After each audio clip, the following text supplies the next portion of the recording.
That and more. We will be back on your radio Tuesday after the long weekend. Ben Cameron and Corbin Middlemass from ABC Sport here. Alongside Paul Roos, Brett Delidio and Poppy Penny, we bring you all the latest AFL news from both on and off the field on the ABC AFL Daily podcast. You can hear it all on the ABC Listen app. Up to steady and pull the trigger! Get ABC AFL Daily Podcasts. It's your daily footy conversation. Find it on the ABC Listen app. ABC Sport. We begin this broadcast by acknowledging the traditional custodians of the land on which this match will be played today and pay our respects to their elders past, present and emerging. We extend that respect to Aboriginal and Torres Strait Islander peoples listening.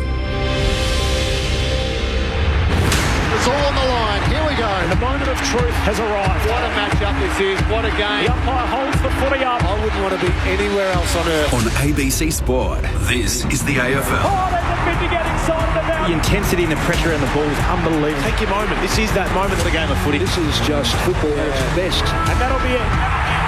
From walking on thin ice to dancing on the mountaintop, the Brisbane Lions never stopped believing. And they are the champions. Sit back, relax, witness the greatest. It don't get better than this. He calls it through for a magnificent goal. Comes out, gathers, snaps, goal. That extra bit of class. He smashed that through. What a kick. What a kick. Goes bang with everything he's got. They are leaving nothing out there. Listen to the roar. The drop punt. He's gone. And the building is jumping. We know he's a big shot taker. He's a big shot maker. Leans back on the kick. Game on. Like camera action, baby. Countdown to contact. From the right forward on it. Oh, he's a sharpshooter, all right. Step up in the big moment. Close to the man on the mark. Drop punt. He's there. Gathers, snaps. It'll bring the house down. Sit back, relax, witness the greatest. It don't get better than this. We'll put it on the boot. Pick up towards the logo. You take a seat, cause it don't get better than He this. defies the laws of gravity. He runs onto it 50 from goal. He's in Dusty's pocket. He shoots. Oh, he's as bloody good as Dusty. Oh, yeah. Rose snaps goal. The drop punt. It's good. And you can hear that mighty roar. Walks one way and the next and the snap. There's the finish. 60 out. Oh, my goodness. Oh. That's a massive kick. Big time spot. Big time goal kicker. That's why we love football. Brilliant to watch. From the centre wicket. Whacks it for six. Scores level. Running pass. Throws it on the left. Could that be the sealer? Seconds ticking down. We're not done yet. What a finish. Welcome to the 2025 AFL Premiership season on ABC Sport. On radio, on digital, and on the ABC Listen app. You take a seat, cause it don't get better than this.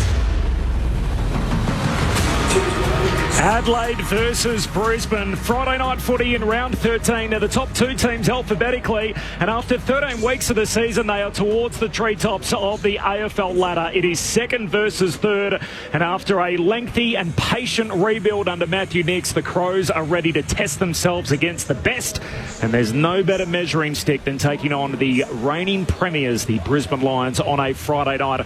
Welcome to Adelaide Oval. It's great to have you with us here on ABC Sport. My name's Corbin Middlemass. The Crows and the Lions, it's a genuine Friday night blockbuster worthy of the occasion.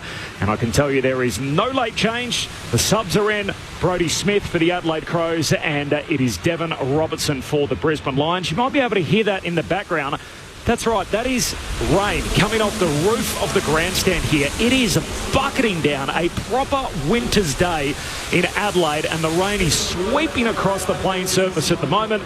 There is a huge crowd anticipated, and hopefully this weather doesn't keep too many of them away. A few brave souls have already made their way in and are braving the conditions, as our courageous commentary team here on ABC Sport, despite the fact four of us have a pretty cushy spot here behind the glass.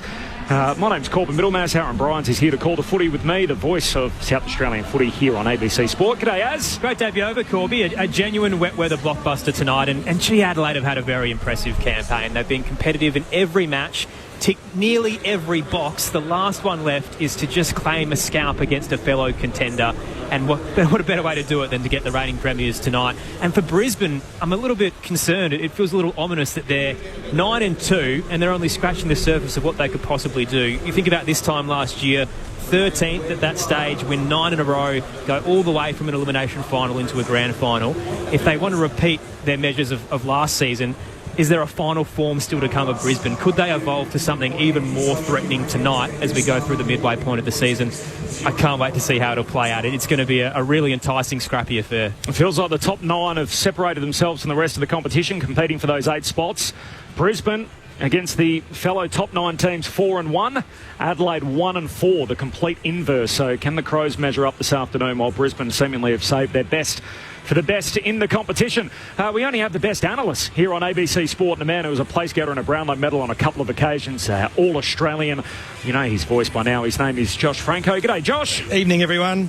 Terrific to be here. As you said, looking out the window, the conditions are absolutely horrific at the moment. Belting down with rain. I'm looking at some of the whirly winds, and people in their ponchos are just about losing them. So the conditions aren't terrific or conducive to a clean game of footy. But what did you think as a player when it was like this?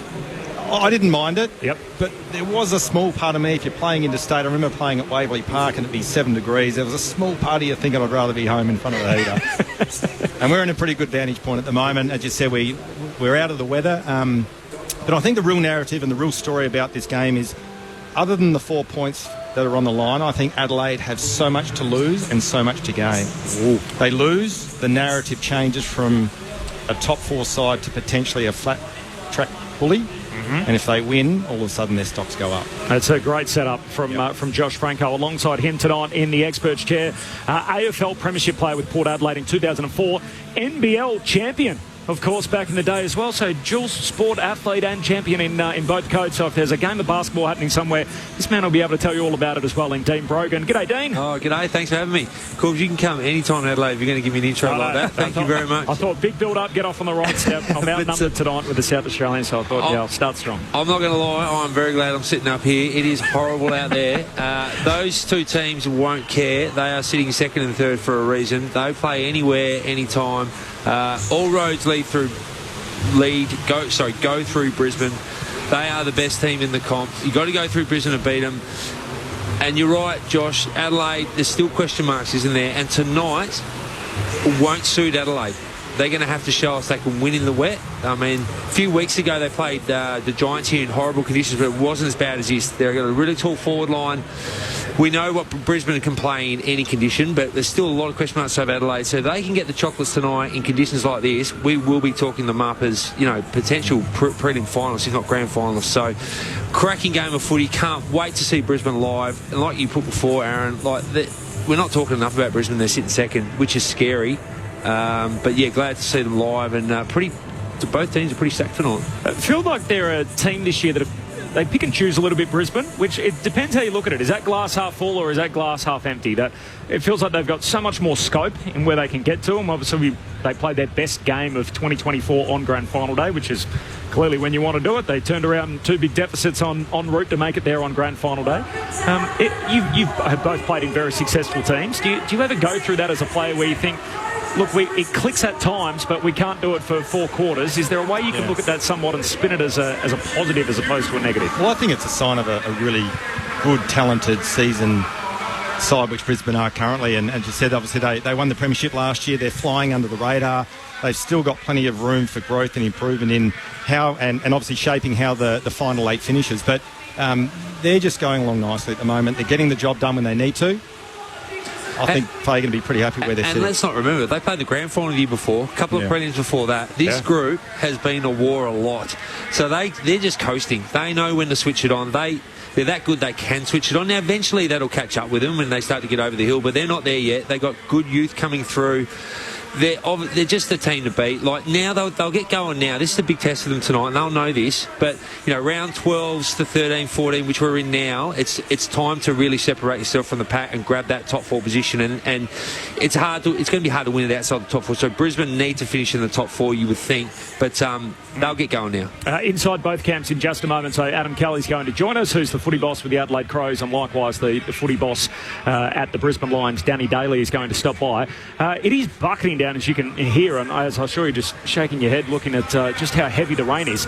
There's a sort of big freeze MND feature, isn't there, here today, obviously, given the fact it's big freeze 11 on Monday, and it feels like that could be the most redundant thing out there at the moment, where there's nothing worse than just standing outside, let alone going into an ice plunge. It might start overflowing on the hill, and just to paint a picture as well, we can't see the cathedral. That is how wet it is out there. There is just a mop of rain sideways across this ground.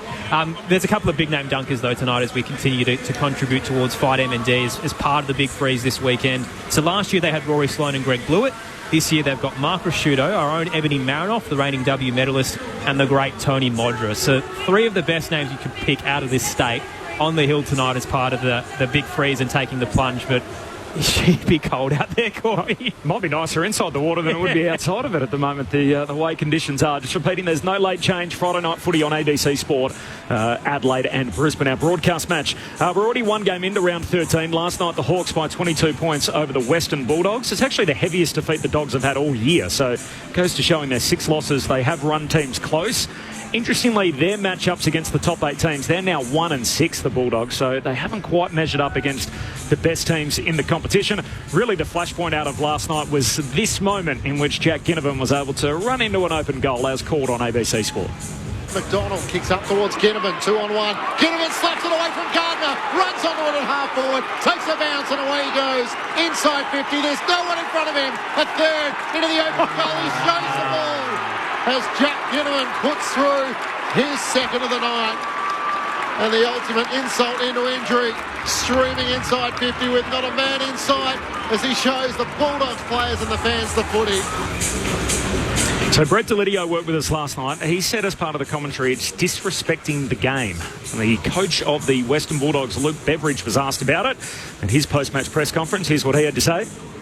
Sometimes I think with the contemporaries these days, it doesn't even go in the memory banks. And the next time we play the Hawks, they won't even remember it, and I won't show it.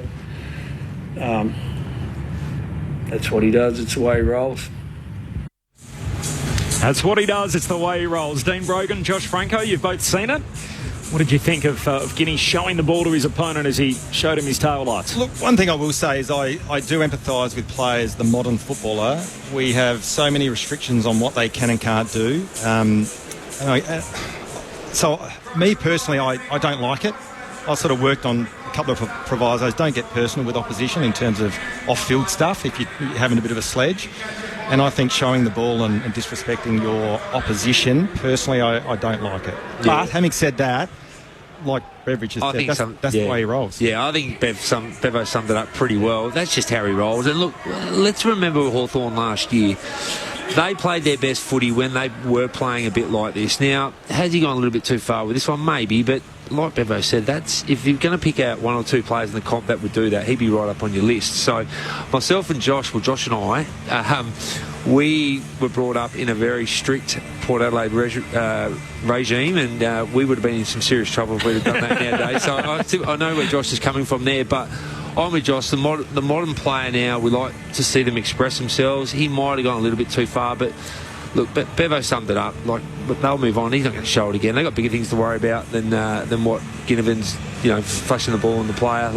Yeah, I think everyone just moves on from it, to be honest. If someone showed you the ball back in the day, bro, you might have sent them into the 5th row. I think myself and Josh would have kept that back in the memory bank, but we could do a lot more on the field back then, so we could get it back. But I don't have a massive issue with it, to be honest. So Guinea tweeted afterwards, basically said, "Why does everyone want to be so serious? Bro can't have fun," and then put a couple of dinosaurs at the end as well. And I love it, to be honest. We want more characters in the game. He's one of those. And if you look back at the vision, Bailey Dale, who was chasing him at the time, actually has a smirk as he runs through. So I think he didn't take any offence to it. Game was kind of dead by that point. Maybe it's a storm in a teacup for those who are frustrated about previous times. You called a game here, though, as not that long ago, where it happened the other way around. Willarioli got smashed by Chainquoth Jath for showing him the ball, and they were a bit closer in that instance. Yep. So Jath was basically a metre or two away from him. Ginnivan was a good 30 away from Bailey Dale, but that was a bit more spiteful for sure. The Hawks certainly weren't happy about that on that night, and last night it was their man in Jack Ginnivan who was showing the footy. Even his teammates were split on it. We spoke to Dylan Moore on ABC Sport post-game, and Mabior Chol was with Fox Footy around a similar time. No, that's Guinea being Guinea. When Guinea's at his best, he's showboating a bit, he's causing a little bit of frustration in the opposition. So I absolutely love that. But at the end of the day, what we wanted to celebrate was all the little things and what led to that goal. And I think everyone got to Guinea, but everyone got to Connor McDonald, everyone got to Gunners, everyone got to Charlie, who won contests to give Guinea that opportunity. Look, I wasn't a fan of it, to be honest. But I expect he's Ginnivan. What can you do? It's him, it's his personality, but I'm just kind of glad, he's had a massive 2 weeks and hopefully can carry that into next week and, have a good rest, well-earned rest. Speaks a bit to the modern Hawthorn way, doesn't it, where they're free to express themselves, which is what you alluded to, Dean, and when they're playing their best footy. And even in the postscript, it's not as if everything goes through a certain filter and they think, what am I meant to say at the media training that I've gone through? Everyone just gives their honest take. Dylan Moore says he loved it. Skinny being Guinea. Mabior Chol says, not for me. Yeah, it's good to see Hawthorn back having a bit of flair. Like, we all thought they'd be sitting a lot out the ladder, a lot better than what they are now, and they played with a bit of flair last night, and you can start to see them coming back. And if it means Ginnivan's got to get them going with something like that, then so be it. I don't think Mitchell would care too much. Getting the 4 points for them last night was huge, and Ginnivan played really well. Also, Todd Payton, who was the North Queensland Cowboys coach, actually in the box last night with Sam Mitchell. So sharing a few ideas across codes. I'm sure you would have had various experiences in your coaching days as well, Josh, with members from other sports to try and upskill himself, Sam Mitchell, and the other Hawthorn coaches. Just repeating, no late change here. Adelaide and Brisbane is our broadcast game. We're 40 minutes away from the bounce. It's Friday night footy on ABC Sport. Inside the Brisbane camp with Liz Walsh. Liz. Hello, Corbin. Thank you very much. I'm here with Lions footy boss, Danny Daly. We've actually hidden ourselves away down a plane. Oh. Our best. Hey. Hold on. Can you hear me now? You're just ducking in and out a little bit, Liz, so we might need what it is Danny and I were doing something a bit sneaky and trying to hide away in the players' race so that we didn't get too wet, but clearly we can't do that. But that's a great place to start, isn't it, with the weather? Welcome to Adelaide. How does this change the game plan, all this wet weather football? I'm not sure it changed it too much. Thanks for having me on, by the way. It's a fair... It's pretty cold as well, so it'll be a battle of the contested ball now and surge footy, and from all reports I think it might be clearing up, so just have to see what we're presenting. Yeah, I'm so sorry, guys. We are really going in and out. But look, in your prep for this game tonight, what have you identified as the biggest threats that the Crows bring? Oh, look, they're a very good contested ball side, and they move the ball really well. They're obviously the informed team of the competition over the last 3 or 4 weeks. They play well at this ground. They play the ground really well. They move the ball from one end to the other really quickly. So we've got to be on our toes defensively to try and stop that. But as I said earlier, their contested ball stuff is really good in their back half, so we need to make sure that we match it with them in there. Side celebrating a couple of milestones tonight, obviously. Lachie Neale playing his 150th game for Brisbane, and then also a debutant, Ty Gallop, playing game 1. Talk us through those milestones, what they mean to the club. Yeah, Lachie, obviously his 150th a really important game for him. I think he's got a winning percentage of 70% in those 150, so he came at a good time to the footy club. He's been really important for us. He's our skipper.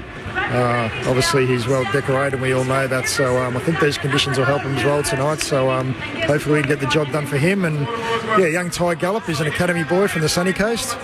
He's been playing some really good football in the VFL. Key forward, he can go in the ruck. He's very good at ground level, takes a good contested mark, so it's a great reward for him and a great opportunity for him to play his first game, albeit at Adelaide Oval in front of roaring Adelaide supporters. So what a way to start your career. Certainly is. Let's head up to our experts, who I'm sure are staying very warm and dry. We've got Dean Brogan and Josh Franco up there. Hey, Danny, it's Dean Brogan here, mate. Yeah, as Liz said, welcome to Adelaide, mate. Look, we were saying before in the broadcast, look, I don't think you guys are absolutely flying, but you're sitting second. You must be just, you feel like you're coasting a little bit, but you look at the ladder and you're sitting second at the moment. Does it feel like you're a second place team at the moment? Yeah, how are you doing? Good to talk to you. Yeah, look, it's interesting. We spoke about it during the week. We're just ticking the wins at the minute, which is really important, and to be second on the ladder with 9 wins is a great position to be in, and it's a lot better than we were last year, to be fair. So, as you said, we're always looking at ways to improve. We're obviously probably not playing our best footy, as you said. We've played it in patches throughout games. I think there's probably been one game of footy where we've really played as well as we can, and that was probably against Hawthorn. So the good part for us is that we can always improve and we can look to get better. And whilst we're doing that, we're ticking the wins along. So we're pretty happy with where we are at the minute. And Danny, Josh Franco up here in the box. Good luck tonight. Just a question re Adelaide. Obviously, you mentioned they're in very good form. They move the ball very well offensively. Have you identified any key players that you really need to shut down tonight? Oh, look, they've got some good players all over the paddock, to be fair, and their forward line. Yeah, their forward line's obviously stacked with talent. Rochelli's in good form. Rankin's probably spent a bit more time forward, so we need to watch those two. Obviously, their key forwards are in form, so our defenders need to be on song tonight and match them in the air and match them at ground level. Obviously, the skipper is in career best form, and we need to really watch him around the stoppages and clearances, and he's one that we'll go after tonight potentially and try and shut him down. And their backline's just really gritty. They get the job done.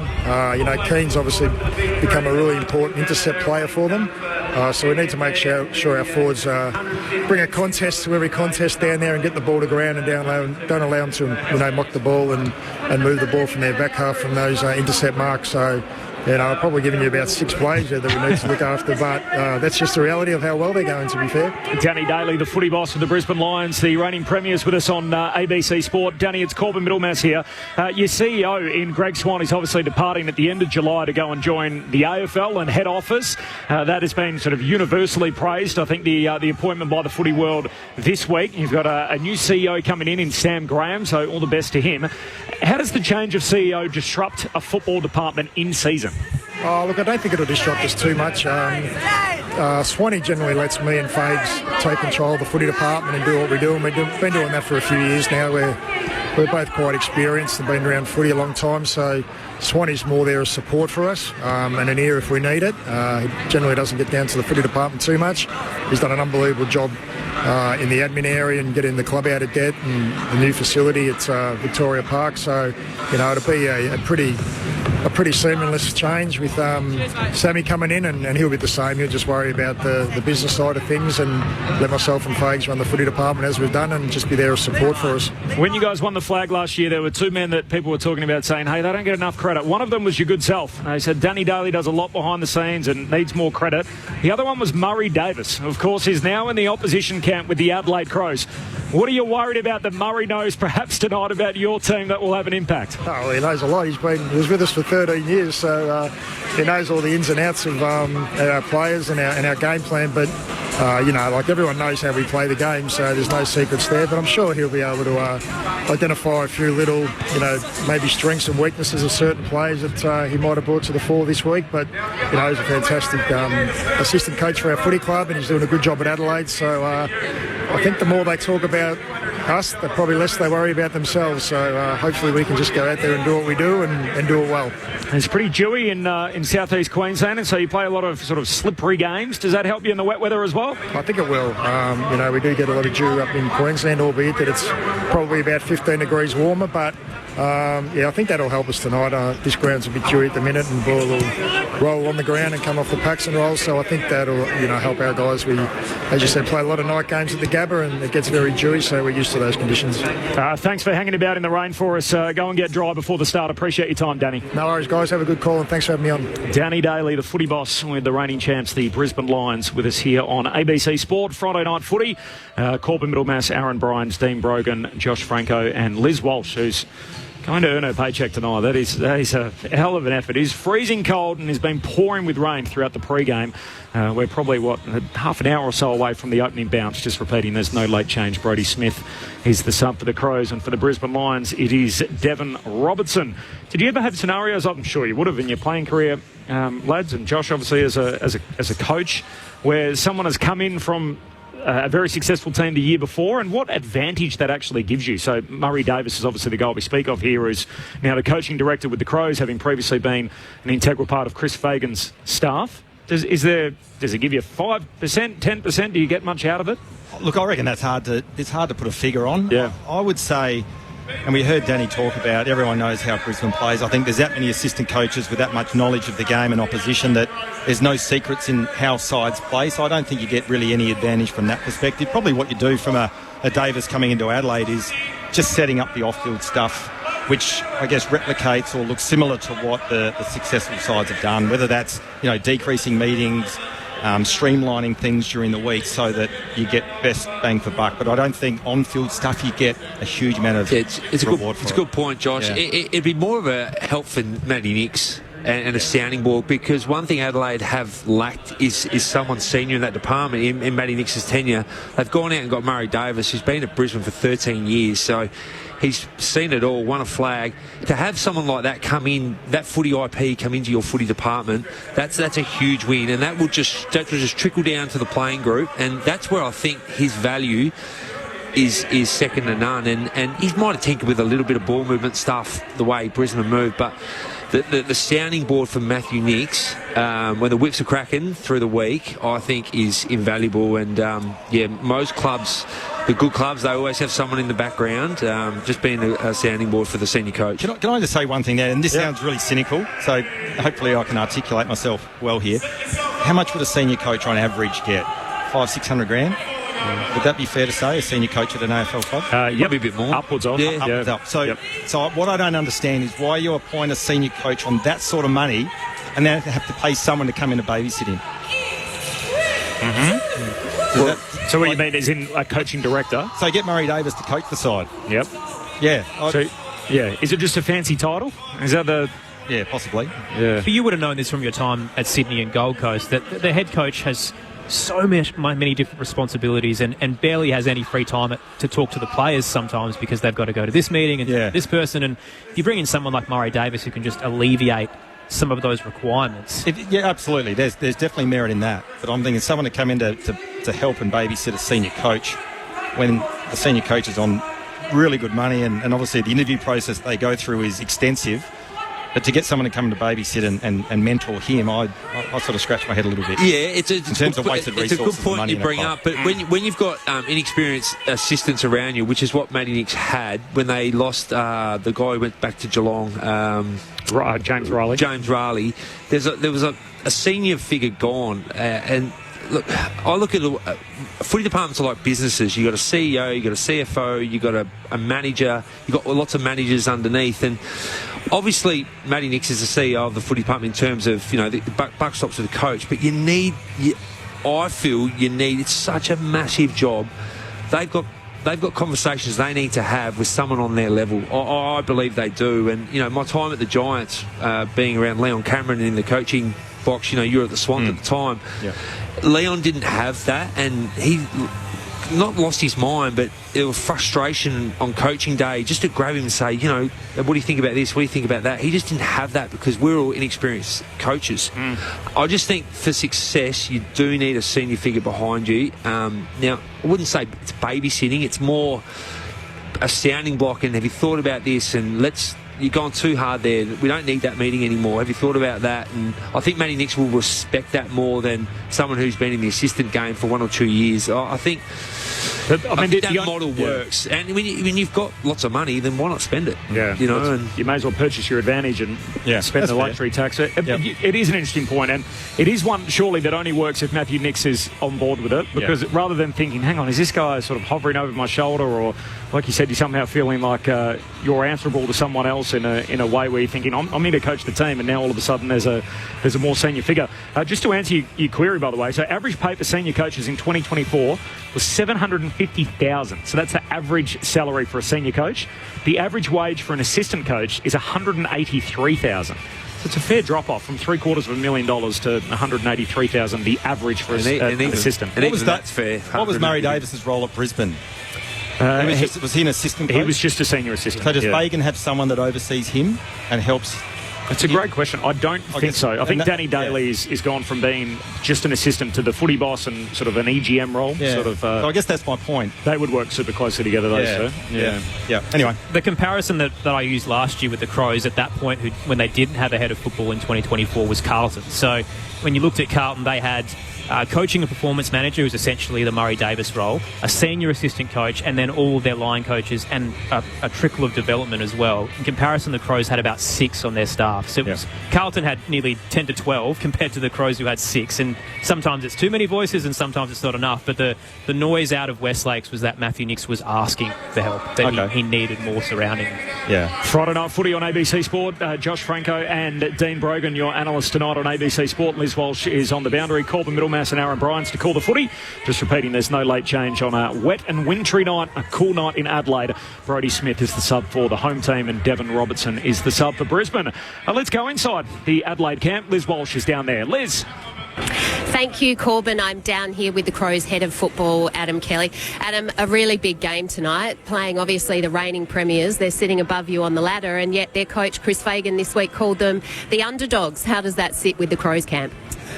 Oh, look, I think teams often try and play that card, but it is a massive occasion for us to be playing Friday night footy, second versus third at the midway point in the season. It's been a while since the club's been in that position, so it's something we're really excited about. Great deal of respect for Brisbane and what they've been able to do, and they'll be a really tough challenge for us tonight, but one hopefully we're up for. A bit of a talking point coming into this game is the fact that the Crows have only beaten one team in the top 8. How much has that been a talking point with the team? Is it something that you're considering? Is this game mentally important tonight? I think it's like fair observation. It's not something we've been talking about as the week's gone on. I know it's been talked about a little bit in the media, and it's fair. We've only had the one win this year against top 8 opponents. We've had some close games, going down by a point to Gold Coast and 10 points to Collingwood. So it's not like we've been blown away by the stronger teams in the competition to this point. But I think for our confidence and belief to get over a team like Brisbane, I think would mean a lot to the group, and we'll build some momentum into the second half of the year. One change going into tonight with Rory Laird coming in for Sid Draper. Can you talk us through that selection decision? Look, we've been in a fortunate position with our player availability to be able to manage a few players in recent weeks, and Rory Laird was in fantastic form leading into the Sydney game, but we took that opportunity to bring Brodie in, who'd also been playing well at sample level, give him the spell, and he'll come back and be better for a freshen up as we head towards the bye. And for Sid, it's just really important that he gets some games under his belt now. He's played that sub role quite a few times across the course of the year, so he'll get a full game in the sample tomorrow. Let's head up to the box for some extra questions. Adam, Josh, Franco here. Good luck tonight. Just a quick question around your 3 big recruits this year. We've seen what they've been able to bring on field in Peatling, Neil Bullen and Cumming, but give the listeners and us a bit of context around what they've brought to the playing group. Well, aside from, as you've just said, what they've brought on the field, I'll start with Alex Neil Bullen. He's been nominated into our leadership group. He's got not only fantastic experience, but a wonderful balance with which he approaches his football, and he's been a leader at Melbourne. He's been highly regarded there, and we're the beneficiary of that now within our program. He's a player that really commits himself to team and role, and certainly his teammates are learning from that. But we love the way that he supports his fellow leaders and our skipper, and drives really high standards. To Isaac Cumming, he's Mr. Positivity around the club. The energy with which he plays the game is the energy with which he holds himself through the week, and he's been really important for the locker room. And then James Peatling, he's fitted in really well. We've loved the way he's gone about his footy with the increased opportunity to play inside, and we think he's thriving in that role he's building really strong relationships in the group. So the three of them all bring level of maturity and experience that our group needed, and have certainly contributed positively to our locker room. Adelaide's head of football, Adam Kelly, with us in the build-up to bounce down between the Crows and the Lions. Kells, it's Aaron Bryans here. I've got to ask you about your comparisons to Brisbane and how Matthew Nicks has spoken about how he's kind of watched what Brisbane have done over the last few years and how he's helped develop his list and his structure around what they've accomplished. Helps when you bring in Murray Davis, who knows Brisbane in and out so well. From all reports, it sounds like he's really improved morale around the camp and really helped out the coaching staff. Can you tell us a bit about what he's doing day to day that's really brought that relief? Well, in Murray, we got what we thought we were getting, which is a positive thing. So everything we'd heard about him, the work that we'd put into the recruitment process to identify the right person to bring in at that level, has all been confirmed with a wonderful balance with the way he sees the game and the way he interacts. Keeps it really level, whether it be a win or a loss. He just maintains a really balanced, composed approach to the game, to the assistant coaches that report into him, to the support that he gives Nixie. He's just got a wonderful experience and demeanour, and that's enabled him to fit in seamlessly with our department. He's got great respect, and we're so pleased that we made the right call by bringing him in. Kells, I've got to apologise for making your week a little bit harder with our interview with Wayne Millerer. The fallout, which seemed a little bit, I guess, overwhelming in how it kind of transversed through the industry, was largely around the Crows apologising straight afterwards, and the heat, I guess, from a lot of fans was, well, it makes Adelaide look a little bit too nice. Can you tell us about that balance between being respectful but still having an edge? Yeah, look, from a club point of view, that we reached out to Sydney and tried to clear the air to some extent. I think there's some common courtesy there between football clubs to be able to do that. I don't know how and why it played out publicly, but in any event, I don't think it's an error from the club's point of view to make that contact and let it be known that that's not who Wayne is. He's the most humble, respectful human, and I think it just was a poor choice of words, and we just wanted Sydney to know that there was no malice intended from Wayne's point of view, and certainly from the club point of view that we've got the greatest respect for him and we hope that there was no ill feeling. Adam, it's Corbin Middlemass here. Is there a worry that'll impact Wayne tonight? Like, it seems like a very much an introverted kind of guy, and now there's this additional spotlight on him. Are you worried about the fact that he rolls out and plays 6 days later, and now all of a sudden people are perhaps looking at him thinking, oh, there's the guy that called the Swans the rabble, and how he responds in the face of that? I think for any player who has some attention through the week for whatever reason, it wasn't attention that he was inviting to himself, and I'm sure he would have preferred not to have occurred, but he's an experienced player now. He's been in the system for a long time, so we don't think it'll have an impact on him. Are you ready for this challenge tonight? Absolutely, can't wait. So excited. It's it's exciting inside of the club. We're really excited, but for our fans as well, who've been really patient as we've built the list over recent years. It's probably been a while since I've come to the footy where they've had a clash like this to look forward to, so they'll turn up in number, and we're really looking forward to it. We're excited too, Adam. Appreciate your time. All the best tonight. Thanks, guys.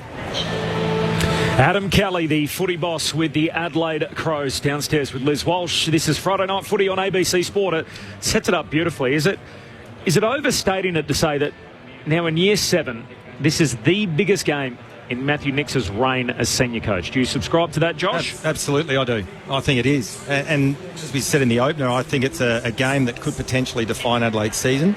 If they lose, all of a sudden the narrative becomes they're flat track bullies. They can only beat sides outside the top 8. They win and their stocks go right up. Now, what I will say is, in terms of Adelaide and what I've witnessed this year, I'm really, really bullish about how they're tracking and what they could potentially do this year. And without getting too carried away, on their day they're capable of beating anyone, but they have to win tonight. I think it's an absolute non-negotiable. And especially in these conditions, Josh, yeah. that is a tough game we're about to watch. There is no hiding out there tonight. If you do not put your head over the football, you will get found out tonight. And there's still a few question marks, potentially on some of their Adelaide players. They're a bit taller head of the footy. Josh Rochelle over the past few years has been known to pull out a contest. And have we seen Isaac Rankin hit contests as hard as what he should? A lot of questions, and I'm with you, Josh. If Adelaide get the chocolates tonight, they'll be front page of the paper tomorrow calling them premiers. That's how strong Adelaide are with their journalism over here. But if they lose, they'll be on the back page saying pretenders. So I think it's all set up for them. But let's not underplay Brisbane. Like I said earlier, they got to get going. Like you listen to Danny Daly, they know they're not playing their best footy. They know they're only 1 or 2 wins away from dropping out of the top 4. They got to get going. They're probably due for a scalp themselves. Yep. You know, everyone's doubting them a little bit, and everyone's talking up Adelaide. I think Brisbane are going to fire a big shot tonight, but I like Adelaide's chances. Just a little bit too tall for me ahead of the footy in these conditions, so I'm interested to see how that goes. Only top 8 team they've beaten is GWS, Adelaide, the way it sits right now. So 1-4 against the contenders, and Brisbane the complete inverse. They're 4-1 against the contenders. Their only loss is Collingwood. Do you guys think it's a defining game for Matthew Nicks as well? I think they certainly got more to gain tonight. Yeah. I like the way you put it off the top. They got the most to gain, they got the most to lose. Yeah. It feels like whatever happens with Brisbane tonight, we know they're good. They're going to be good. They've only lost 2 games. They'll be there in the finish. And it feels like that record, 4-1 against the top teams. It's almost like Brisbane saved their best for the better opponents. And, you guys... coming off premierships and what squads are like, where you almost have to motivate yourself again to kind of go, right, today's the day. And they would come into enemy territory tonight thinking, this is a stage, this is an occasion, there's a team that's going to be ready for us, and I'm sure Brisbane will play their best footy. They've had their best 6 weeks defensively, Adelaide, during this particular period. I work with Ben Cameron obviously pretty closely, and he put it to me during the week about it. Often we see a team get the flat track bully tag before they become the really good team. Do you subscribe to that? Is that the case where we saw it with the West Coast Eagles, and then they obviously went on their run and won a flag? Teams that are able to absolutely whack the teams that they should, and Adelaide have won 5 games this year by over 10 goals. Does that eventually morph into legitimate contender? Well, it hasn't worked for Port Adelaide. But they stayed as flat track boys. They're not even that anymore. But I think Adelaide have got a bit more than this. I think that number you just pulled there, that since the break, they have really tightened up on their defence. Like, we're all talking about their offence, and opposition were able to kick scores on them. They've gone to work on their defence, so they're getting the balance right now. They're still scoring, but they're defending really well. That's a sign of a good team. Can I just jump in there as well? Yep. Having had a look at the sides they've played in recent weeks, they're playing sides outside the top 8. So does that inflate those numbers in terms of how they're defending? Because they're playing against sides that can't score anyway. Well, Sydney last week. Yeah, that's right. Now, they've got to make Sydney look poor as they did, but they're playing against the sides that are outside the top 8. So again, that's Fremantle, Carlton, Port Adelaide, Collingwood was in that stretch, and then West Coast and Sydney. So I mean, they're averaging 66 points against during that time. Yeah. So it's a good point, and that's why tonight's game is so important. Like, the conditions aren't. I don't think any team will get close to 100 tonight because of the conditions, but it's more about how hard and the contest. Like, tonight's all about contest. You know, Brisbane aren't going to shirk a contest tonight. Adelaide's contest work's been pretty good all year, so is it up to the level of the premiers? The Brisbane Lions make their way out onto the ground. They're wearing their old jumper paying homage to Fitzroy, so it's predominantly in red with the yellow line in the centre of the jumper and the blue on the chest. They've got the white shorts on, and the Brisbane Lions, they play at 10 venues this year, the second most in the competition. But last time they were in the City of Churches, they were out on the parade at Norwood, where they turned around a big deficit at half-time to run down the Western Bulldogs, and Eric Hipwood kicked 5 in the second half on that occasion. They lost their first 6 games at this venue. From then, they've had a winning record, so 4.5 wins from their last 8 games that they've played here at Adelaide Oval. There's no late change, and Devitt Robertson is the sub for Brisbane. We've spoken across the night about how much of a stalemate this matchup is. Brisbane are truly the road warriors, so 5 wins and a draw on the road this season, and Adelaide at home is 6-1, so it's really hard to gauge who actually gets the advantage out of that.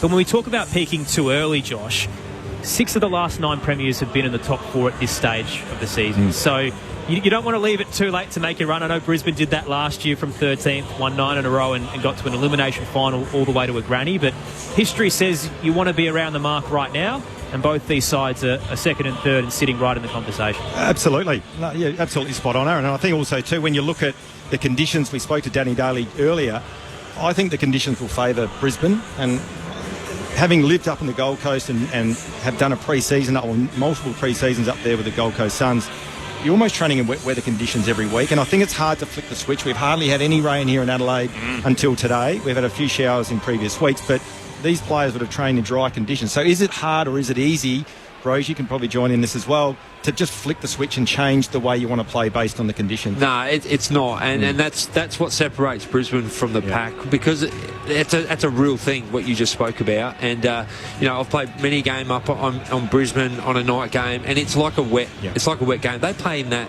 every second week, and they train in it, so they would be used to these conditions. The only thing they wouldn't be used to is how cold it is, but that wouldn't bother them. But that's why Adelaide need to show us they can win in these conditions. Not only are they playing the best team in the competition, the Premier, but they've got to be able to show us, on a dry day we can score over 100, we'll blow you out the park.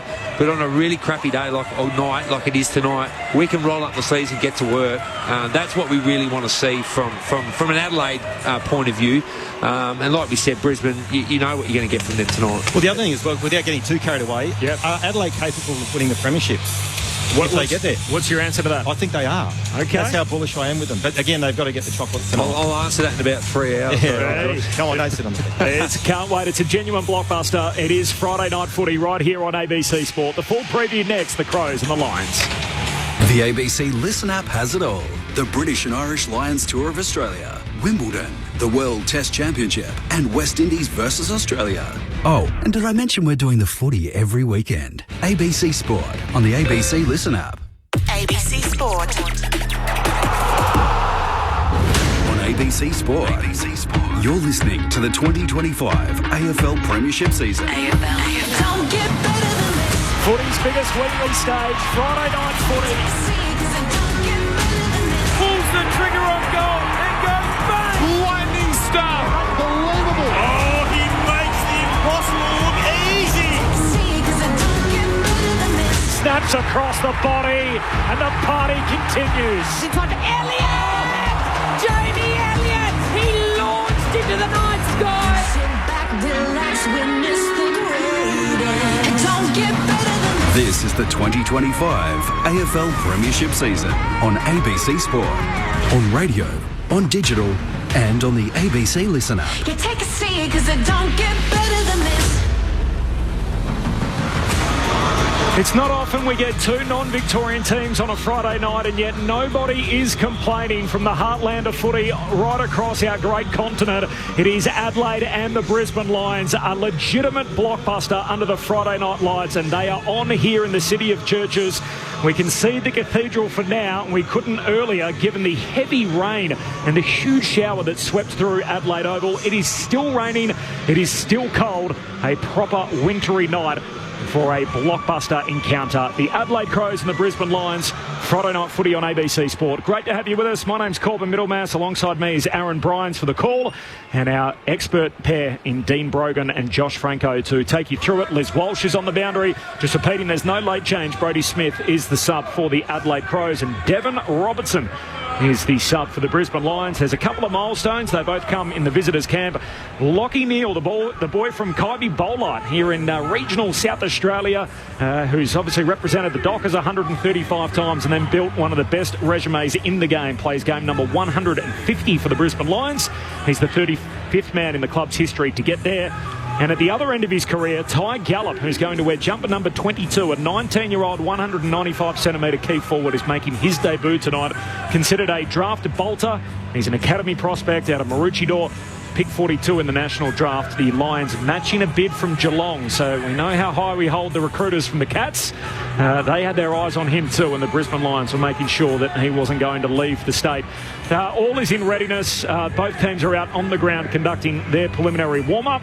Josh Franco and Dean Brogan set it up for us.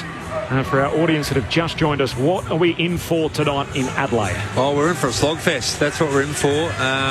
Like Josh put at the top of the agenda, Adelaide, everything to lose and everything to win or gain or lose, however you want to put that. But we need to see Adelaide take a big scalp, and it's set for them for a big night. But Yeah, you can't rule out the Premiers. Sitting second, not playing their best, which is very ominous for the competition. But can't wait for this. Just to watch Brisbane live. Haven't seen a lot of Brisbane. To see them live against Adelaide, who are in cracking form, Josh, I'm really looking forward to it. Well, the interesting thing as well, Brogues, is obviously the narrative around Adelaide is the way that they move the ball. They're electric in offence when it's dry, fast conditions, and some of the games we've seen over the course of the season, they've been absolutely unbelievable in generating speed on the ball, ahead of the ball in terms of personnel. I reckon they are the most balanced in the competition. They've got the three tools in Phil Thorpe, Walker and Fogarty, and at ground level they're very, very dangerous as well. Tonight's not the night that you're going to see the electric ball movement. It's going to be, as you said, a slogfest. It's going to be the side that wants it more, the side that adapts to the conditions the best in terms of playing surge football, getting field position and then trying to lock it in your front half. And as you said, Brisbane are the masters of that. Adelaide still have a question mark in terms of how they're going to perform on the big stage Friday night footy against the reigning premiers, but needless to say, it's going to be a cracking contest either way. And it's hard to change your game mode through the season. Now, Adelaide, there's a saying in football, you don't want to switch your game mode too much, but you're going to have to tonight. The conditions will force you to do that. We know Brisbane, they've been playing these conditions and they train these conditions. They'll know you've got to gain yardage. You just gain yardage. You kick it along the ground. You don't over-handball. You kick it long down the line. You lock it in your forward half. Can Adelaide adapt this fast, high-scoring, free-flowing game into a scrap fest? And if they can and they show us that tonight, well, they just might be the real deal. Yeah, absolutely. And I think when you look at any game, and obviously being an ex-midfielder myself and you being and spending plenty of time in the ruck around the midfield group, I'm a strong believer that games are won and lost in the midfield. And if you looked at some of the mouth-watering matchups and the midfields from both sides, Berry, Dawson, Saligo. Saligo's a player for Adelaide I think needs to start to get going. His form last year after signing a 4-year deal was unbelievable. I reckon he's just come off the boil a little bit, so he's really important in terms of how Adelaide perform. And tonight at these conditions absolutely suit him to the T. And Isaac Rankin, Peatling and Keys, so their midfield does bat deep. And when you match it up against Berry, McCluggage, Dunkley, Neil Ashcroft, Raynor, the list goes on, it's a mouth-watering matchup in terms of midfield v midfield. And Brisbane midfielders are in form. You look at some of the numbers that they're producing. It's probably the reason why they are sitting second. And let's not put out Jasper Fletcher. He's a superstar, this kid. He doesn't get talked about. He's absolutely elite, so they throw him through there as well. So guys like Saligo on that, you're going to have to put your chest out and play against these big boys tonight. The other thing as well, and I look at someone like an Isaac Rankin who has been spending more time and been exposed to more midfield minutes, is this a night where they just stick him forward with these conditions? The ball's going to be on the ground. His ability to handle the ball in any sort of conditions is unbelievable, and he's a real danger. So potentially we see him play more forward the ball rather than midfield time, because he's not your combative bash and crash type midfielder, but that could potentially unfold as the game. I think last week there's a stat with Isaac Rankin that when he's forward, he's more productive than what he is in the midfield, and especially on a night like tonight, you're going to need ground ball players, especially around Adelaide's tools. Great track record against the Lions as well, so he's kicked 2 or more goals in the last 3 meetings against Brisbane. Last time these two sides met here at the Adelaide Oval, the round 9 draw, that was a tremendous contest to wrap up the round. He polled 3 Brownlow votes as well, so 24 touches and 3 goals on that occasion. So he's going to be deadly one way or the other, and unfortunately for Brisbane, the last time they played against him, he concussed Brandon Starcevic and was out for 4 games. So he tends to be a role player in all sorts, Isaac Rankin, and could be the main event attraction tonight as part of this blockbuster, Corby. There's no doubt about that. All eyes will be on him on shore when the ball heads in his general vicinity. The Adelaide Crows just getting together, doing a tighter warm-up here at centre-half forward, and the Brisbane Lions too, as we edge a little closer to the bounce. We're 3.5 minutes away. It is Adelaide and Brisbane on your air tonight. Friday night footy, we got the Premiers on show and the Adelaide Crows, who are out to prove that they belong with the better teams in the competition. Corbin, I think the other thing that's probably worth mentioning is tonight we've just seen a massive downpour. I think it's going to be scattered showers throughout the course of the game, so there might be patches within the game where things dry out enough that we might see some good ball movement. But again, we go back to those that can adjust to these conditions and play what it presents, or what is presented in front of them in terms of what the weather's like, will be the side that potentially gets the chocolate. No late change here. The 2 subs, we've got Brodie Smith for the Crows and Devon Robertson for the Brisbane Lions. My favourite pre-game entertainment in the competition is Matty Samet, who is the saxophonist for the Adelaide Crows. Let's take a listen.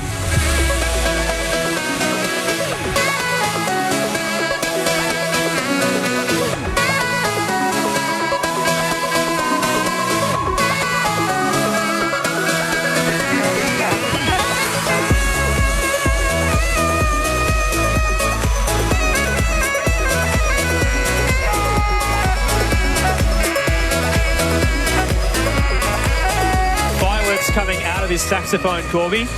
Tremendous display. That's pretty impressive, isn't it? The pyrotechnics out of the saxophone for Matty Summer, who's there's always a little bit. It's almost like a Wes Wally thing, isn't it? Where he's going to pop up on the ground. He's been on the roof. Here he is on the big freeze, the SA freeze stage, which didn't quite live up to the hype that we'll see on Monday at the MCG as part of King's birthday. They did an ice bucket essentially over the heads of Tony Modra, Ebony Marinoff, and Mark Rasciuto. Two of them wore hats, so they didn't really get wet at all. But I'm sure they will across the night. Liz Walsh has already braved the cold and the rain tonight. She's with us on the boundary. Good evening, Liz. Hello, thank you, Corbin. Look, I'm not going to sugarcoat it for you. Conditions are so wintry down here. The heavy rain that I was standing in just before has actually sort of eased. Seems to be clearing now. We've got some drizzle at ground level, bit of a swirly breeze, and it's cold, sitting at about 13 degrees. Doesn't seem to be impacting the crowd, though. However, lots are hiding up in the tops of the grandstand. But I refuse to complain because South Australia really needs this rain. But maybe check in with me at halftime because I might have changed my mind about complaining by then. Someone who's not going to be changing their mind is Jordan Dawson. He's won the toss. Adelaide will be kicking to the northern scoreboard end of Adelaide Oval. Quickly looking to the benches for you for Adelaide. Berry, Rochelle, Pedler and Hinge are all starting on the bench, while for Brisbane, Fletcher, both the Ashcrofts and the debutant Ty Gallop are starting on the bench. Thanks, Liz. Stay as dry as you can down there. Quick tips from you, Dean Brogan, Josh Franco. Who are we on tonight? I think Adelaide by a couple of goals. Okay. I don't know. I don't know. I think Brisbane will win. Yeah. In a close one. As? I want to go with Adelaide. Okay. I'll take the Lions as well. I think the wet weather will favour them a little bit more as that splits us up here 2-2. The players are making their way to their positions. The Brisbane Lions, their predominantly red jumper with the white shorts, and Adelaide in their home strip, the tricolours with the navy shorts. I just think Dawson's starting ahead of the ball as well, ranking inside with Heatling and Saliga. It's a game worthy of the Friday night stage. Matthew Nicks, the biggest game in his reign, and no one put it better during the week. Can we match it with the best? That's what we're here to find out. It is the reigning premiers, the Lions and the Crows on ABC Sport. Here's Aaron Bryans. Tossed up in the middle, O'Brien wins it down straight to McCluggage for the Lions. Quick kick that bounces through the centre square, and Michael Lanny off half-back gathers and is wrapped up in a tackle. Josh Dunkley with his first of the night. Quick reset. O'Brien entangled with the Premiership Lions ruckman Darcy Fort. He won it down straight towards James Peatling, gave it away under pressure. Archie to Rayner. Inside 50 go the Lions. Flying early was Bunce. It rolls out the back door. Keane under a bit of pressure now. Wrapped up by Lohman, tight in the pocket. 35 out. We'll get a ball up. Crowd's a little light on for what we were anticipating. There's a few gaps, obviously, that are wet and the cold, keeping a few away. McCluggage is tackled as soon as he got it. He upset, he tried to fight the tackle. Free kick going to go Adelaide's way, and Saligo will take it. Bit stiff that. I thought wet conditions. I didn't think there was much in that at all. Saligo for the Crows, kicks in the back pocket, down the wing, hand on it from Walker, just paddles it in the direction of Keys, who shoots a hand pass forward, and then he becomes tackler. He picks up and takes Leicester to ground, so ball up just inside the boundary line. On the eastern side, no score through the opening couple of minutes. Darcy fought down, head over the footy. Rayner left it behind. Dunkley extracts it, handed it to Bailey, missed his boot, rolls a couple of metres to Ford, and he hacks it out of there. Low wobbler that bounces high and hard over the boundary line. Couple of calls for deliberate, and it'll be a boundary throw in instead, close to Brisbane's 50. Well, probably that play there is almost textbook is what we're going to see a lot tonight. Fort just hacking the ball forward, surging it forward to get some field position in these conditions. Friday night footy on ABC Sport. The thoughts of Josh Franco and Dean Brogan tonight. Their expert pairing here at the Adelaide Oval. Tossed in Brisbane's 50. Fort down, charging through. Bailey caught, dropped it, holding the ball. Free kick to Adelaide. Tremendous pressure there. And Rory Laird wins the footy in the right back pocket. Well, that was more holding the ball than the last one, I think. And good to see Rory Laird back in the team. We know how important he is for Adelaide. Which end would you rather go to on a night like this? There's obviously the exposed end at the cathedral end of the ground where the Crows are kicking as Laird goes long up to the wing. Picked up by Ford as he got a little hand pass away. Sequence of handballs leads to Neal, who turns and bangs it down to half forward. Morris, a juggled effort. Had a fair piece of it. Mark not paid. Keane worries him out of it. Gets a little kick forward for the Crows.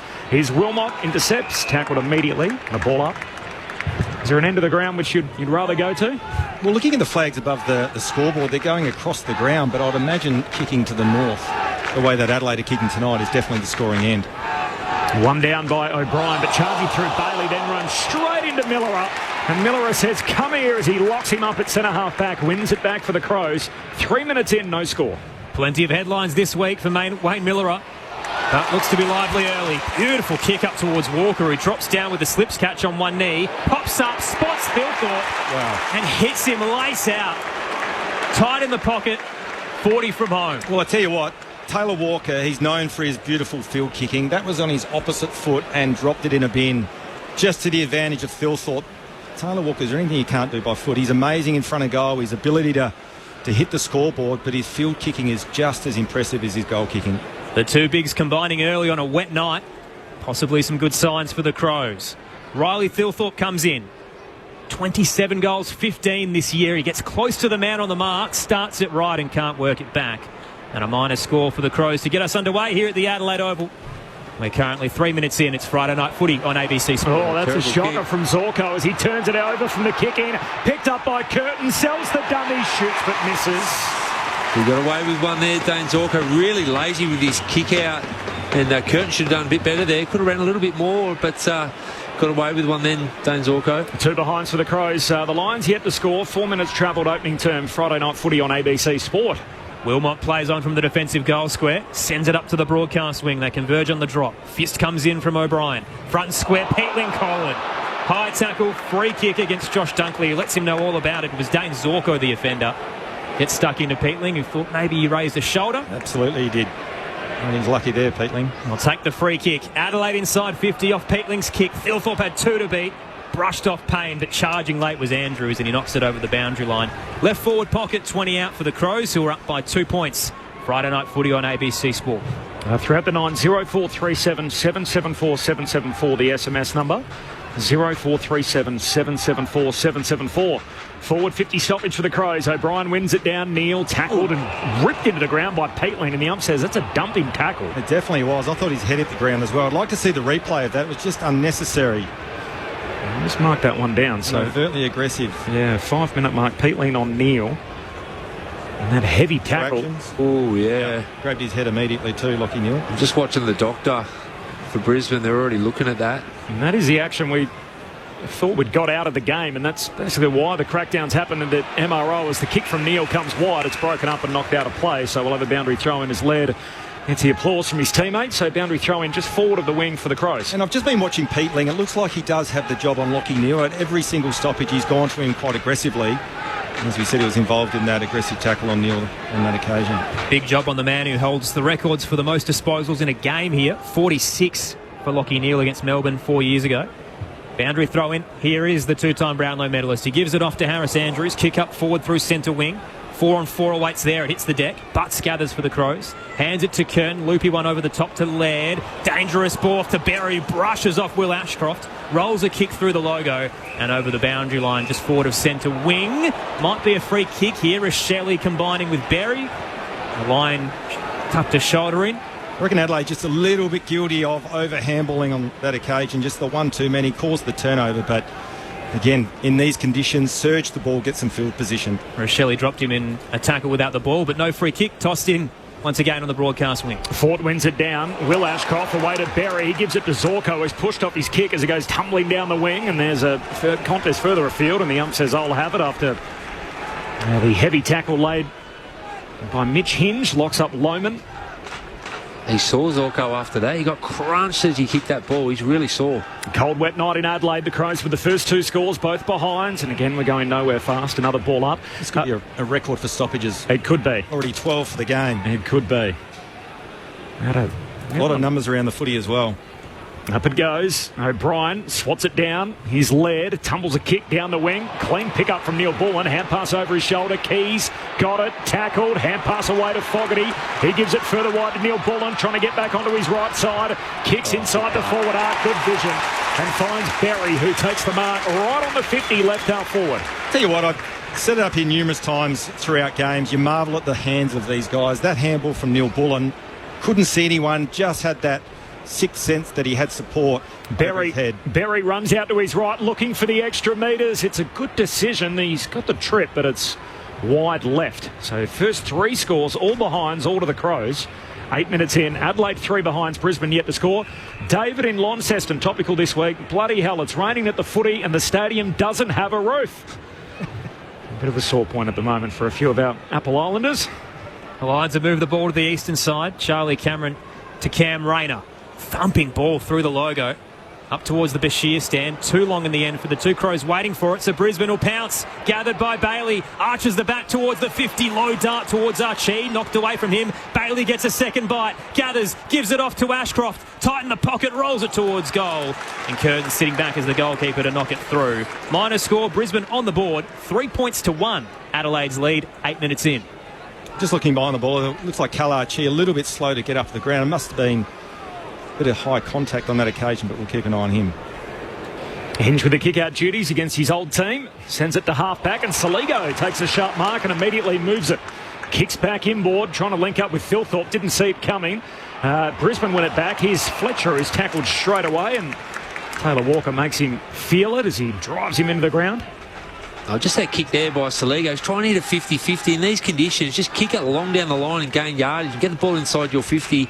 Just a little 50-50 dinky kick, almost turnover. Oh, Friday night footy on ABC Sport, and we've got our ruck lotto. The free kick here going Fort's way against O'Brien. Short kick inboard, dangerous, finds Answorth, who marks just in front of Keys. Gives a handball away to Zorko. Kicks inside 50. Archie the target. Worrell breaks it up into the path of Dawson. Hand pass away to Pedler. Thought about giving it back, and in the end, Pedler kicks out to the eastern wing. High arc hit and hope. Rochelli's tracking. He's got 2 to beat. Zorko's breathing down his neck. Rochelli tries his best to be clean, but pops up into a sandwich tackle. And he's brought to the deck in front of the Bashir stand. Ball up to come. Crows by 2. Crowds liking what they're seeing early. Friday night footy on ABC Sport. Aaron Bryans, Corbin Middlemass, Josh Franco, Dean Brogan with you for the call. Tossed into the air. Fought down straight to Berry. Around the body, he hooks it towards the 50 for Adelaide and flying across Jack Payne. Took advantage of Harris Andrews, entangled with Taylor Walker, and takes the intercept mark for Brisbane. Payne with the contest kick down the eastern wing. Juggled effort, not to be for Dunkley. Ball hits the deck. O'Brien knocks it to the path of Peatling. Shoots a hand pass to Cumming. That's a throw, surely, as he just tries to palm it away. And the ump says he can't do that one. That's pretty clear. All the ball in, and then he's flicked it out with the wrist. Free kick for the Lions, and Bailey to take it. One of 20 premiership players out there, so missing just 3 from their flag-winning team last year. Starcevic and McKenna. So Starcevic still coming back from concussion. McKenna not in their best team, and obviously Joe Danaher's retired. Short kick to Will Ashcroft. He goes long with a contest kick inside 50. No mark. Spills front and centre to Rayner. Shoots a hand pass in reverse for Brisbane. Charging through Answorth. Can't collect. Umpire lets them roll. Comes to Peatling. His kick smothered. Back into congestion. Cumming got a hand pass away. His teammate locked up. In fact, he was taken high. And there's a free kick going to go the Crows' way, and Berry will get it right half back. Crows 3 behinds. Brisbane 1 behind. We've travelled almost a dozen minutes in this opening term. Friday night footy on ABC Sport. 4th touch early for Sam Berry, who's cashing in on maximum minutes after being the sub for so many parts of the season. Kicks up to the eastern side. Brought to ground. Quick tackle laid on Isaac Cumming. Couldn't break free of Will Ashcroft. Holding the ball. Ashcroft to Dunkley.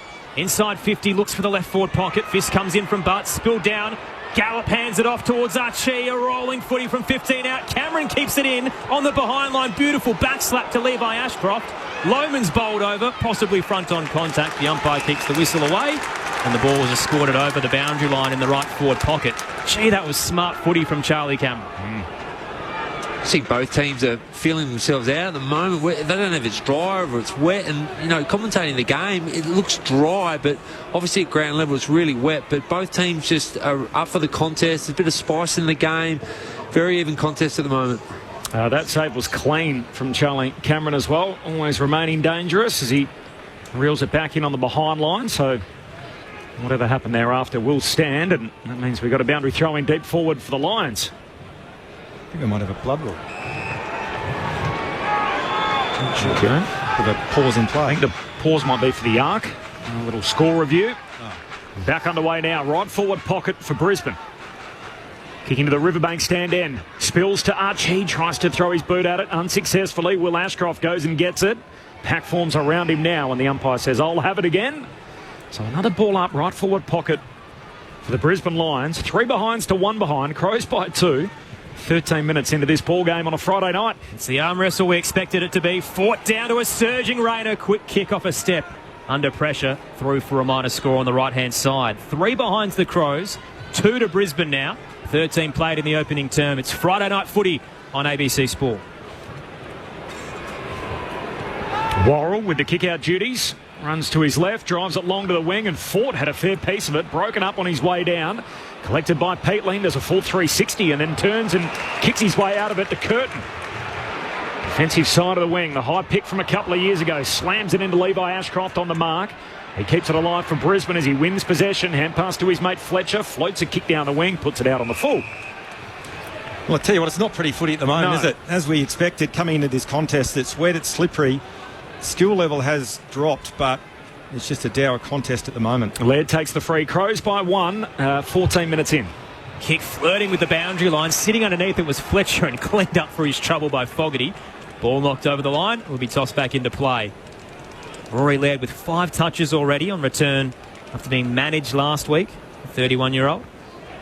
And while the Lions are sharing it around, Rayner and Bailey with 4 apiece. Ashcroft, Zorko, Ford and Neal with 3 each.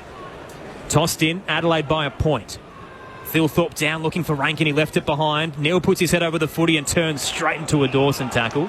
We'll get a ball up just wide of the logo on the broadcast wing. And as we said, there's been 16 or 17 stoppages already in this first quarter. Almost at the point, you've just got to start to kick the ball off the ground rather than trying to take clean possession. Thilthorpe down the throat of Will Ashcroft. Quick kick for the clearance. It bounces towards Rayner. Good take. Arcs his way around Worrell. Not a lot ahead of him. One-on-one with Archie on the left boot. He tries to track it towards him. Little, long and wide.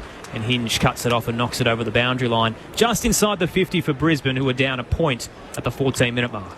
Just some key matchups. I'm just watching Dunkley running around with Dawson. We know Dawson's one of the best players in the competition, and Dunkley, in his own right, one of the best offensive players that does a really good run with role for his team. Philthorpe Rucking wins it down. Brisbane first possession. Will Ashcroft hand pass to Berry. Kicks to full forward. Punched away by the Crows. Ball hits the deck. A few left it behind. Saligo gets a second go. Tackled by Bailey. Into his back though.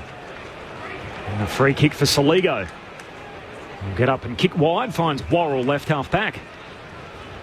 Cold night in Adelaide. Friday night footy. We had a severe shower pre-game. And there's light rain falling at the moment as Worrell kicks down the wing. Brisbane, though, win it back on halfway. Fletcher, hand pass to Wilmot. Kicked it high and up over his head. Back inboard. Big collision. Involved Dawson and Rayner. They're both okay. Bounce back up. Fletcher keeps it moving. Knocks it away to Gallop. And the young man drilled in the tackle. And Hinge makes sure he's going nowhere. We'll have a ball up on the outer edge of the centre square. Adelaide by a point. We've only had 5 scores. They're all behinds. 15 and a half minutes in. It's glorious hard footy. Thilthorpe down just wide of Berry. Towed away by Will Ashcroft for the Lions. That's the one. And Dunkley does the same. The soccer up to half forward, channeling some Socceroos after last night. Picked up by Hitwood. Off towards Rayner. Turned into trouble. Spun in the washing machine by Millerer. Ball pops out. No whistle. Picked up. Bailey nearly got caught high. Shrugs it off. Gets it to Levi Ashcroft. A tumbler from 40 and through on the the right-hand side for a minus score. Crowd not happy with the umpire not interjecting himself. And scores are level at 3 apiece heading into time on. We were expecting a close game. I'm not sure we're expecting exactly this. And goalless through the first 16 minutes. As Adelaide work it down the wing and Curtin's on the end of it. Takes the mark, sends it over halfway. Walker with some body work. No mark. Spills to Fogarty. He's tackled.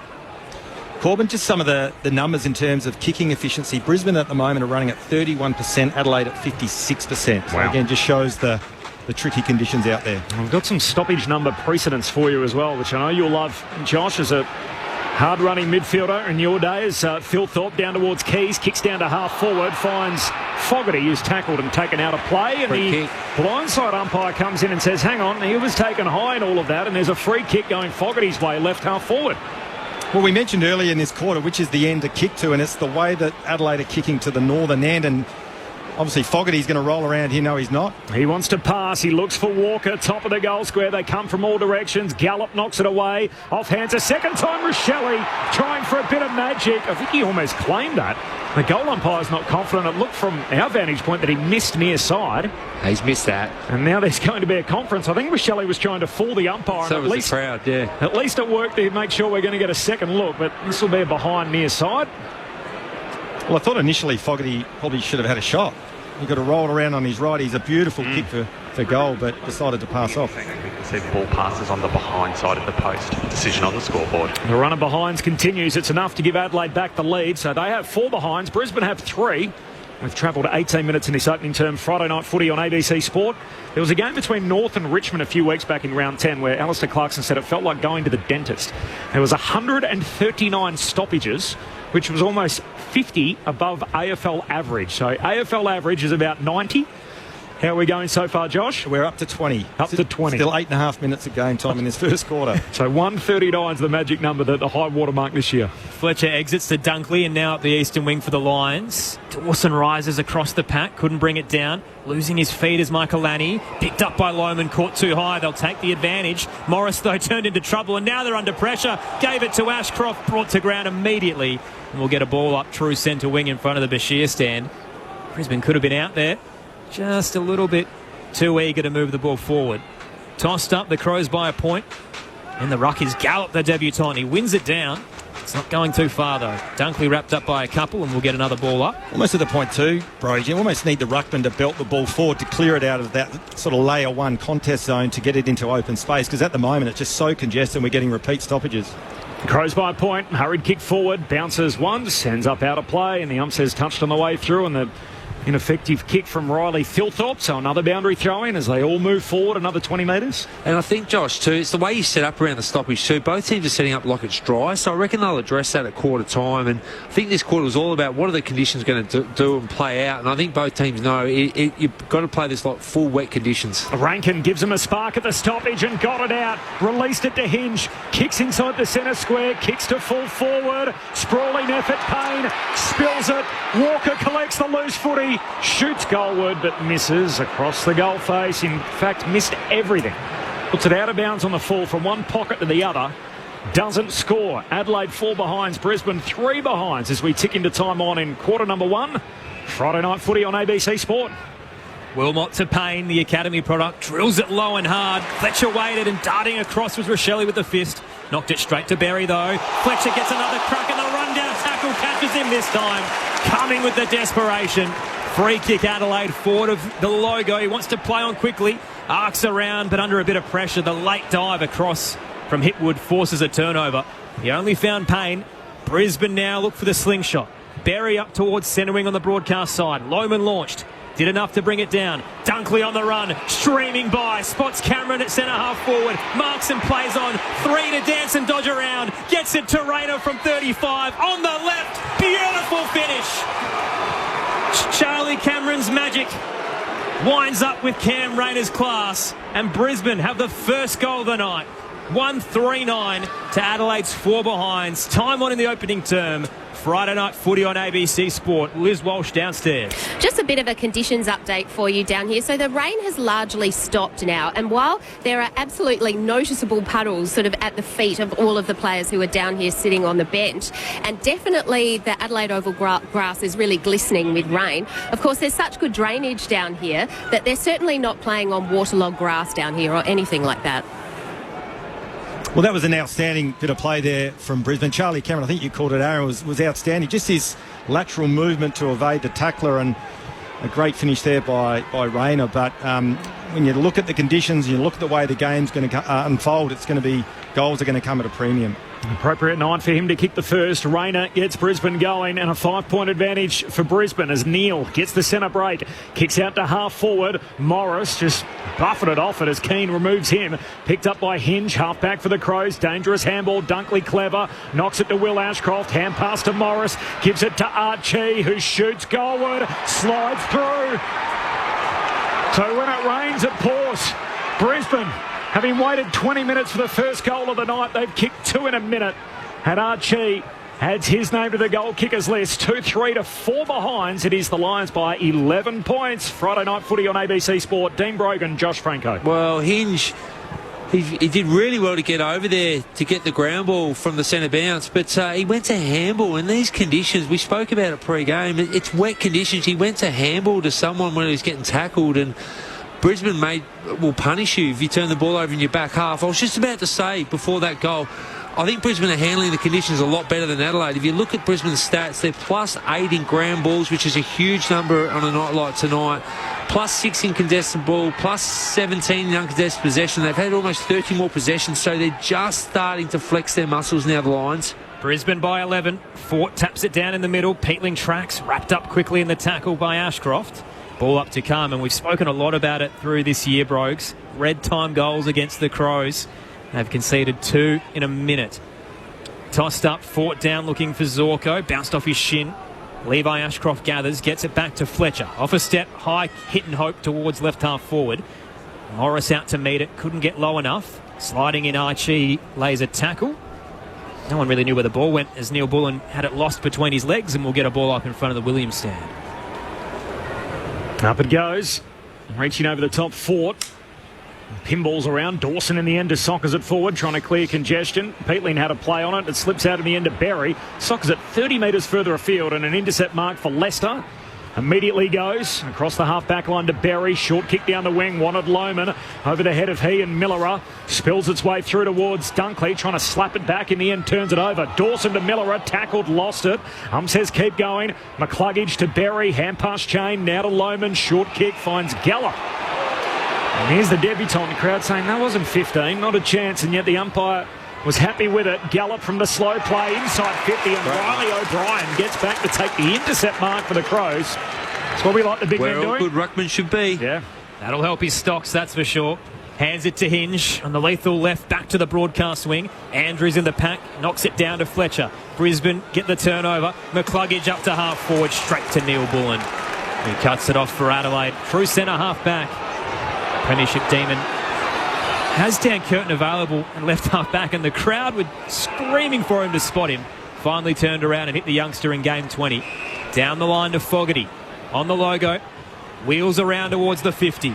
Walker in front position. Leicester got a fist in. Coming with the assist is Dunkley.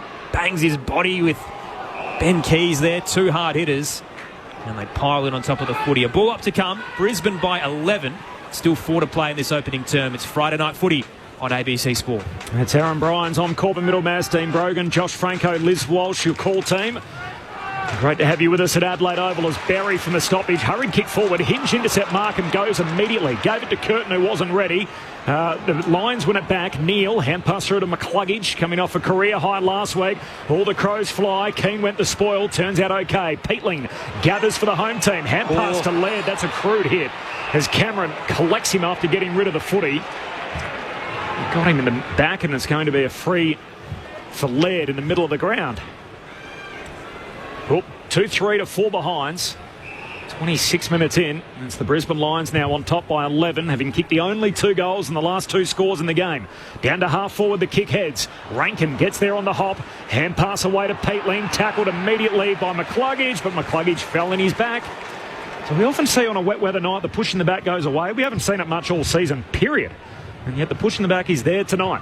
Peatling sends Adelaide inside 50. Not sure who to. Straight to the hole, and Jared Berry's waiting for the Lions. Just some of their entries as well, Brogues. Adelaide just by foot, just turning the ball over and just lacking a little bit of composure, and now going inside their forward 50. Which was the issue against Collingwood and Geelong. Just the class between some of those heavyweight sides in Adelaide who are hoping to join that echelon. The kick from Berry down the line's cut off. I think when you play Brisbane as well, you don't want to bang the ball in long. You've got Andrews and those sorts of guys that intercept and air assist. You need to find other methods to enter your forward 50. Dawson took the mark. He's usually so clinical inside 50, but does bang it long. Off hands. Berry front and square. Hands it to Walker. Then a kick from Rankin. Tried to screw it around the body. Didn't have the angle. Through for a minor score on the left-hand side. Brisbane's lead is down to 10. 26-minute mark of the opening term. The most accurate team in the league, Adelaide. Nearly 55% their goal kicking, while the Lions sort of bottom 8, bottom 7. They're 12th overall at 47%, and yet it's the Crows on a wet night with the first 5 scores all behinds. As Peatling is taken high again, he's earned about 3 free kicks tonight, Peatling. I don't like that one there, Corbin, to be honest with you. Well, this is Peatling's free, and this is how embarrassing this moment is. Peatling doesn't even realise. He doesn't even know. Well, he ducked into the footy, lifted the arm. It was his free for a high tackle, and yet he gave the ball to his opponent in Berry. Peatling takes it, reloads inside the forward pocket. Another whistle on the play. Rankin thought about shooting goalward. Now it's a Brisbane free kick. Gee, there's a lot of intervention here, and now it's going to go Harris Andrews' way, back pocket. Scoreline, by the way, is a 10-point lead for Brisbane. They've got the only 2 goals in the game. We're 28 minutes in on a cold, wet night in Adelaide. Friday night footy on ABC Sport. Back to the broadcast wing go the Lions. What a grab. Stuck in the big mitts of Morris, and as he landed on the deck, it popped straight out like a bar of soap. That looked like a great mark, and the umpire won't give it to him. Boundary throw-in to come. Courtney, you talk about intervention. At the moment, there's been 16 free kicks paid in this first quarter. 11 to Adelaide, 5 to Brisbane. Too many? Yep, way too many. Toss back in. Fought down straight to Will Ashcroft. Disposal number 10. Up and under around the body, and courageous from Curtin to sit underneath it. Takes the intercept mark on the broadcast wing. One of their lefties. 6 of them out there tonight for Adelaide as Curtin kicks inside the forward 50. Walker got to the drop, stands in front of the troops and takes the mark. There were 3 waiting for the footy behind him, and Taylor Walker just ran around the front and able to take the mark outstretched. It's a clear tactic by Adelaide. All their entries have been to the pocket tonight. And you mentioned it before, Josh, and look, it worked on that occasion, but I think on a night like tonight, you'd want to be hitting the hotspot a little bit more, but it's in good hands here with Taylor Walker. But it's interesting to know that they are trying to hit the pocket most times they go into their forward 50 tonight, Adelaide. Their all-time leading goal kicker, Taylor Walker, at left half forward. The drop punt fades right. He's kicked 2 from that pocket, and they both ended up in the same spot. One far right, out of bounds on the full. That one slightly right and behind. 6 behinds to start Adelaide scoring tonight. Brisbane a 2-3-15, a 9-point advantage for the Premiers. Half-hour mark in this opening term, Friday night footy on ABC Sport. It's coming straight back in. Neil Bullen with the intercept. Phil Thorpe floats across, slipped through his big mitts, and Berry is dumped in a tackle from Fogarty on the gather. We'll get a ball up, 35 out. Oh, I'll tell you what, Phil Thorpe would like his time again there. Got 2 mitts to it. Just, again, with the conditions and the slippery ball, just slipped through their hands. 9-point game late in the first. Adelaide's 50, bursting through. Good handball out of traffic by Neil. Off a step, Berry towards the eastern wing. Adelaide have the numbers. Butts head over the footy, couldn't extract it. Keane could. Got it to Laird, then Neil Bullen. Rolling to Peatling. He's nudged off his kick and only finds Jasper Fletcher at left half back for Brisbane. It's a bad night to keep this stat going. Jasper Fletcher entered the game with his last 39 disposals, all effective. I'm told the longest streak is 67 by Harry Taylor in a wet night in Adelaide. He kicks long to a contest here. Crows drop a mark they should have taken as it's spilled out there by Hinge, and the umpire says, I'll have it. Or in fact, no, he won't. He's going to pay another free kick. What are we up to? That must be number 17 of the quarter. Yeah. These umpires are very whistle happy tonight. Some of these free kicks have been 50-50 at best. The poor person responsible too on the big screen that tries to explain to the crowd what the free's for. That is for a holding free. Going Mark Keane's way. He gets the last kick of the quarter, but from the defensive side of the wing, that's not enough to register a goal, and as a result, it means that the Adelaide Crows have gone goalless in the opening term for the first time since round 11 2022. So that's the first time in 3 years of footy. And that is not the start they had anticipated up against the reigning premiers, and a real prove-it game for the home team. And the conditions haven't really played ball either. It is a cold, wet night at Adelaide Oval. And what is a blockbuster game in prospects. Hasn't quite lived up to that so far. Brisbane 2-3-15. They lead the Adelaide Crows, who have scored just the 6 behinds. The goal kickers shouldn't take long then. Cam Rayner kicked the first of the night, and Kalarchi kicked the second. That's it. It's quarter time, and the Brisbane Lions lead it by 9 points. The thoughts of Dean Brogan and Josh Franco coming up in just a moment. This is Friday Night Footy on ABC Sport. The World Test Championship is coming. He's bowled. Oh, middle stump is out of the ground. Australia v South Africa. It goes a very high and a very long way back at 6. Catch every ball on the ABC Listen app from June 11. He gets under it and he swats it high long for 6. A big 6. This is the 2025 AFL Premiership season on ABC Sport. It's a game worthy of the Friday night stage. Matthew Nicks, the biggest game in his reign, and no one put it better during the week. Can we match it with the best? It is the reigning premiers, the Lions and the Crows on ABC Sport. Forward 50 stoppage for the Crows. O'Brien wins it down. Neal tackled and ripped into the ground by Peatling, and the ump says that's a dumping tackle. It definitely was. I thought his head hit the ground as well. I'd like to see the replay of that. It was just unnecessary. That heavy tackle. Oh, yeah. Grabbed his head immediately too, Lockie Neal. Dunkley on the run, streaming by, spots Cameron at centre half forward, marks and plays on, 3 to dance and dodge around, gets it to Rayner from 35, on the left, beautiful finish. Charlie Cameron's magic winds up with Cam Rayner's class, and Brisbane have the first goal of the night. Picked up by Hinge, half back for the Crows. Dangerous handball, Dunkley clever. Knocks it to Will Ashcroft, hand pass to Morris. Gives it to Archie, who shoots goalward. Slides through. So when it rains, it pours. Brisbane, having waited 20 minutes for the first goal of the night, they've kicked 2 in a minute. This is ABC Sports coverage of the AFL. On your radio. ABC Sport Digital. And on the ABC Listen app.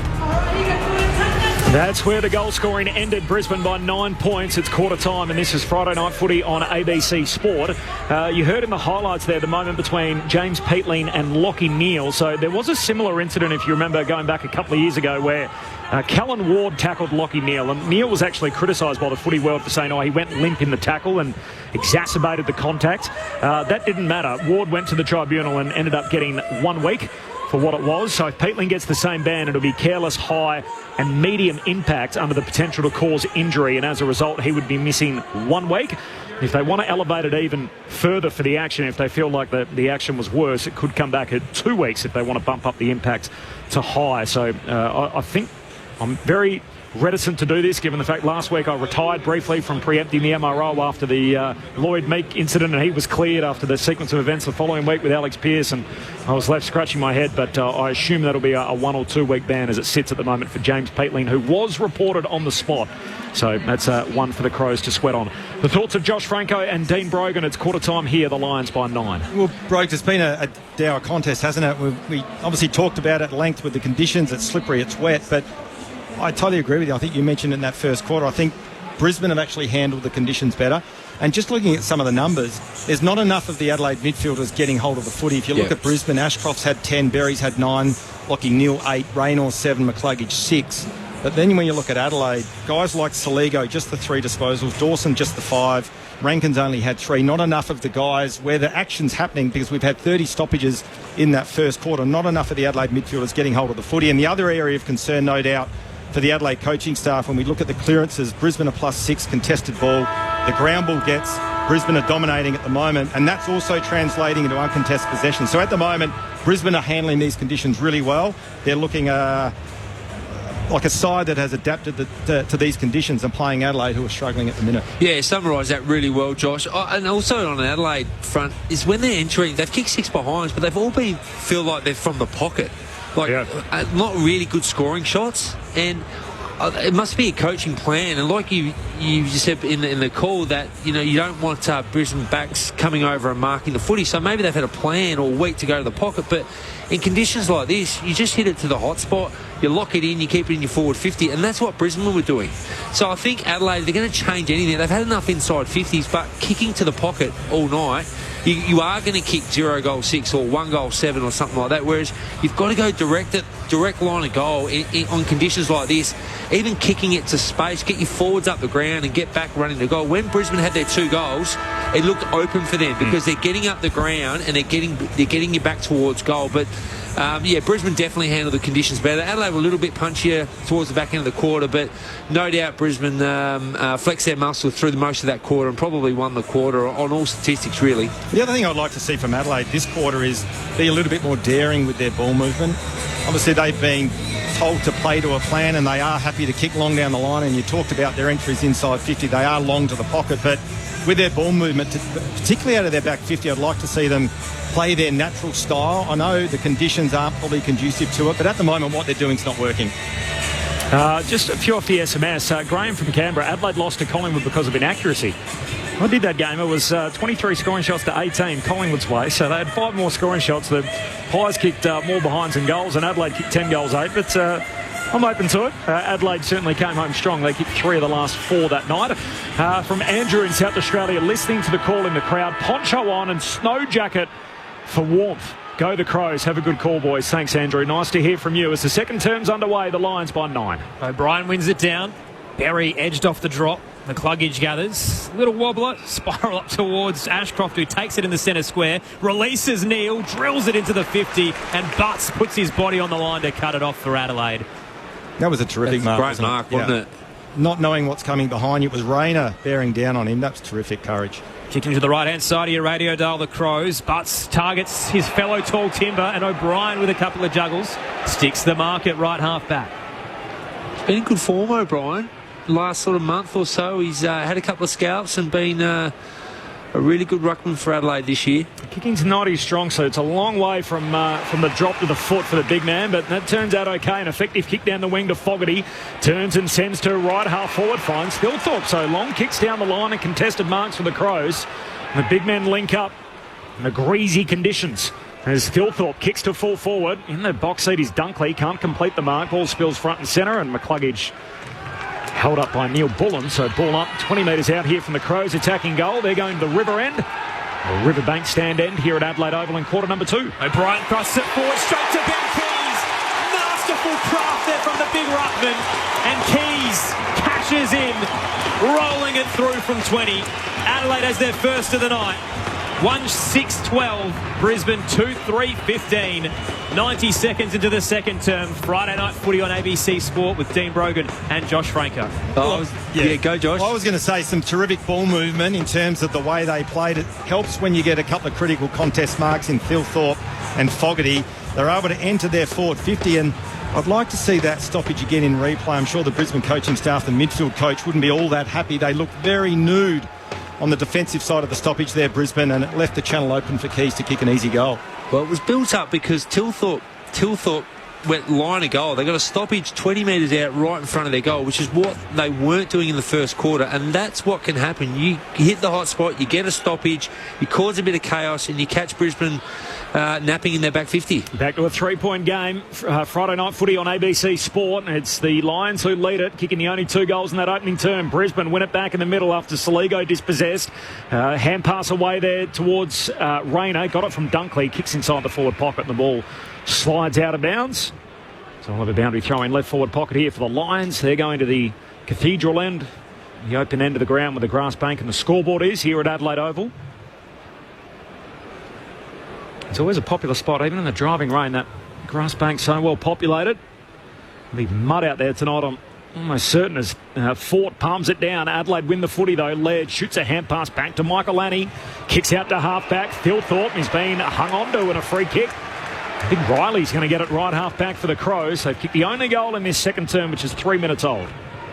The Lions have zoned off ahead, so he keeps it low. Tight to the boundary line, and Rochelle, disposal number 2 for the night. Arcs inboard, up to right half forward. Fogarty edges Andrews off the drop but couldn't reel it in.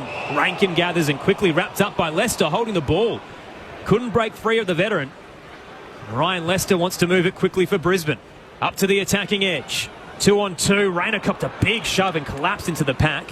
Freed up Hinge to gather. Hands it across to Laird. He bangs it back where it came from.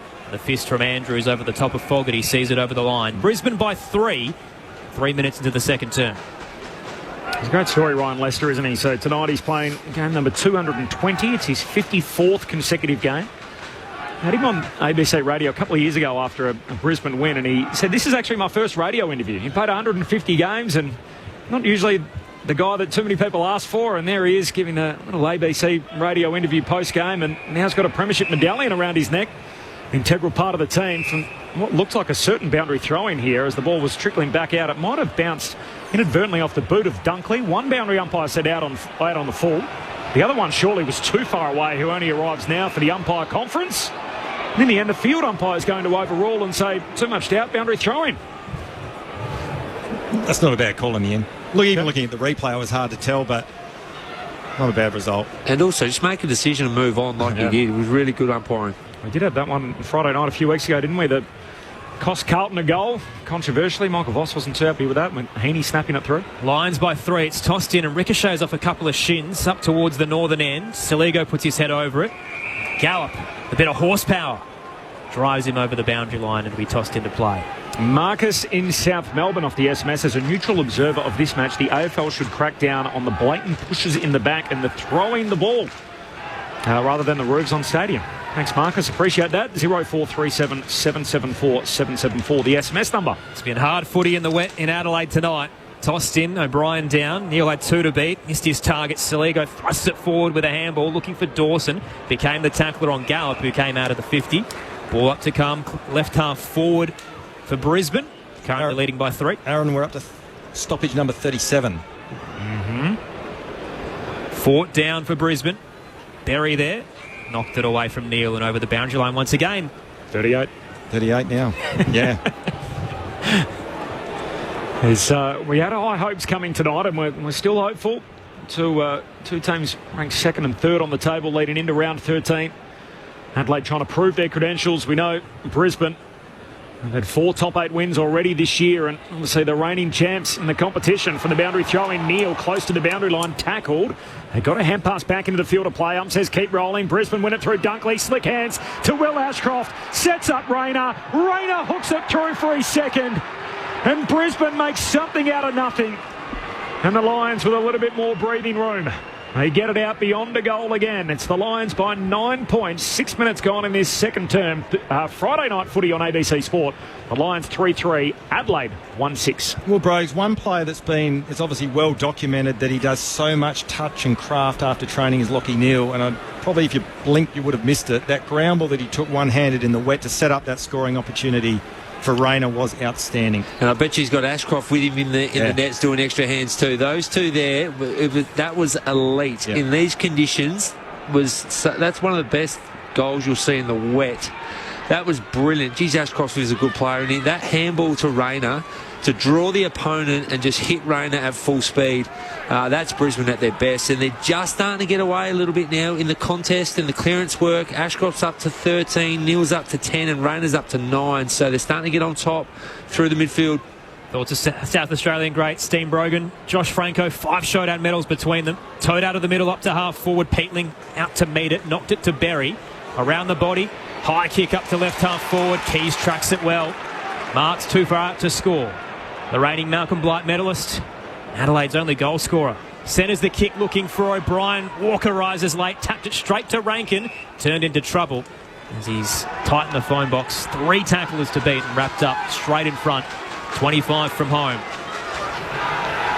Up it goes, deep forward for the home team. Picked up by Fort after it hits the deck. Trying to get a clearing kick to half-back. Archie knocks it further afield, but Michael Lanny scoops it up for Adelaide, goes to ground. They all come to tackle him. Says keep rolling. Hipwood got a hand pass out. Rayner clever. Just knocks it away to Will Ashcroft. Gives it to little brother Levi. It's just a hack kick forward as the ball tumbles down the wing. And Adelaide able to intercept through Worrell. Drives his kick back down to half forward. Wilmot goes to spoil for the Brisbane Lions. Into the path of Leicester. Hand pass meant for Payne. Left it behind. Crows had it, lost it as Curtin is tackled. Leicester runs it out of bounds. Says that's okay. And a boundary throwing on that eastern wing. It is the Lions by 9 points. We've travelled 9 minutes in his second term. Liz Walsh on the boundary on ABC Sport. Perhaps a little concern down here for Adelaide captain Jordan Dawson has run to the bench. He's looking a bit proppy. He's just had some ice rubbed into his left knee, so I'm keeping a close eye on it. Tossed in. Fort front position. O'Brien won it down from behind. Straight to Will Ashcroft. Kick smothered by Saligo. Nearly comes back to the Norm Smith medalist. Barging through Peatling. Couldn't beat Ainsworth. Tackled. Free kick. Holding the ball. Brisbane will have the footy just behind centre wing on the eastern side. Gee, when it's Jordan Dawson, it's always concerning, isn't it? Even if it's on the minor end. Thanks, Liz. Nice on his left knee. So Noah Ainsworth plays on. Plenty of space to run into with no one on the mark. Draws Rankin and then hands it off to Leicester. Bangs a high one into the 50. Throw a blanket over them at the drop. Double fist knocks it straight to Ashcroft just outside the 50. Links up with Bailey and then snaps around the body. Fist comes across from Laird. Saligo launches in the air and gets a mid-air handball back to the veteran. Laird, 1-2 with Berry and finds Walker. Here come Adelaide surging up the eastern side. They get excited when the big Texans got it. Sweeps a hand pass forward to Keys. Keys between wing and half forward. Kicks inside 50. Phil Thorpe one out in the cage. He moves Payne out of the way. And the umpire says you can't do it like that. That is an illegal shepherd and a free kick for Payne. Half back for Brisbane. I thought Keys could have used Fogarty just over the top, run at the opponent and use your hands. I wouldn't say it's dry conditions down there, but it's good enough to run and draw and get a handball over the top and then launch the ball inside 50. One of their 20 premiership players out there, Jack Payne, kicks down the wing, off hands, it spills to Lohman. Oh, hand pass to Bailey's, helped out of play by Rory Laird. Always the question is, when guys get managed to have a week off, do they come back sort of rested or rusty? This guy looks rested, fresh and ready to go tonight, Rory Laird. He's done some good things. He's got a team-high 11 disposals to go along with his grunt work, as we saw on display there. Boundary throw-in on the eastern wing. Brisbane by 9 points, 11 minutes into the second term. Friday night footy on ABC Sport. O'Brien wins it down just a little heavy for Rankin. Coming through Berry, shrugs off Lohman, hands it to Hinge. Check side inside 50 for the Crows. Walker spots Andrews and committed to riding the contact rather than launching for the mark. And the dual Australian defender wins out. Harris Andrews for the Lions places his kick out of the 50. Defensive edge to Ashcroft. They want to go here. Up the eastern side. Kick is pinpoint to Lohman. Wheels around. Low ball into the 50. In the territory. Path of Archie. Cutting across. Keane with the socket to Hinge. Gets it back, but the Irishman's wrapped up. Holding the ball. Free kick, Zach Bailey. What a month this kid is putting together. Free kick straight in front. 40 from home. Well, he's a genuine star, isn't he? And probably unheralded. You've got Charlie Cameron, Cal Archie's coming along in his football journey as well, but this bloke is one of the mainstays inside Brisbane's forward 50 that continually impacts the game, and on that occasion his forward pressure was outstanding. Averaging 21 touches across his last 3 games, and no stranger to South Australian footy. The Darwin product who played for Norwood. Zach Bailey crosses the paint of 50, drives it straight and hard and home. What a kick. Brisbane up by a game high 15 points. 4-3-27, plays 1-6-12, 11 into the second term. Friday night footy on ABC Sport. Liz Walsh downstairs. I've been keeping a really close eye on Jordan Dawson. As I mentioned before, he was having a little bit of ice rubbed onto his left knee, but he looks much happier now and he's running back out on the ground now. Well, bros, I just looked at one of the Adelaide Crows officials holding up a sign that had a boxing glove on it. So I'll be interested to see what that means. Hopefully it doesn't mean they're going to start some fights. Doesn't mean go the knuckle or anything like that. It might mean get going, boys, because we're under the pump at the moment and we're not tough seeing enough. This game absolutely slip away from us. I reckon it's not tough enough. They're getting beaten at Tough the contest at the moment, and Brisbane are really starting to get away from Adelaide here. And I just don't like the way Adelaide's forward line's functioning at the moment. Something's missing for me, whereas Brisbane, on the other hand, when they go in, they look like they're going to score. Lions by 15, back in the middle. Peatling soccers it away, but straight into the path, the Berry of the Lions. Handball to Fletcher, hand pass out to Answorth. Has his pocket picked. Nice work there by the Crows. Ends up with Keys. Hand pass to the wing, finds Laird. High up and under inside the forward 50. Andrews punches it away for Brisbane. Into the path of Fort. Handball to Wilmot. Took on one too many. Saligo got him. Surely not correct disposal. Hum says keep going as Berry got a little kick into the middle of the ground from McCluggage. Kicks it straight down the pipe. Hit with the target. No mark. Collects on the bounce. Turns. Drives it inside 50. Cameron with speed that's blurry as he runs out after it, but the boundary line even beats him. And a throw in forward pocket for Brisbane, but it's gone from a assumed free kick for the Crows in the forward 50. So all of a sudden, hold the ball, wasn't it? A stoppage at the other end. If it wasn't holding the ball, it was a throw that somehow he lost possession and the umpire said keep rolling. Frustration levels rising at the Adelaide Oval. Tossed in, fought down inside Brisbane's 50. Berry wrapped up quickly in the Pedler tackle. We'll get a ball up, 35 out. 15-point lead to the visitors. The Road Warriors of 2025 yet to lose a game away. Tapped down by Morris. Lohman buffeted off the footy. Adelaide exit only as far as Fletcher. They retreat back towards Harris Andrews. Beautiful sidestep around Walker. And a wobbler back into the 50. Lands straight to Bailey. Fort and Dunkley did a tremendous job to keep their men out of the drop. And it frees up Zach Bailey to take the uncontested mark, 45 out. Well, even there, Saligo, he was directly opposed to Zach Bailey in that marking contest, and he just spectated and watched.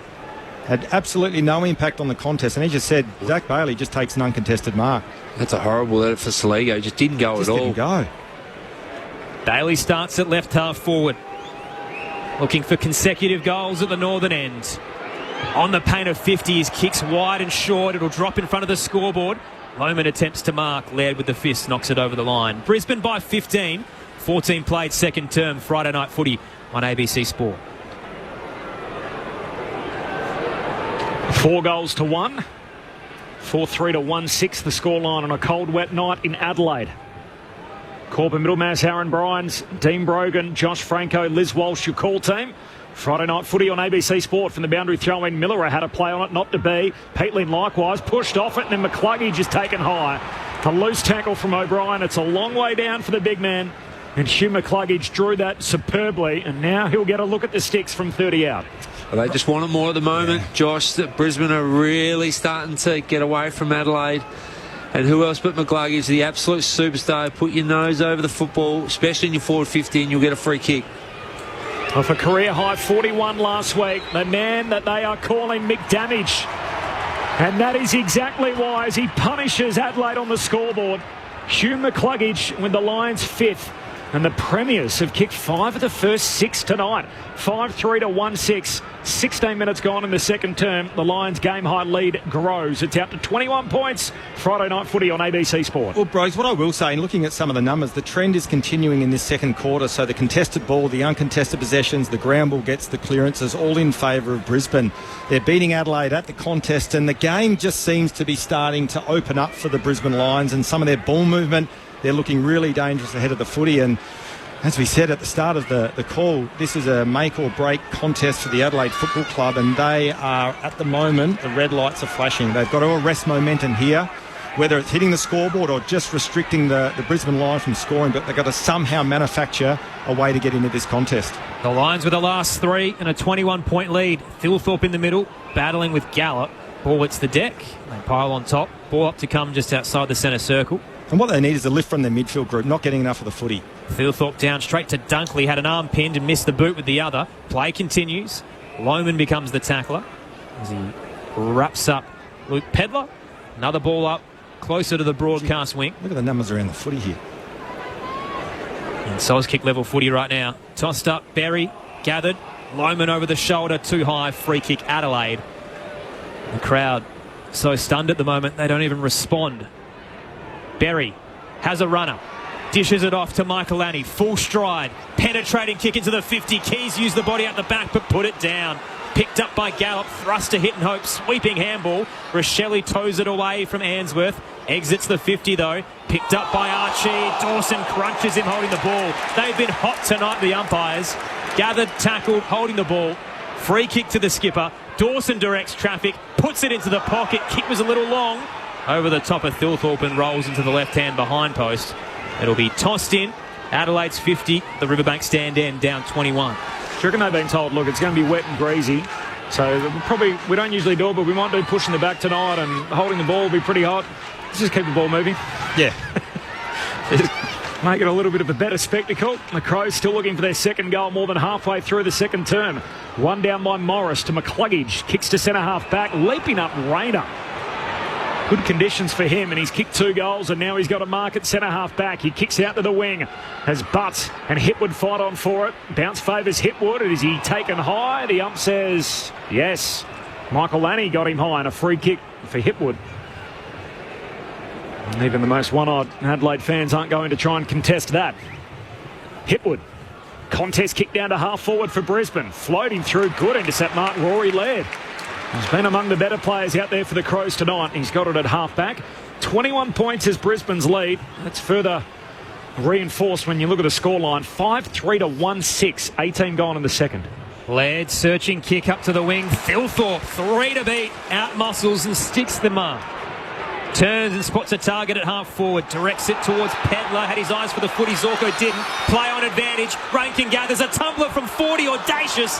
And backtracking. Fletcher will knock it through. If he'd gone for the shot instead, it could have gone home. In the end, it's another minor score for the Crows, down 20. I think it was better play by Adelaide. Thilthorpe with a big contested mark, and he played on really quickly, which got Adelaide into flow, and it looked a little bit better moving forward with the ball for Adelaide. Fletcher brings it into Payne, and the short kick back to Fletcher missed him, had to go get it. Links up with Jared Berry, who marks at half-back. Kicks long down the boundary line eastern side, and the intercept mark for Miller. Nice body use. Got rid of Hipwood. Takes the mark. Short kick to Neil Bullens. Got it high half forward. Still 70 metres out from goal. Sends the Crows inside the forward 50. Walker the target. Edged underneath it. Payne takes the intercept mark fullback for the Lions. Once again, I don't reckon that's the kick. The long bomb inside 50 when you got those 2 tools for Brisbane that are superb at intercept marking. again, look for another connect and then get a deeper entry or a bit more method moving inside their forward 50. Payne to Wilmot, then Bailey. Methodical ball movement from the Lions, but they've run out of options. Bailey thumps it towards the broadcast wing. Rayner flew too early. McCluggage trying to break through 2. The ball's knocked over the boundary line just wide of the wings. Pushing the backs in, so that's in tonight. 15-metre kicks out. We're not doing that one tonight. So we've seen some 7-metre kicks and 8-metre kicks, and that's the early read here. 1/4 and 20 minutes in. Lions by 20. Friday night footy on ABC Sport. Phil Thorpe edges off Gallop, tried to turn out of the ruck contest, dropped it, picked up by Dawson. Releases coming inside 50, 2-on-2. Walker's caught behind. Andrews tracking well, knocked away from him. Lions defender gathers inside the field of play. Looked like he stepped over. Handball to Zorko. Andrews in some trouble. He should have walked it over. Wrapped up by Rankin holding the ball. Rochelli's the one who'll get the free kick. Oh, it was a mess from the Lions there. The crowd were frustrated that it wasn't a boundary throw, and in the end, they've won out. Oh, I love partisan crowds. So there was a moment there where they were trying to appeal that he deliberately took it out, so they wanted a free kick for deliberate. Then when they realised the ball hadn't gone out, they were then frustrated that it wasn't a boundary throw, and it wasn't. How can you argue for both? They're never happy, the Adelaide supporters. A roller coaster of emotions. Can they cap it off with a high? Rochelli on the tight angle. That is glorious! An extraordinary finish. Absolute class from Josh Rochelli. Margins down to 14. 7 to go in the second term. Adelaide 2-7-19. Brisbane 5-3-33. Friday night footy on ABC Sport, and it feels like we're just getting started. Josh Franco and Dean Brogan. Well, what a finish by Josh Rochelli. This kid's really come along this year. There was a lot of question marks. It was dropped last year at round 23. A lot of controversy around that. Probably should have done early in the year and teach him a lesson. But whatever he's done over the summer, he has been fantastic over the last 4 or 5 weeks. But this is his role. Get at the players. Get at the back defenders for the Brisbane Lions. Get at them. Show some energy. Brilliant goal, and that's what he's capable of. And look at the energy after the goal. It's what Adelaide needed. They were flat. Brisbane were flexing and getting away from them. And now on comes Josh Rochelli. What a goal. Immediately marks his territory, pointing at the ground, saying, this is my spot. Eddie can have the other end as Cumming gets a hand pass out towards Samberry. He gives a handball away to Saligo. Surge kick forward for Adelaide, trying to ride the momentum. Phil Thorpe competes, no mark, spills to Keys. Handball to Fogarty, tackled, look away handball. Still inside the forward 50 for the Crows. Levi Ashcroft gives it by hand to Dunkley. Squeezes a kick out to Will Ashcroft. His kick smothered. Saligo to 1%er. Back inboard towards Andrews, can't quite collect, and burrowing his way in his paddler. He's tackled and pinned holding the ball. That's a terrible call. These umpires put the whistle away. I'm not sure about that. Zorko takes the free, swings the Lions to halfback. Berry has it for Brisbane. Pops it short to Morris, just behind centre wing. The umpires have been hot and heavy on holding the ball tonight. Short pass back to Berry, who's floated in front of the benches. Brisbane by 14 points. Momentum slows just a little bit. Kick wasn't 15, not paid. Dunkley thought it was going to be, had to shrug off Walker, too strong. Back to Berry. Inside 50, rising, nearly cut off by Hinge, slipped out. Landed into the arms of Gallop. He was brought to the deck and will get a ball up. So we're 35 out inside 50 for the Lions. There's your 15 metres calls. It's back randomly at time on in the second quarter. Haven't done it all night. There's a ball up, forward 50 for Brisbane. Rayner tackled out of play by Miller. The boundary throw in here, 25 metres out from the Lions goal. That's what frustrates players though, doesn't it? Where you have the short little 7-metre ones, they get paid. And then you have one like that, and sort of line ball doesn't get paid. 14 points on lead for the Brisbane Lions. The Crows and their fans waiting for a key involvement. They got it through Rochelli from the boundary throw in. Fought down to Lohman. Swings his kick goalward. Bounces right in front of the behind post and into it. So that means we got a boundary throw in the right forward pocket for the Lions. Stoppage number 55 as well, Corbin. And when we talk about free kicks as well, there's been 29 paid so far. 17 to Adelaide and 12 to Brisbane. AFL average is high 80s for stoppages, to put that in context. So we're well above AFL average in the rate we're going. And now a forward 50 stoppage here again for Brisbane. Tossed in, O'Brien down. Archie trying to rip it away. Ball pinballs out for a couple of bodies, and Gallup's brought to ground. Ball up to come in front of the scoreboard, 25 out. Lions by 14. Fought down, just missed Neil. Adelaide have the numbers at the back. Neil ball into Saligo, beautiful chain. Finishes it off with Berry, drives it hard. A spearing pass to Walker, sliding low, couldn't reel it in. Head over the footy, Leicester, wrapped up by Rankin, puts him in a headlock. It's been holding the ball all night, and the umpire was about to play it, and the ball popped out late. Saligo to Neil Bullen. He was about halfway through, unfurling the arms. Down the line, Thilthorpe takes the mark. Looks central to Walker, just the required 15. On the right, spots a running target. Keane far from home. Marks 55 out, lowers the eyes, kicks it 8. Not paid to Fogarty. He's under trouble by Morris. Quick kick away straight to Ashcroft and turns it over. It is confusing.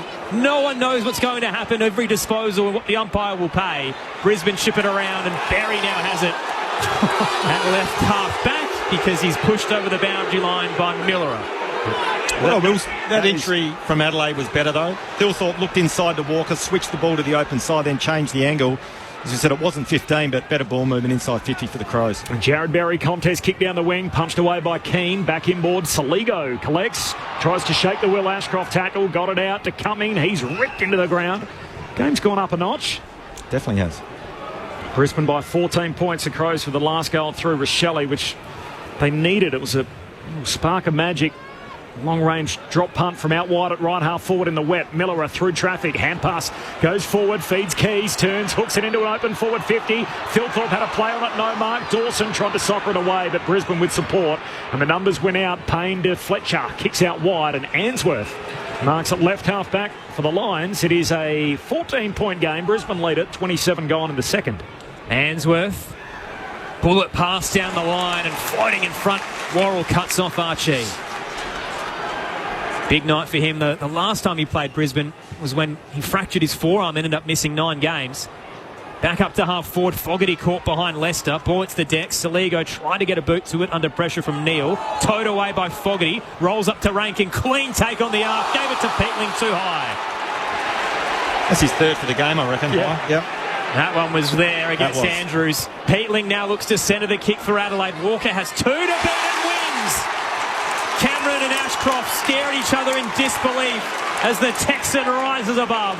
25 out, slight angle to the left. Well, it's a great kick by Peatling. He just recognised that Walker was against Ashcroft and Cameron, and even though it was a 2v1, you'd still back Tex in that occasion. But Adelaide have definitely lifted the last 5 minutes, and Peatling's been very good for Adelaide tonight. Walker starts 45 out. Short approach, hard and strong. He strikes it through the big sticks. Adelaide with back-to-back majors, and it's a single-digit ball game. Brisbane by 8, 5-3-33 to Adelaide's 3-7-25. 28 minutes played in the second term. Friday night footy on ABC Sport with Premiership power ruckman Dean Brogan and All-Australian midfielder Josh Franco. Well, Brogues, when we look at Adelaide over the last 10 minutes, I reckon prior to that it was almost Brisbane by how much in these conditions. They looked ominous. The game started to break open for them, but Adelaide off the back of stoppage and clearance win, they're getting field position and they're looking a lot more dangerous ahead of the footy. And as we said, and I reckon about halfway through that second quarter, there was a call from downstairs to get the punching gloves on and the boxing gloves on to start to win the fight and win the contest, and Adelaide have definitely done that. Their midfield group has lifted. Saligo starting to get his hands on the full. You mentioned Peatling as well, but they look a different side when they're winning clearances. All of a sudden back to 8 points, a lead for the Brisbane Lions. Adelaide with some go forward out of the middle. It comes from their skipper as Dawson kicks out wide, punched away from Rochelle. Nice work defensively from Leicester. Curtin keeps it alive for Adelaide. Hand pass back to Rochelle. Under pressure, handball to his mate Saligo. He gives it away hurriedly to Miller. High kick down the line, puts it out on the full. Free kick Brisbane at half back. Now it's the Lions who are looking to try and get into the rooms at half time, and Adelaide trying to keep the ball rolling. And also now Brisbane are chasing Guernseys, with Adelaide getting first possession and getting their hands on the footy. Contest kick down the line. Morris flies for it. No mark. Gathers as it hits the deck. Hand pass away to Bailey. Handball to Neil. Now back to Morris. Under pressure and duress, and finally they give it away. Handball straight to Peatling, and he's done exactly what May Miller did. The worst case of deja vu as it goes straight out on the full. Free kick left half back to Harris Andrews, and we'll try again. And not only that, Adelaide's pressure has gone through the roof. They're going 1-to-1. They're not going 2-to-1 at Brisbane, where they're overlapping the handball. They're going 1-to-1, and their tackling's been really good. Lions by 8. Andrews inboard to McCluggage. And now Fletcher, the youngster at centre half back, wants to send it to the eastern side. Zorko's one out there with Keys. And Ben Keys wins out against the veteran. Hands it across to Cumming, now trying to use Michael Annie. Brisbane smelling blood. Cameron pounces, tackles, forces the turnover. Neal tried to get it to Levi Ashcroft. Ricochets out to Zorko from 50. Spots an empty goal square, kicks for home. And Keane gets back. Launched himself from 20 out. Races with the backtrack and pulls it in. No score. Lions by 8. Short to Hinge. The former Lion goes long down the wing. They come from all directions. Spills to Hitwood. Had a little fumble. Cost him. Able to get it out to Will Ashcroft. All by hand to Payne and now to Fletcher. Kicks from the boundary line. Eastern wing inside the forward 50. And Hinge is there again. He whacks it out of play. And a boundary throw in half forward for Brisbane. I mentioned Murray Davis in the pre-game. Of course, the coaching director now at Adelaide coming across from the Premiers. There's also Mitch Hinge playing against his old team. Ben Keys played 30 games for the Lions. And, of course, Charlie, who started his career with Adelaide, playing his first 73 games here and featuring in that grand final team in 2017. Tossed in, O'Brien down straight to McCluggage, trying to break free from Peatling, who wouldn't let go, just latched on. And we'll get a ball up, 45 out for Brisbane. O'Brien and Fort together as it's tossed into the air. The Lions ruckman wins it. Awkward bounce for Levi Ashcroft. Picked up by his brother Will. Threw it on the boot. Jamming kick. It floats its way to Cumming. Intercept mark for the Crows. He wants to go quick with a deep ball up towards centre wing. Too heavy in the end for Thilthorpe. Out the back is Andrews, and he'll retreat with a long kick to right half back, giving up plenty of acreage to Archie. And now central to Leicester. It's Archie's first touch of the quarter. He's been thrown behind the ball to get it. Kicked the goal in the opening term, Cal Archie.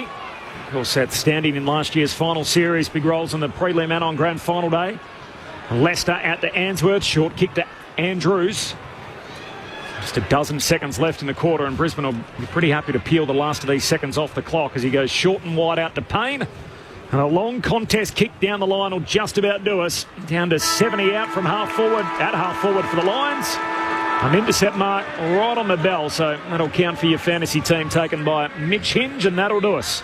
So Brisbane 5-3-33, Adelaide 3-7-25. The Lions, after leading by 9 at quarter time, lead by just 8 at half time. So Adelaide in the end edged the quarter. 3 goals each in the term. And at half time, it is the Brisbane Lions who lead it by 8 points on a cold, wet night at Adelaide Oval.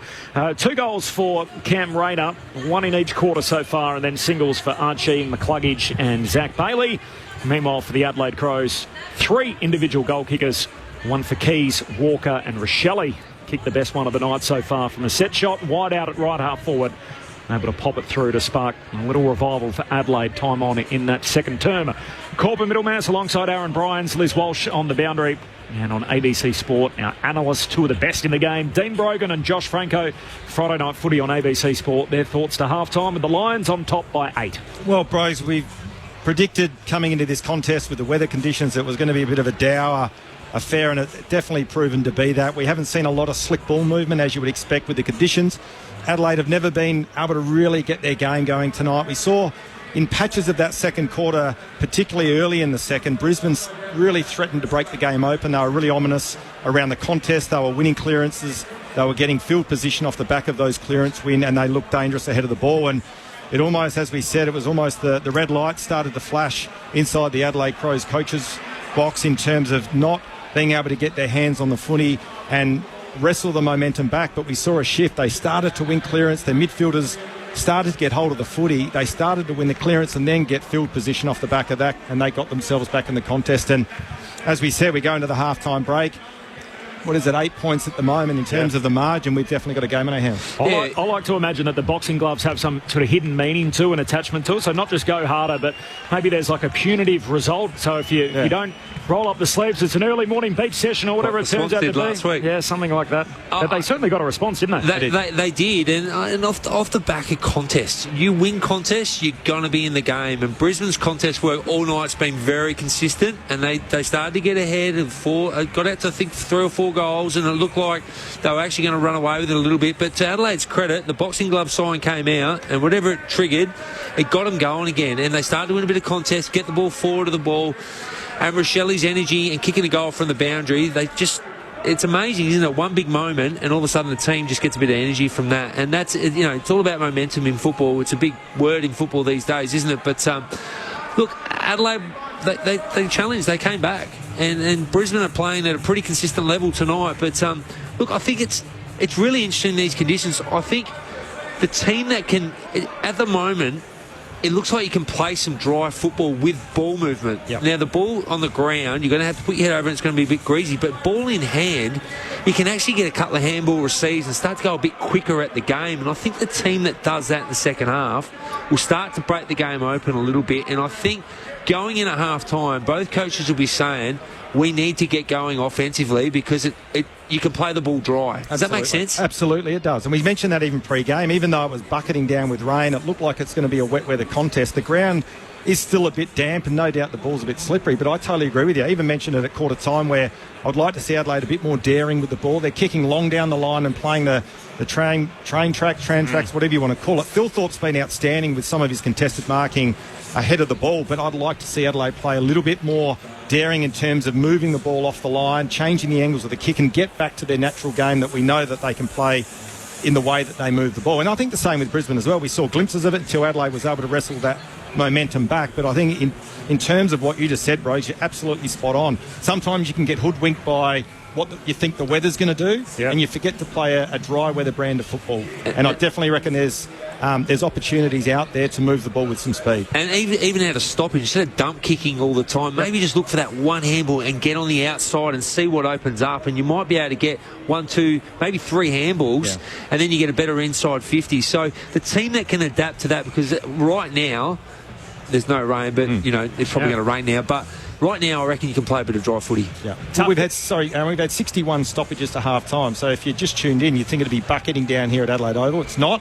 Yeah. But we're on track to break a record. The umpires put their whistles away for a little bit. Well. That's what I was going to say, Bros. It's been a tough night for everybody out there because of how stop it is, and the umpires are under a lot of pressure when it's stoppage after stoppage and you've got 20 bodies around the ball. 31 free kicks at half time. We had 26 total last night between the Bulldogs and the Hawks. Are they doing too much? I think Corbin explained it well during the quarter that it feels like they just want to get the game moving, so if they blow the whistle and hand a free kick, it just gets it out of there. Well, the only thing I was thinking as well, have they been instructed to do that so that I think so. Not as many contests, so in terms of concussion and risk of dump tackles and all the rest of it? I don't know. It feels like it's out of keeping with what we've seen so far this year. That somehow you could shove someone fair in the back and you wouldn't get close to a in the back free. Yeah. And yet we've seen them everywhere tonight. And the 15-metre kick's been inconsistent. That's probably been the case across the course of the year, but 31's a big number, isn't it? On a wet weather night where you're used to lots of stoppages. We've got 61 of those, and we've got 31 free kicks, so big number at half-time. It's an interesting observation about that perhaps we overcompensate. So there's times where players don't adjust soon enough to the wet weather conditions, and maybe we've seen too much the other way. And it's easy up here for us to say that, isn't it? The grounds nowadays don't get waterlogged. The balls you're not using the same share in the whole game. There's ones that are coming fresh out of the bag. And look at these little mini leagues. They're playing like it's dry footy. Yeah, the ball zipping from one end of the ground to the other. But maybe take a page out of their book. We'll see what we get in the second half. The thoughts of Dean Brogan and Josh Franco on ABC Sport. Corbin Middlemass and Aaron Bryant's calling the footy. Liz Walsh on the boundary. The Lockie Neal incident. So he was tackled by James Patelin in the opening 5 minutes of the game. Ordinarily, something like this would be graded as careless. It would come back as high contact and either medium or high impact with the potential to cause serious injury. That would mean he'd be missing 1 to 2 games as a result of it. Should he have come off, Josh? As in Lockie Neal? Lockie Neal, well, I don't know. To answer your question, I don't know. I know that the medical staff, they would have had a really close look at the incident in the replay and at different camera angles, so they're probably in the best spot to make the right judgment call, so you'd probably have to say you'd back them in. Andy from Wodonga off the SMS, 0437 774 774. Hi fellas, on Lockie Neal. Yes, the tackle was overly aggressive, but Neal played it right up and his head never hit the ground. Ooh. Shouldn't he be off for a concussion test if he did? So that's to Aaron's point. The first point is very interesting because that was the same criticism that was labelled at him when Callum Ward got suspended for a very similar tackle And Neil was completely affronted by it when anyone suggested that he tried to exacerbate the contact and throw his head into the ground. And as a result, Callum Ward ended up getting 1 week for that particular ban. So I'm sure we'll watch that a million more times between now and when the MRO hands their finding out tomorrow afternoon. Marcus in South Melbourne, the boxing glove worked, it seems. It absolutely did. The Adelaide got their response time on in that second term. And from Barry in Port Adelaide, who's here at the ground, he says it's freezing at the Oval. Where's the long sleeves? It's a dying art. Were you guys long sleeve wearers? Don't wear long sleeves. No way. No. I think I wore it once when I had shoulder strapping down to my elbows on both times, and even then my teammates gave me a lot of stick for wearing it, but you just didn't wear them, did you, back in the day? Maybe at training you would, but that's about it. You're not doing all that work in the gym, are you, to roll out there in the long sleeves? Make sure the pipes you are on. put oil on your arms, not long sleeves. More from Dean Brogan and Josh Franco coming up. It's halftime here at Adelaide Oval. It is the Brisbane Lions by 8 points. We'll tell you what's happening in the NRL in just a moment, plus the Sunday teams are out. 2 big games. One interesting encounter down the bottom of the table between North Melbourne and West Coast in Bunbury in the southwest of Western Australia, and then of course the Kings' birthday eve blockbuster between Carlton and Essendon. More on that coming up next, but for now let's get the latest from the ABC newsroom.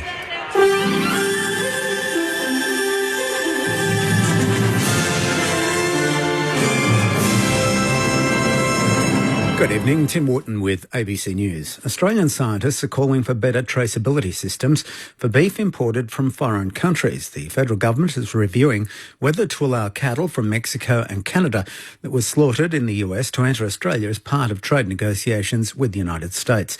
Prime Minister Anthony Albanese says Australia will not compromise its biosecurity to secure an exemption from US tariffs.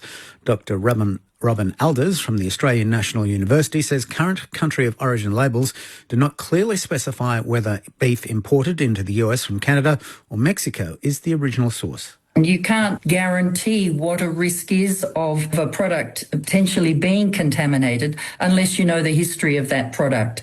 In terms of the US introducing traceability, it will be important not only for BSE. If we think back a few years, there was swine flu. Queensland Police have found what are believed to be human remains in the Phoebe Bishop murder investigation. Michael Bausch reports. The discovery was made this afternoon near the Goodnight Scrub National Park near Gin. The remains have yet to be formally identified, but authorities say the Bishop family has been notified. 17-year-old Phoebe went missing in mid-May. Her 2 housemates have been charged with murder and interfering with a corpse. 34-year-old James Wood and 33-year-old Tanika Bromley were remanded in custody by a Bundaberg magistrate this morning. The case will be heard again in August. Across the country, vigils for 24-year-old Kumanjai White have attracted hundreds of people. Mitchell Abram has more. In Alice Springs, local First Nations leaders and dozens of supporters gathered outside the police station, not far from the supermarket where the Warlpiri man was restrained before he died. Mr White's grandfather, Ned Hargraves, addressed a crowd of hundreds in Melbourne alongside Victorian Senator Lydia Thorpe, calling for action. No! It's got to stop. A vigil was also held tonight in Cairns amidst what organisers are calling a national week of action. NT Police and the government have rejected calls for an independent investigation into the 24-year-old's death.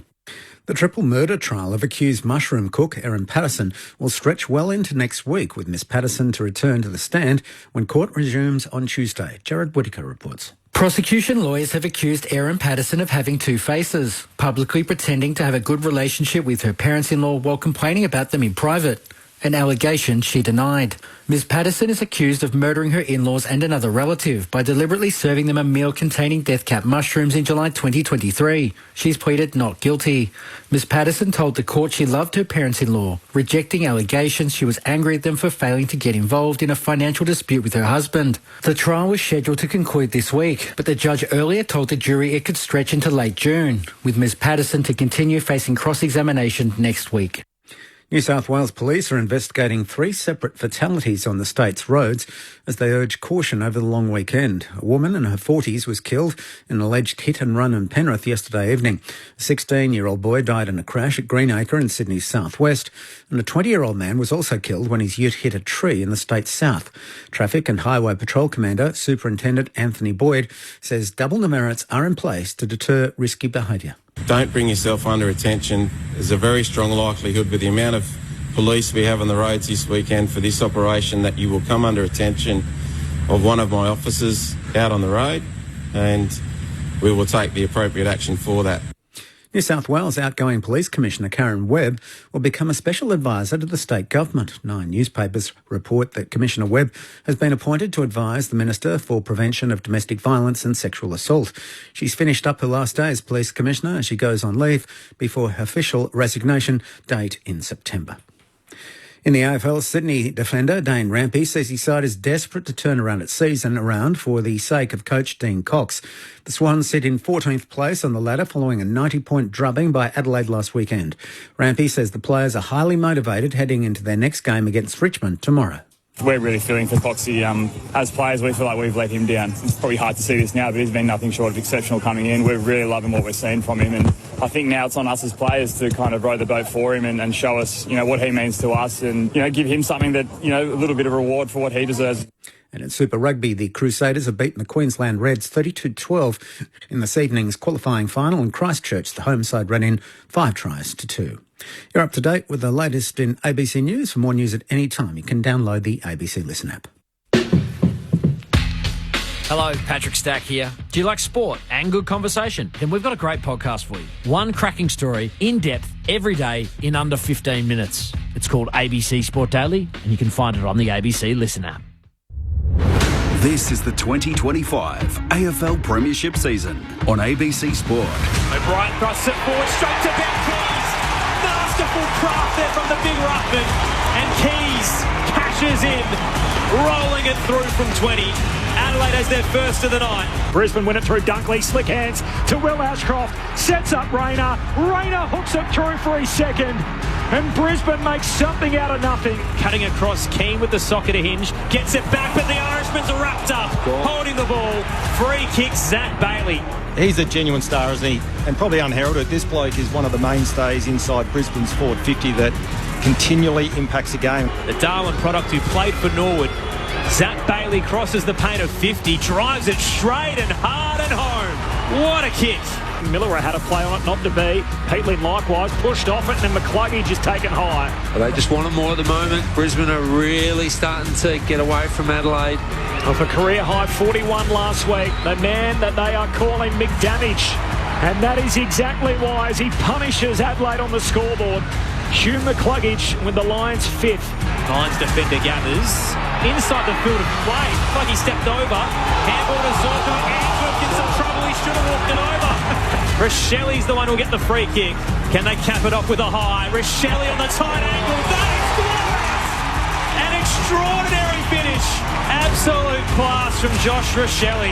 Peatling now looks to centre the kick for Adelaide. Walker has 2 to beat and wins. Cameron and Ashcroft stare at each other in disbelief as the Texan rises above. Short approach, hard, strong. He strikes it through the big sticks. Adelaide with back-to-back majors. This is ABC Sports coverage of the AFL. On your radio. ABC Sport Digital. And on the ABC Listen app. And it's those 2 goals which make this game interesting. Adelaide pulling their way back into the match, time on in that second term. So the Brisbane Lions by 8 points at half-time. This is Friday Night Footy on ABC Sport. Corbin Middlemass and Aaron Bryans on the call. We've got Josh Franco and Dean Brogan, 2 of the best analysts in the game, and Liz Walsh with you on the boundary. Now, the umps are back out there. They've been busy. They've paid 31 free kicks in the first half of footy. And Brisbane Lions run out from the race on the eastern side of the ground, on the junction of the 50 between that eastern stand and the stand of the Riverbank end, which is appropriately named the Riverbank Stand here at Adelaide Oval. And underneath it, behind the goals, the Adelaide Crows burst back out onto the ground with a little pep in their step. All right, the Sunday teams, which I did promise before the news, there's 2 big games coming up on Sunday. One of them being played in the southwest of Western Australia. It is going to be North Melbourne playing a home fixture. They've sold their home game over to the west, so they're going to play 2 games in the space of, 6 days. They've got the West Coast Eagles Sunday in Bunbury, and then they play Fremantle the following Saturday at Perth Stadium. The teams are in. Griffin Logue's back to play in his home state, and Robert Hanson Jr. likewise also into the North Melbourne team. Out goes Aidan Corr with a calf complaint, and Finbar Maley The mailman has been omitted. Speaking of great NBL, AFL crossover. Superstar. Paul Maley, his son Finbar. And then for the West Coast Eagles, Jamie Cripps is back. He takes the place of Noah Long. So Long omitted from the West Coast team. And then the big blockbuster at the G. It's a huge 24 hours. And this fixture the last 3 years has sat beautifully on the calendar, leading into the big freeze game the following day, of course, with the holiday in Victoria and for many parts of the country on Monday. 4 changes at Carlton. Jack Silvani's back. Zach Williams is back. Orazio Fantasia to play against one of his old teams in Essendon. And Alex Chincotta in for his first run of the year back from injury. So they're the 4 ins, 4 established players. Out goes young Harry O'Farrell. Lewis Young loses his place. Jackson Binns is out again. And Corey Durden also out of the team. All 4 omitted. For the Bombers, they get a big in. Wearing the famous number 3, Darcy Parish comes in for Elijah Sardis. So the 1 change there for the Bombers. Squads, by the way, for the Monday game will not drop until Sunday night. So you have to be patient if you're a fantasy football player to be able to get those teams as they come out on Sunday night. The NRL, there's always something happening in the NRL universe, and as there is again tonight, don't forget if you want to catch coverage of the NRL, you can find it through the ABC Listen app. So just look out for the green ABC Sport button. Earlier tonight, the Melbourne Storm, too good for the North Queensland Cowboys, 38-14, so a 24-point win there for the Storm. And then the Redcliffe Dolphins, I know they're technically just the Dolphins in the big league, and that's been played at Lang Park. They are absolutely giving St George Illawarra the business. 34-2 the scoreline at the moment. That's 5 minutes into the second half there. We got second half action upon us here at Adelaide Oval, as with Brisbane on top by 8 points. So funnily enough, this is continuing the trend of Brisbane's season, where the first 6 games they were down at half-time and then had to claw it back with some late surges. And since then, their last 6, they've led at half-time and let teams back in. So if you're here at the ground and you're wondering, why should I stick around on a cold night in Adelaide, down 8 points, is there any hope for us? Well, yes, because Brisbane have had some late fade-outs in recent weeks, in particularly in their win over the Bombers. They really let them back in and had to hang on right at the death. So I feel like we're just building into this one, Corby. It's a blockbuster on Friday night. It's been very contested early. Lots of stoppages, lots of whistles, but I reckon we might start to break open should the weather stay away in the second half. Well, I feel like all year I've been trying to work out, a Brisbane a patchy good team, or are they a good team that's just toying with their opponents at the moment? And I feel like we haven't quite got the answer to that yet. And let's see if we get it as we enter quarter 3 on a cold, wet night in Adelaide. And is the Brisbane Lions by 8 points. Friday night footy on ABC Sport with Aaron Bryans. Jordan Dawson now into the middle after starting forward alongside Josh Dunkley. Riley O'Brien wins it down straight to Neil and hands it to McCluggage. Hacks it forward up towards Lohman, bursting by. Rayner arches the back away from Worrell. Low kick, a dart towards goal. And Butts shoots a hand across and paddles it through for the minor score. So Brisbane strike within 17 seconds. Just a minor score for them, and their lead's up to 9. And set up again with the clean hands. Josh. It's best I've seen, Josh. Yep. Best hands I've seen from a player. The Crows yet to win a game this year, trailing at the half, albeit they haven't trailed at half-time too often, as pointed out. So they'll have to try and turn that little piece of recent history around here, as the clearing kick to halfback went through a few sets of hands. Michael Annie gives it the lead, sends it down the wing. McCluggage had it, crunched in the Rochelle tackle. The Crows keep it going forward. Fogarty, hand pass to Saligo, kicks down to Keys, who marks it half forward. Got a nudge from Answorth, and he had Tamberry out the back as the rain starts tumbling down again. The kick eventually heads in his direction. Brisbane with support. Hipwood gets back and punches it close to the boundary line and eventually out. So the boundary throwing. Left forward pocket here for the Crows. Outstanding from Hipwood. Started forward and was impacting the aerial contest deep in his defence. Getting high fives from a few of his teammates. That was a superb bit of play. Stopped almost a certain goal for the Crows. All that talk I said about half-time about playing dry is probably going out the window now, because it is raining, like I said it might. But still look for teams to take the game on, though. Tossed in, O'Brien launched forward towards the drop, but it slipped through his hands in the wet. Out the back, Saligo gathers, sidesteps Payne, hands it to Thilthorpe, squeezes a kick through 2, up towards the top of the goal score. It lands in a space, and Kearns edged over by Jared Berry. Boundary throwing 20 out.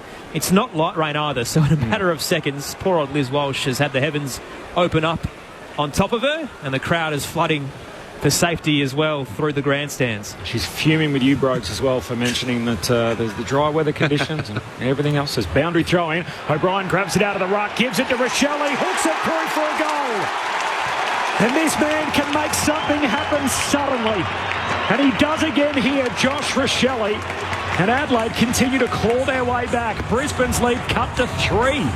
2 minutes into the third term, the Lions 5-4-34. Adelaide 4-7-31. Friday night footy on ABC Sport. Liz Walsh on the boundary. You guys have absolutely jinxed me from up in that box. This is probably, I would suggest, the heaviest rain that we've had all night, which has just started pounding on top of all of us down here. And unfortunately for the boundary riders, it's not much fun. Well, I'll tell you what, that's one of the reasons why I am really quite bullish about Adelaide in terms of their makeup of their team. Their forward line is almost unstoppable when they're on song. They've got a great mix of talls and smalls, and when you throw Rochelle, Keys, Rankin, Neil Bullen in the mix, they're very hard to stop, and they're hard to stop for the full 4 quarters. And Rochelle, again on that occasion, outstanding. 3-point game in this top 4 clash. O'Brien down. Dawson was streaming by but missed the footy. Now Brisbane get the exit up towards half forward. Cameron with the fists into an empty 50. Adelaide have the numbers. Worrell to Laird, turned into 2. Did well to squeeze a handball out. Miller to Worrell, then Laird again. Up to the broadcast wing. No one in particular, and Payne presents in front of Thilthorpe to take the intercept mark. He's one of the best in the league for it. Entered the round 4th in the competition. And now sends Brisbane back forward. Contest kick to half forward. That's where most of the bodies are. O'Brien goes to spoil and then just knocks it forward a second time. Dunkley had it, lost it, kick smothered, regathers. Hand pass for Brisbane out to Payne. Is there a touch on that from Rankin as the ball squirts wide? Ump says no. Out of bounds on the fall. Clean off the boot of Payne. Free kick Adelaide. I think one player that's worked his way into the game for the Crows is Saligo. Only the 3 disposals in the first quarter. He's now up to 13 and he's doing a lot of the grunt work around the stoppages and around the contest. Bart's contest kick down the line, and Harris Andrews, as he does, punches it out of play. So a boundary throwing. Slapped hands with Lockie Neal. And now a boundary throwing right on halfway here. A 3-point advantage for the Brisbane Lions. So Adelaide get themselves as close as they've been since about the 7-minute mark of the second term. Lions by 3. Friday night footy on ABC Sport. Tossed in on the broadcast wing. O'Brien back towards the drop, so Fort taps it down straight to Dunkley, sockers it out of dodge towards the centre square. Bailey with 2, don't argues in the wet, gets it to Jared Berry, hacked the kick forward, Hipwood edged, and it was almost a tunnel as he launched into the air. Free kick going the way of the Lions big man, and Eric Hipwood wasn't happy with Jordan Butts afterwards. That heavy landing on the coccyx. Free kick right half forward. And Hipwood thinks it's in his range. Man on the mark will be just behind the Payne of 50. Eric Hipwood, who doesn't historically do well against the Crows. 7 goals in 11 games, his worst outing. Fooled everybody. Lowers the eyes into the pocket. Fist comes late from Worrell, who gets in front of Rayner and smashes it into the second row. Right forward pocket. Riverbank stand end. Brisbane by 3. Adelaide in second half quarters this year, 17 wins, 7 losses. And Brisbane Lions 14-10. So by that metric, at least Adelaide have had more wins in the second half than Brisbane this year, and they're coming from behind in the game. As for the boundary throw-in, Rayner is locked up immediately, and he's going nowhere fast. And a ball up. Did get out to 21 points. That was a game-high lead for Brisbane as we ticked into time on in the second term. From that point on, Adelaide have kicked the last 3 in the game. Guess what, Josh? We've got another stoppage. Yep. And just looking at some of the numbers as well. Charlie Cameron, just the 2 disposals. Archie, just the 4. 2 of the Brisbane small forwards that need to get their hands on the footy. O'Brien wins it down. Centre half forward for the Crows. Stolen away by Miller. Centre half forward for Brisbane. Miller kicks it up towards the wing for Adelaide. Picked up by Andrews. Looking for the release handball out the back. There was no one there. Caught, lost it. Samberry wins it for Adelaide. Hand pass away to Neil Bullen. Back to Samberry. Between wing and half forward. Can kick the Crows up front. They've got a few in the corridor. Kick heads in the direction of Butts. It's punched away by Hipwood, who again gets into defence to help out. Close to the boundary line. Cumming tackles Hipwood out of play with the footy and a boundary throwing half forward for the Crows. Well, Adelaide just needed to kick the ball forward. Keys was out. Kick the ball, put it in your forward 50, let Keys run onto it, and you've got to, if he doesn't get onto it, you can maybe lock it in your forward 50, but yeah, they just need to go forward there, not backwards. Tossed in Wanganeen stand. O'Brien down. Straight to the bootlaces of Keys. Towed it towards Cumming. An up and under kick. Keys has to backtrack. Rising over the top of him, Jared Berry thumps it out of there. Up the spine, through the centre square. Worrell clean as he drops down and gathers. Hands it to Keane and shepherds the Irishman. He can go for a run through centre wing. Keane into the 50, looks for Neil Bullen. Lester with one arm keeps the premiership demon away and then reels it in with the other. Gives it to Zorko. Back where it came from. Miller is there for the Crows. To Worrell. This is a heave of a kip. A helicopter towards the 50. Berry front position knocked away from him. Jared Berry tries to gather up against Sam. Adelaide wins out. Rankin has plenty of options. Didn't know what to do with it. Trying to draw Ainsworth. Gave it to Saligo. He missed it back to him. And off the back heel of Andrews, it rolls over. The crowd was thinking maybe deliberate or out of bounds on the full, but instead it'll be a boundary throw-in. Brisbane by 3. Right half forward at the moment for Adelaide. Friday night footy on ABC Sport. Light rain falling at Adelaide Oval as O'Brien over the top palms it down, and then the footy comes back to him. O'Brien shoots a kick inside 50. Andrews tries to take a sharp mark, slips through his hands, and in the end Philthorpe beaten to the behind line as the ball skids across the wet Adelaide Oval surface and through for a behind. Crows within 2 points. We've travelled 8 minutes in the third. We're down 21 midway through the second term. A quarter back to a one-kick game. Exiting kick hit the deck. Lohmann gathers and is wrapped up quickly in a tackle. Ball up to come. Just having a look at some of the numbers as well. Some good signs for Adelaide. Tackle count this quarter 9-2. And inside 50's 5-3. Thoughts of four-time showdown medalist Josh Franco on ABC Sport. Clean out of the stoppage, Brisbane with a handball chain. Bailey combining with Lohmann and now McCluggage, who started it all. Up to half forward to Cameron. Presents. Takes it on the chest. Wheels around. Kick is perfect to Archie. Just couldn't put it down on his fingertips. Closing his lair. They battle in the pocket. And it's knocked over the line for a boundary throw-in. He's having a good night, Rory Laird. He was outstanding, wasn't he? Incredible. Yeah. As Aaron said, couldn't have kicked it any better. No, there was speed on the ball. He had the advantage. Cal Archie and Rory Laird did so well. One, not to give away a free kick, but then bring the ball to ground. Outstanding play. You'd have to say the week off's probably done him some good. Yeah. Yep. Sensational tonight. Forward 50 stoppage for Brisbane. Great ruck work. Fought down to Cameron. Hooks it through for a goal. Charlie with one against the old mob. And immediately points back to his big man and says thanks for that service. Adelaide, after getting within 2 points, they now fall 8 behind. 10 gone in the third. It is Brisbane 6-4-40. Adelaide 4-8-32. Friday night footy on ABC Sport. Brogues, I reckon if you're the midfield coach for the Brisbane Lions, I reckon you've just put your glasses down and gone, that is textbook. And they started on the defensive side of the stoppage, got separation. It was just a beautiful hit and a terrific finish. And he was a player we mentioned a couple of minutes ago that hadn't had a lot of impact and just started to get his hands on the footy the last couple. And they needed that because Adelaide have kicked 2 forward 50 goals as well. So Brisbane right back at you. But yeah, like you said, Josh, that is an absolute textbook forward 50 stoppage goal. And that's the class of Cameron. He's been pretty quiet tonight, but he's just starting to get involved now.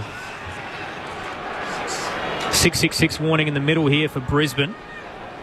And it almost rewards Chris Fagan's decision to leave Oscar McInerney out of this side as well. Darcy Ford is fitting in tremendously well, the premiership ruckman. He wins the tap here, picked off by Peatling though. Got it to Keys, an excellent slap to Saligo. Releases him inside 50. Targeted Philthorpe, put it down, kept fighting. Gathered on the bounce, he's wrapped up. And now Walker can't break free. 20 from home, tight in the pocket in front of the scoreboard. Adelaide on the march and down 8. And it's probably getting to the point where you start thinking about the sub, Brogues. Do you get off one of the tall Adelaide forwards in these conditions? Brisbane win it, back pocket stoppage. Levi Ashcroft kicks looking for Rayner. No mark, broken up. Ball spills to Dawson, had it lost in the tackle. Worrell does well in tight, got it away to Hinge. He's tackled immediately. Taken to ground and a ball up. So just on that quickly, Josh, the last time these two sides met here at the draw in round 9 of last year, they subbed Dan Curtin early at half-time and then Josh Worrell broke his forearm. So you got to be cautious. Yep. O'Brien hooks it down behind here. Here's Berry inside the defensive 50. Hand pass away to McCluggage. Jinking run. He's tackled as he ends up out of play. And the ump says not before he was caught. Holding the ball on a free kick going Adelaide's way. And Peatling is going to be rewarded. Been pretty good tonight, Peatling. He's put his head over the footy. A couple of questionable free kicks to go his way, but he is having a real crack. He's probably been their best mid for Adelaide. Reported to in the opening 5 minutes of the game. They can throw some players as Peatling. Don't know about that kick. Get a little cute here. Turned it over, coming back inboard. Straight to Bailey, who bangs it up the wing and out on the full. And Brisbane hand it straight back, trying to quickly get something going in transition. 8-point lead for the Lions. 12 travelled in this third term Friday night footy on ABC Sport. Butts up towards Dawson, rises against Dunkley. Clean take out the back by the skipper, but missed his boot. Picked up by Fletcher, he gives it away. Saligo for the Crows to Cumming around the body, curling towards the scoreboard pocket. Fist comes in by Payne against Thilthorpe and knocks it towards the LED fence. So it's just back and forth volleyball style between these two sides, but it's locked in Adelaide's right forward pocket. They're down 8 at the moment. 12 played third term. Friday night footy on ABC Sport. High arc in. Front position is fought for the Lions. Tapped it to Jared Berry. Breaking through Cumming. Hands it off towards McCluggage. Hit and hope as it tumbles its way to the eastern wing. Butts tries to get there first but gets an awkward bounce late. Keane came in, caught high. No free kick. Play will continue. Rolling towards the centre square. Dunkley gathers. Low spiral up towards Levi Ashcroft. Hits in full stride and two Crows collide. It frees him up to send it inside 50. One-on-one, Michaelani beats Archie and then wheels away from Bailey. The crowd will rise to thank him, but it will be coming back in as his kick only finds Jared Berry. Should have been a certain goal for Brisbane. They had a number, getting another player getting down there in Bailey, but great work from Michaelani. Jared Berry taking a little while to dish it off. Crowded forward 50. Kicks in the Berry direction over his head. Skids out of play. Agree, Corbin. That was a goal gone begging. I wasn't sure who kicked the ball inside 50 for Brisbane, but Zach Bailey was all on his own. Potentially he was worried about the short kick. Ashcroft it was. Normally a good decision maker too. Lions by 8. Third term tossed in inside their 50. Fort paddles it towards the boundary line. Dawson. Sweeping handball over the top of the pack. Ricochets off Lohman. Out towards McCluggage. Brushes one. Unselfishly looks central to Fort. Thought about trying something magical in the pocket and instead the vision and the poise to find his teammate. And the ruckman has it. 40 from home. Slight angle to the left. That was outstanding. Just class play there from McCluggage, wasn't it? Just his composure in traffic. The sidestep. Didn't panic. Spotted up Fort and a terrific execution and connect with Fort. Been in the All-Australian squad 4 times, Hugh McCluggage, but they don't pick wingers, Josh. Surely this is the year. Darcy Fort has the footy. Attacking edge of the square. Very long approach. Powerful kick as well. Starting left and not working back. It's a minor score. Brisbane's lead up to 9. Liz Walsh downstairs. We've been very quiet on the boundary down here, guys. Injury-wise, I don't want to jinx it here. You might just want to call what's happening here because it looks interesting. Back to you, Aaron. He's just getting realigned on the kick out. Jordan Dawson did come off, didn't he, Liz, earlier with that knee knock, but he appears to be okay. He appears to be absolutely fine. It's more just about the subs needing to keep warm. Devin Robertson down here for Brisbane has a big towel over his legs, keeping himself warm from the cold. Thanks, Liz. As Hinge takes a bit of ground and then goes long up the wing. Brisbane win it back, though. Dunkley to Payne to Answorth and now to McCluggage, who, as he kicks the ball, immediately looks to the bench to work out whether it's time for him to jump off the ground with his rotation. Brisbane keep possession anyway. Spills to Will Ashcroft. Pokes a kick into the pocket over the head of Cameron and Butts fumbles it out of play, so we'll have a boundary throw in right forward pocket for Brisbane. 9-point lead for the Lions. So you probably imagine in the coach's box for Adelaide, they are discussing who comes off. Do we take one of our tall forwards off Pedlar? I think Pedlar's only had the one disposal for the game, so he would be definitely in discussion. But Brodie Smith has got speed and penetration in his game. It might be time to inject him. Lions by 9 and inside 50. Fort wins the ruck tap and then paddles it off the bounce, trying to find Jared Berry. It's sharked by Rankin. Exiting kick up to the broadcast wing and a whistle from the central umpire for a hold going Taylor Walker's way. So another free kick across this night. Now the umpires have played a factor. That'll be free kick number 34. And the record this season, I reckon, was close towards 60, 59. Back in round 1, Brisbane and Sydney. Long kick there from Taylor Walker. Up towards territory at left half forward, and Dunkley gets the spoil and knocks it out of bounds. Crows have kicked 3 of the last 4 in the game, so a bit of momentum with the home team from the boundary throw-in. Rankin always dangerous. Charging through. Was he held without it? Said no. Rankin soccers it forward. Neil there to collect, and the champ works his way through traffic. Got it away to Fort. Floats a kick down the wing through the hands of Morris. No mark, and Adelaide scoop it up. Keane gives a hand pass to Worrell, back down to half forward to the same spot where it came from. Punched away by Payne into the path of Rankin. Here's a short kick into the hands of Fogarty. He collects, thought about the handball, says I'll do it myself as he kicks all the way to the behind line. A wrestle for Dawson, kept his feet but not to be. Spills front and centre, and Zorko goes racing away with it for Brisbane. Spots an empty wing and sends it to the eastern side. Cameron has to race out of attacking 50, and on the bounce he's pressured by Miller over the line in front of the Odie stand. I'll tell you what, Fogarty with that shot on goal, you'd back him 99 times out of 100. Just sliced it off the boot. Well, he just wasn't sure whether to give the hands or should I have a shot or give the hands. And in the end, he was probably in 2 minds, Josh, and that's why he did slice it. But yeah, 9 times out of 10, he puts that back up into the Hilux Hill there. Brisbane by 9. Friday night footy on ABC Sport. Tap down the way of the Crows. Pedler. Long kick up to right half forward. Blocking free kick against Adelaide, and Payne will get the free kick.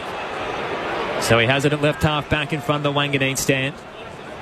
Inside 50 count, 9-8. The stalemate we expected this contest to be. The margin just teetering closer towards the Crows' way after Brisbane have led for the majority of the night. Up to centre wing on the eastern side. 4-on-4 hits the deck. Logan Morris, the big man, gets down and kicks up towards the 50. Charging out to meet it. Nearly cut off by Laird, who's had a tremendous night. And that one's a rare miss as he dives forward and it shoots off his quad. Over the boundary line, it'll be tossed in. Just looking at Brisbane's forward line compared to Adelaide's, Brisbane gets so high up the ground that they're always running back towards goal, whereas Adelaide have always got 2-3 just plonked inside 50. I like Brisbane's set up more than Adelaide for a night like tonight. 9-point lead for the Lions in the boundary throw-in, close to the boundary. Rankin collects and he's tackled out of play, so we'll do it all again. Another boundary throw-in, half forward for Brisbane. Just on Lockie Neal as well, so game number 150 tonight for Brisbane. It is an incredible resume. The Lions have 5 South Australians on their list. He's the only one playing tonight. I'll run through exactly what he's done since joining Brisbane in just a moment as Peatland from the stoppage got a kick forward, but Answorth picks it up and hand pass away to Levi Ashcroft. Kicks down to half forward. Miller floats through, takes the intercept mark for Adelaide, and now they're off on the rebound. Short kick out wide to Rankin. Rankin's got some space to work with as Bailey slowly closes. The kick down the line for Dawson, a little bit too high. And out the back it rolls over the boundary line. Run through it for us, Corp. How's this for the back of his baseball card? 2 Brownlow medals, 4 best and fairest, including 1 in a premiership year, twice the runner-up, 4-time All-Australian, the AFL Players Association MVP, the Coaches Award winner, the Ayres Medal as the player of the finals, a premiership medallion, and the Barassi Medal as the premiership captain. Tossed in, O'Brien gets it to Rochelle. Hit as he kicked, it won't matter. Lands in Pedler's lap at the attacking edge. Wheels and slips as he kicks inside 50. Dawson and Fogarty get in each other's way. And it rolls over the line, 20 out. Interestingly as well, the trade from Fremantle, that pick ended up winding up to be Ben King after it traded through a couple of clubs. So Fremantle didn't quite get the rewards out of losing Lockie Neal, but the Gold Coast Suns did. Boundary throw in. Fort wins it down. Levi Ashcroft jammed it on the boot. The kick goes at right angles. In the end, it's helped out of play by Lohman. And the umpire right on the spot says spin it in. That's all since joining Brisbane. So played 135 games before that with Fremantle, of course, 1 best and fairest there. It's been an incredible journey for Lockie Neal, and capped off obviously with the premiership as captain last year. Love a what if. Would Freo have won a flag if he was still there, Josh? Ooh. O'Brien swats it down. Bailey got it out to Will Ashcroft. Hand pass away to Fletcher. Tumbles a kick down the wing. Bouncing footy, and in the end a touch on it from Hinge sees it out next to the interchange gates. Possibly. Brogues? Well, it's hard to say. Probably not. But interesting, overlooked by both Adelaide clubs in the draft. Yeah. What was the margin in that grand final? Which one? When Freo played. Well, he was the sub that day, so he played in that one. And he sort of left as their era kind of ended, I think. Lions by 9, tossed in. O'Brien only found Fletcher. Rushed his kick when he had options and only finds Keane. Left half back. Back with a flight as well up against Gallup, who had a hot start, but we haven't seen a lot of him lately. Just the 5 touches across the night. He's developing into a really reliable defender, Keane, isn't he? Nearly poached by Collingwood, but stuck around at the Crows. He kicks it up through the logo. O'Brien presents in the pack, off hands and out the back. Fletcher slides it across the line. Brisbane by 9, 6-5-41 to the Crows, 4-8-32. Still 7 to play in this third term, but we haven't had a score in a good 7 minutes. 15 points was the 2013 grand final margin. Dockers kicked themselves very wayward everywhere in the first half and turned into a what might have been game for Freo. From the stoppage, Brisbane win it. Fletcher, hand pass releases his mate Wilmot, who's off and running. Arches the back, takes on Michael Anning. Hand pass away to Dunkley. 70 from home, kicks inside the forward 50. Rayner's down there deep, and in the end it's whacked through from a long way out by Keane. Rather than the mark of Keane, that is the punch of Keane. The double fister through for a rush behind. So Brisbane lead the game by double digits again. A 10-point buffer 23 minutes into the third term. Friday night footy on ABC Sport. They work it along the boundary line. Keane to Hinge. And Michael Annie now to Rankin. Had Hitchens the option running by. In the end, calls for a leading target from the 50 and sends it up towards the arc. Fogarty and Thilthorpe wait just outside the line. Tap it front and square to Rochelle. Clean look as he spots Pedler floating forward. Zorko read it. Cut across and slides in to knock it over the boundary line. 20 out left forward pocket for Adelaide. Currently down 10. Friday night footy on ABC Sport with Dean Brogan and Josh Franco.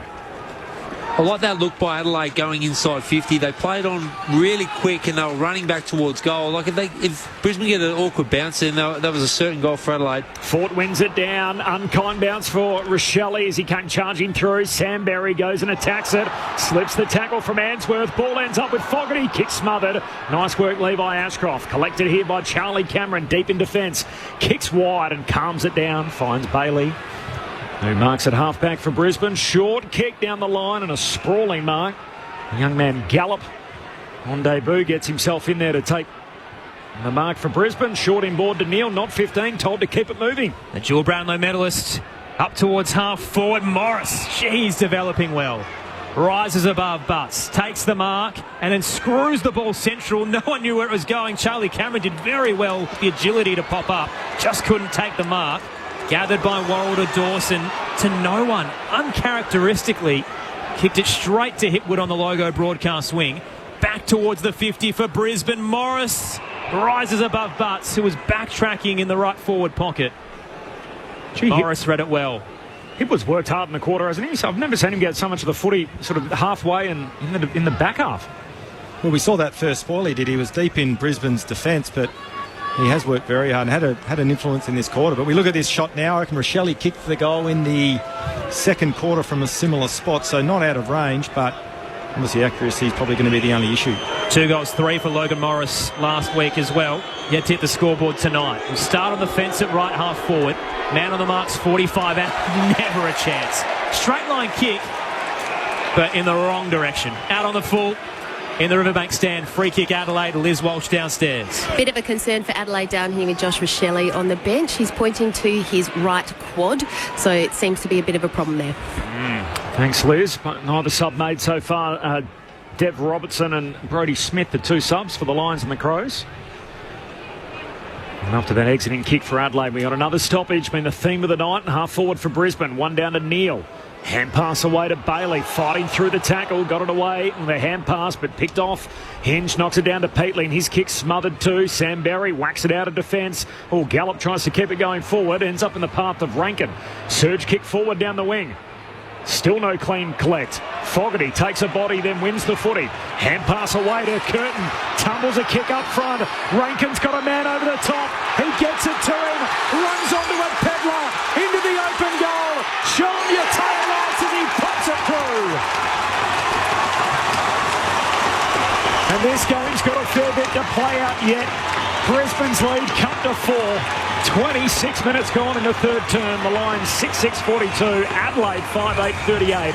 Friday night footy on ABC Sport. I'll tell you what, bros. I reckon one of the things that separates the absolute superstars from the rest is their ability to predict transition from offence to defence or defence to offence. I watched Rankin on that occasion. He was gone before that ball was kicked. He identified the space. He could see the play unfolding in front of him, and he was just on his bike. And looking again at the replay on that contest and his ability to get the ball over his head into space to Pedler. He is a genuine star. And this is how I think Adelaide are going to kick their goals. Get up the ground and get going back towards goal. Take a chance, like you just said. Rain can read the play and just go. And if you win the scrap and win the contest, just kick it forward and you're running to open goals. On a night like tonight, you've got to get up the ground and get back towards goal. They're sensing something special at the Adelaide Oval, but it's quickly silenced. Neil out of the middle, inside 50. Hitwood nearly reeled it in. Front square, Archie releases Rayner, who can run into goal and share it with Charlie Cameron. He thumps it into the third tier to silence the noise. Charlie Cameron strikes. He's got 2 on the night. And all the momentum, and that balloon is burst. Brisbane back up by 10 as we close in on three-quarter time. 7-6-48, Adelaide 5-8-38. Friday night footy on ABC Sport, and Liz Walsh is downstairs. Yeah, Josh Rochelle is back on the ground. He's got some heavy strapping on his right leg. Looks probably like a corky. He's just been on the bike keeping his leg warm, so we'll see how he goes this for the rest of this quarter.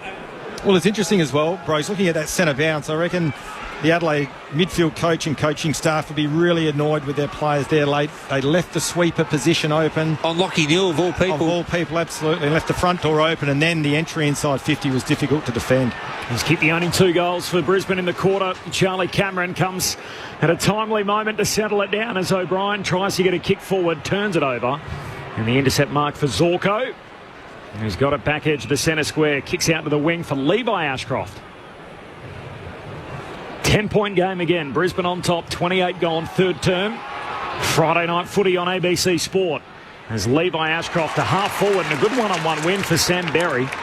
Opposed to McCluggage, takes the intercept mark. He's got it half back for Adelaide. Lowers the eyes and chips it to Saligo. Methodical ball movement through the wing. Talk a lot about the rookie wall sometimes. Levi Ashcroft has had a tremendous start to his career. This is his 13th game tonight, averaging 21 touches, but subbed last week and hasn't had many tonight. 13 touches so far. Down the line goes Saligo, and off hands it rolls over the boundary line. So maybe just starting to find the real grind of AFL level footy after flourishing so early. The Lions by 10. Tossed in front of the Bashir stand. O'Brien beats Ford in the ruck contest. Tapped it in the path of Keys. Awkward bounce, and Neal picks it off. Hands it to Will Ashcroft. Inboard. Shares it with Fletcher, the 2 father-sons. Up to right half forward. On the bounce, Archie. Bowled over by Millerer. Freed up Hitwood, though. Hands it to Cameron.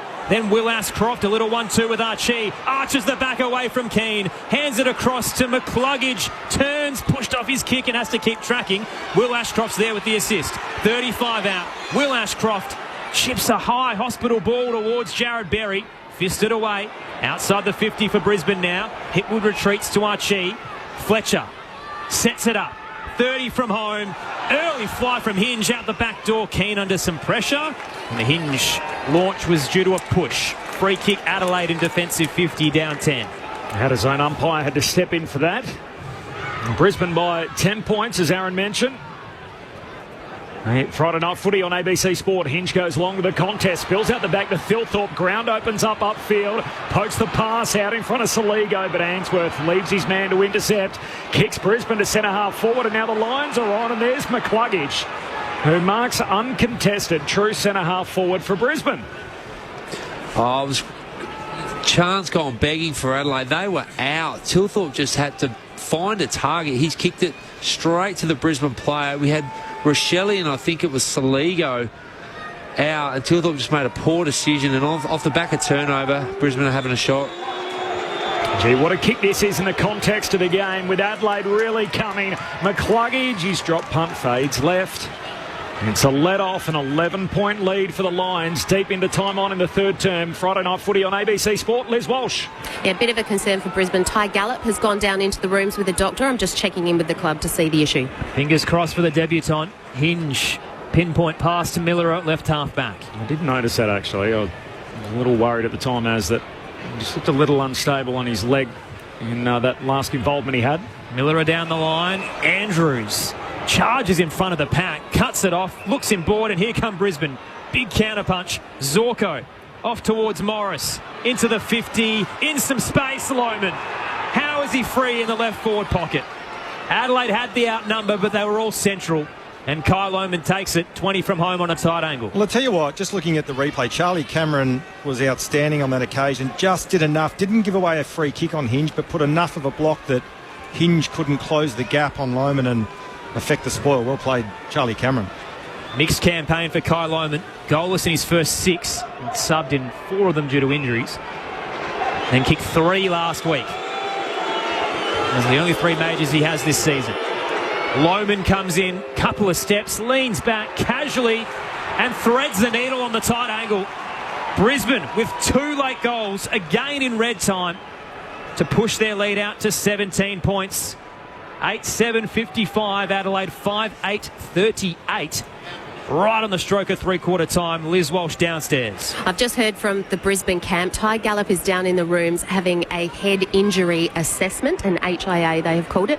In the meantime, we've also got Brodie Smith, the Crow sub, up and about, keeping himself warm, so he might be injected into the game soon too. Well, we called a bit of dry weather footy this quarter, and even though it's rained, Brisbane are going for it. They're taking the game on. You know, intercept mark by Harris Andrews. He went straight away. Went straight to Zorko, who played on straight away, which opened up the forward line. The restart will just about do us with 1 second left on the game clock, and there's not even a hit out to add there. So Brisbane by 17 points. As we turn for home, the Lions in the end win the quarter significantly, despite the fact that Adelaide drew within a goal on 2 separate occasions. In that third term, Brisbane kicking 3 of the last 4 in the game, and as a result, they lead it by 17. The goal kickers to three-quarter time. The scoreline, by the way, for what it's worth, 8-7-55 to 5-8-38. 2 for Charlie Cameron, 2 for Cam Rayner. He could have easily had 3. Gave off the other one to Charlie to give them both 2 each. And then singles for Lohmann. The last of the game, Archie, McCluggage and Bailey. Meanwhile, for Adelaide, Josh Rochelli's kicked 2. He's done his bit up front and then had some concerns about a quad, as Liz was telling us, on the boundary. And Keys, Pedler and Walker, all with 1 goal each. From John in South Australia. Hi, team. I was critical of Mark Keane after the showdown when he butchered the ball repeatedly. But since then, he made me eat my words and been an integral part of the back 6. If the Crows are to be the fairy tale story this year, could he be the lead character? From Josh. I'm not sure he's going to be the central character, is he? No, he's not. He's a very solid player, and he's getting better and better. He's got a key instrument in the band, but he's not the lead vocalist, is he? Mark Keane, new star. Couldn't have a big moment late. Yeah. Oh, he's just dependable. Yep. Which is good. He's a role player. Yeah, and when he's on, he breaks the lines and he does some things for a big bloke that surprises you. But look, they're pretty even balance back there, but he's just a nice piece of the jigsaw back there. I like it. 0437 774 774, the SMS number. Can Adelaide cause a comeback in the final term here in front of their home fans? The reigning premiers playing from in front. It's Brisbane by 17 points. The thoughts of Josh and Dean coming up in just a moment. This is Friday Night Footy on ABC Sport.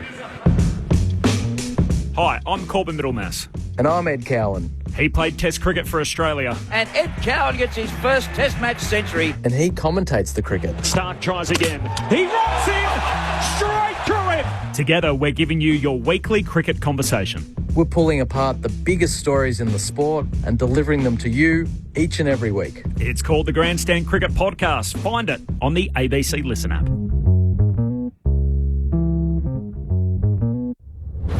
This is the 2025 AFL Premiership season on ABC Sport. Boundary throwing. O'Brien grabs it out of the ruck, gives it to Rochelli, hooks it through for a goal. And this man can make something happen suddenly. And he does again here, Josh Rochelli. And Adelaide continue to claw their way back. Brisbane's lead cut to 3. Sensational tonight. Forward 50 stoppage of Brisbane. Great ruck work. Fought down to Cameron. Hooks it through for a goal. Charlie with 1 against the old mob. And immediately points back to his big man and says thanks for that service. Bit of a concern for Adelaide down here with Josh Rochelli on the bench. He's pointing to his right quad, so it seems to be a bit of a problem there. Fogarty takes a body, then wins the footy. Hand pass away to Curtin. Tumbles a kick up front. Rankin's got a man over the top. He gets it to him. Runs onto a Pedler. Into the open goal. Show him your tail lights as he pops it through. And This game's got a fair bit to play out yet. Neil out of the middle, inside 50. Hipwood nearly reeled it in. Front square Archie releases Rayner, who can run into goal and share it with Charlie Cameron. He thumps it into the third tier to silence the noise. Charlie Cameron strikes. He's got 2 on the night. Big counterpunch. Zorko off towards Morris. Into the 50. In some space, Lohman. How is he free in the left forward pocket? And kicked 3 last week. Those are the only 3 majors he has this season. Lohman comes in, couple of steps, leans back casually and threads the needle on the tight angle. This is ABC Sports coverage of the AFL. On your radio. ABC Sport Digital. And on the ABC Listen app. A cold, wet night at Adelaide Oval. The Brisbane Lions by 17 points over the home team. A low-scoring affair, 8-7 to 5-8. On ABC Sport, the thoughts of Josh Franco and Dean Brogan. Well, Brokes, just looking at some of the numbers, the thing that worries me about Adelaide at the moment is just their midfield not touching the ball. If we look at that quarter, Brisbane, McCluggage, Ashcroft, Dunkley, Neal are the 4 leading possession winners for the Lions, whereas you've got Worrell, Rankin, Saligo and Laird. A couple of defenders and 2 of the mids, but they just don't have enough of their midfielders controlling the ball around stoppage and driving the ball inside their forward 50. And even, again, looking at some of the numbers, the clearance count that quarter in favour of Brisbane +9, clearances and +5 inside 50. So they're winning stoppage, they're winning clearance, they're getting field position, they're getting looks ahead of the ball. Charlie Cameron started to make an impact, had a quiet first half, just the 2 disposals. He had 5 that quarter and kicked a couple of goals. But I must admit, I'm sitting up here, you put your coach's hat on, what do you start to do? You start to think about where you inject Brodie Smith. Based on what I just said, that not enough midfielders getting hold of the footy, I'd almost be tempted to inject Rory Laird into the midfield because he will find the ball and get a bit of drive off half-back with a Brodie Smith. Yeah, look, they're having a crack. Saligo's trying to get into the game, but Brisbane is just that little bit better everywhere. They're like 10% better in their back half, 10% better around the footy, 10% better ahead of the footy. They've just got all the answers. They are playing like a premiership side tonight. They're having a crack, Adelaide, but they just can't seem to get through the walls, and their midfield's just not getting the footy. You've got to throw something in, and we see here Rankin's going to start in there, but you know, where does Smith play when he comes on? Played basically his whole career at half-back, so they'll have to mix that up, and Rory Laird might be the one that gets around the footy and gets some fast feet in there and see if he can get some speed through the football. But if you're Adelaide, you've got to take the game on now. You've got to play on. You've got to get some handball receives. You've got to play with a bit of dare and a bit of flair. You'd rather go down by 5 goals than 2 goals. Yep. Do you know what he did get, Brodie Smith? He got the long sleeve memo. He's got the long sleeve, is he? He's a big long sleeve man. Those flighty halfbacks. He's got the long sleeves on again tonight on a cold night. He's been cooling his heels for 3 quarters. He's out there to start his final term, Brodie Smith. All right, Brisbane by 17 points. Final term upon us. Friday night footy on ABC Sport as the Rucks in Fort and O'Brien go at it. Palmed down by Fort towards Neal, and he's tackled straight away in game 150 for Brisbane. Fast approaching game 300, which should come up next year for the Brisbane champ, as Neal tackled in the middle of Adelaide Oval. Ball spinning around again, picked up by Laird, squeeze a kick out. Levi Ashcroft ends up with it, got a kick away as he's been tackled, and Laird will go and mark that. Same 2 players involved. He's got an eastern wing for Adelaide. Leather poisoning tonight for Rory Laird. He hands it off to Jordan Dawson. Kick on the left towards the 50, drops short. Payne committed. Thilthorpe stayed back, gathers at the back door, and rolls one from 40. What a finish from the big monster man. Adelaide with a hot start in the final term, and it's back down to 11 points. 6-8-44. The Crows to Brisbane's 8-7-55. A minute into the final term. Friday night footy on ABC Sport. Liz Walsh downstairs. Just confirming for you here, Brodie Smith has been subbed into the game. That's tactical. Jordan Butts is now subbed out of the game. And in good news for Brisbane, Ty Gallop has passed his concussion test. Well, Brokes, when goals have come at a premium tonight, a great start from the Adelaide Footy Club in this last quarter. 36 seconds gone in this final quarter, and brings the margin back to 11 points. Definitely within their capabilities of closing the gap, but a great start for this final term for Adelaide. Close enough, if good enough, that's the question, as it was at the start of the night for Adelaide. 2 versus 3 on the table as Neal's tackled at the restart and going nowhere fast. Secondary ball up. O'Brien wins it down for the Crows. Millerer throws himself at it. Crowd support certainly behind the home team as Levi Ashcroft works hard to get it out. In fact, it was Will. Got it to his mate Dunkley. Kicks down to half forward. No mark for Brisbane. Ball hits the deck. Bobbles around. Michael Annie traps it. In fact, it was Curtin. Hand pass away to Worrell. Hurried kick down the wing. And here's Dawson, who takes the mark logo eastern side. Pops up and places it to Rochelle. Too far out to score. Looks in board. Presenting his keys. Excellent delivery. And Adelaide has burst out of the blocks. Excellent record in the final term as well for Adelaide. They're 10-2 this season compared to the Lions 6-6. And they are hunting Brisbane late. Jordan Dawson's... he has a quiet night, but he can have a moment, and Jordan Dawson's been known to put the club on his back, especially in last quarters. His first 5 minutes of this quarter has been sensational. His 119th consecutive game. Ben Keys marches across the paint of 50 and strikes it perfectly. Here come the Crows. 5-point game. 3 into the final term. Keys has 2. Adelaide 7-8-50 to Brisbane's 8-7-55. Strap yourselves in on ABC Sport. Josh Franco, Dean Brogan, your experts. That was outstanding bit of play. We spoke in the third quarter about the good players being able to read in offence and go before others have even seen the play unfold. Rochelle, on that occasion, it was outstanding. He just read the play, streamed forward. But I think what I really liked about that bit of play, he didn't blaze. He had real composure, changed the angle of the kick. Keys was the forward coming at him, and a beautiful connect inside forward 50 for Adelaide's second in this quarter. Ben Keys is a sensational player. He's just a great player. Third time in the second half. They've been within a goal. They have not led, though, since the opening term, Adelaide. They are right on the doorstep at the moment as Brisbane trying to get it back through Jared Berry. His namesake Sam for Adelaide wins it. Hand pass to Cumming. Handball too hot for Laird. Becomes tackler on Archie and he's held up. But Adelaide are humming to start this final term. They are all over Brisbane at the coalface. As you talked about all night, Brogues, all about the contest. Comes down to Levi Ashcroft. Hand pass out towards Jared Berry. High up and under to the wing. Brisbane need a kind bounce. It'll suit Worrell. Will Ashcroft tackles him. Taken to ground. And the umpire says, I'll have it. So ball up on the eastern wing. Brisbane by just 5 points. Adelaide have kicked 2 goals in 3 minutes to start this final term. Butts out, Brodie Smith in, and Devon Robertson still yet to be activated by the Lions. O'Brien down, then collapses into the footy. Ball rolls towards McCluggage, wrapped up by Hinge, towed out of there. Head over the football, a late high tackle, free kick paid to Millerer. Quiet tonight, but can be damaging. Stands up centre wing, towards the 50 he goes. Andrews with a desperate diving fist, straight to O'Brien. The crowd hesitant and anxious, but he got it to Neil Bourne, into the 50, Cumming beaten in the one-on-one. Picked up by Payne, spun out of trouble, hands it to Lester, and Jared Berry bangs it out of there to the broadcast wing. Brodie Smith tracking in the long sleeves. It's an awkward high backspin bounce. Rayner gathers, Brodie Smith gets him, play continues, here come the Crows. Rankin wins it, hand pass away towards Michael Annie, kicks inside the forward 50, what a grab from Dawson. This guy, what a captain. He's gone, I'm not playing good enough, jump on my shoulders, on my back, I'm going to take you.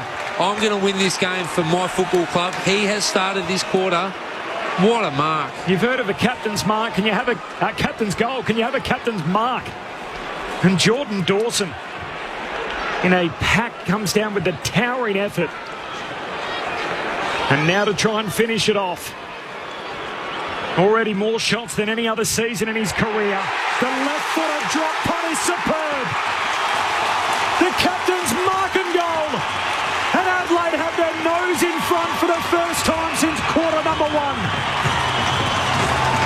What a loud start to the final term. Adelaide 8-8-56, Brisbane 8-7-55. 6 minutes gone in the final term. Lead change number 2, Friday night footy on ABC Sport. Well, Brogues, you talk about KPIs and the key statistics that determine whether you're winning games or losing games, and now they're in favour of Adelaide. The tackle count, the contested ball, the ground ball gets which ultimately leads to the inside 50s, all in favour of Adelaide this quarter. You talk about that man, number 12, Jordan Dawson. He metaphorically has picked this team up on his shoulders and he's carrying them at the moment. Now it's almost you need Brisbane to return serve because Adelaide have thrown down the challenge, and are Brisbane good enough to come back? Listen to the roar. Adelaide with 3 unanswered goals. O'Brien taps it down. McCluggage wrapped up by Saligo will go again. The Crows by a point. A second lead change of the night. Tapped down. Peatling brought to ground against Zorko. Ball rolls towards left half forward for the Lions. Morris keeps his feet up against Keane. On the left, it looked awkward, but the kick was well placed towards Hipwood, and his arms were chopped in the process by Worrell. Yeah, it was there. Yep. That was definitely there. Free kick to the towering big man for Brisbane. Yeah. Eric Hipwood with a set shot to come. The man on the mark will be 35 out.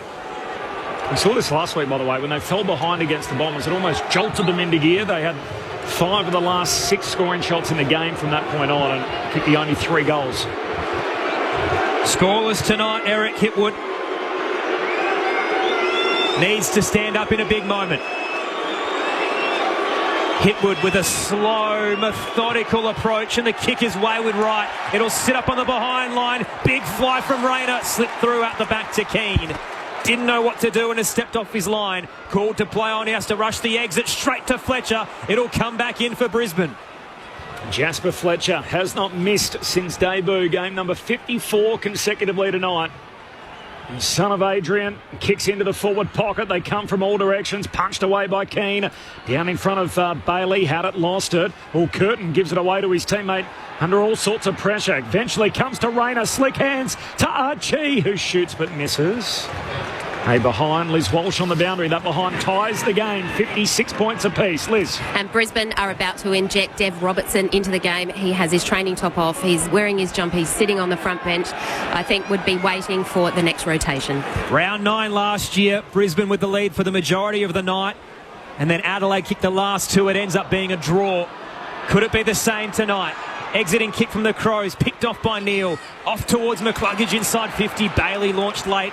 Couldn't control it at the back of the pack. Peatling connects the body to Neil Bullen. To Neil, rather. Hits the deck. Jared Berry dives on top. We're just outside the 50 right now for the Lions. Ball up to come. Scores level. Friday night footy on ABC Sport. Fought straight down the throat of Saligo. And the Crows with an up and under to the broadcast wing. Walker late crunches the pack. Hits the deck, and the Lions can't extract it. Gee, the sub's a quirky part of the game, isn't it? Like if you're Devon Robertson, you're sitting there all night with a blanket on your legs trying to stay warm, and then all of a sudden you're entering this game of footy 10 minutes into the final term, scores tied in a highly contested high stoppage game. Fort grabs it out of the ruck, kicks inside 50. Worrell has it knocked away from him. Morris is on in the pocket for Brisbane. Collects left forward pocket, centering kick burst through the hands of Rayner. Keys has got it. Hipwood's got him. And a ball up back in the corridor, 30 out from the Brisbane goal. Still the clearances are a worry for Adelaide. Brisbane 5-2 this quarter. They need to somehow address and start winning the stoppages to get the field position they need. O'Brien down, straight to Bailey. Caressed to the turf by Hinge. A delicate tackle. And they lose a little bit of territory.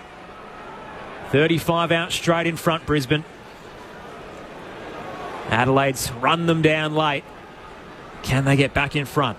Fort down, straight to McCluggage. Tried to turn through Miller. Did very well to hand it to Jared Berry. Off a step, thumps it for home. Doesn't have the distance. And Worrell sitting back, takes the mark. Spots a target in the right back pocket. Michael Lanny, low and hard towards the broadcast swing. Thilthorpe was his target. Rankin knocked it off, won't matter because he's clean on the deck. Gave it to Walker though, who's turned into big, big trouble. A triangle of tackles and Brisbane get the free kick. He just needed to give that to Rankin. He was on, he just missed him. Gave it to Rankin, they were out. Wilmot, long surge kick inside the forward 50. They come from all directions. Morris palms it down at the drop is Rayner. That is all class as he shoots goalward but misses. And Rayner just roving beautifully where you want your small forward in front of the pack. And behind, Brisbane back on top. The Lions with a 1-point lead. And it comes at the 12-minute mark of this final term. Lead change number 3. Brodie Smith straight up the corridor to the centre square, and Thilthorpe's waiting at the back of the pack. Off hands to the big man. Tries to put it in the path of Walker. Bounces awkwardly for everybody except Ben Keys. Shovels the handball forward. Rochelle, open 50, runs in and strikes. Showtime, Josh Rochelle has 3. And he races back to the Texan to say thank you very much. An extraordinary finish coming your way. Adelaide up by 5 with 12 to go at the Adelaide Oval.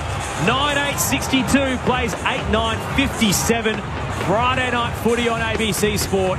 Liz Walsh downstairs. I tell you what, the atmosphere down here is just absolutely electric. If it was still raining, we'd probably, all hurt ourselves. We're so electric down here. But look, I'm just confirming Ty Gallop has been subbed out of the game for Brisbane. They are saying that is a tactical sub. He did pass his concussion test, has now been subbed out with tactical reasons.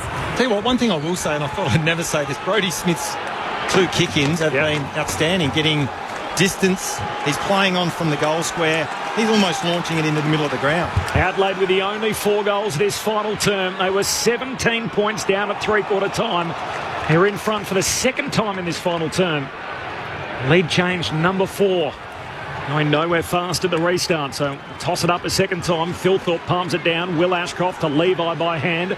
Hand pass away to Bailey. He gives it to Answorth. High bomb down to half forward for Brisbane.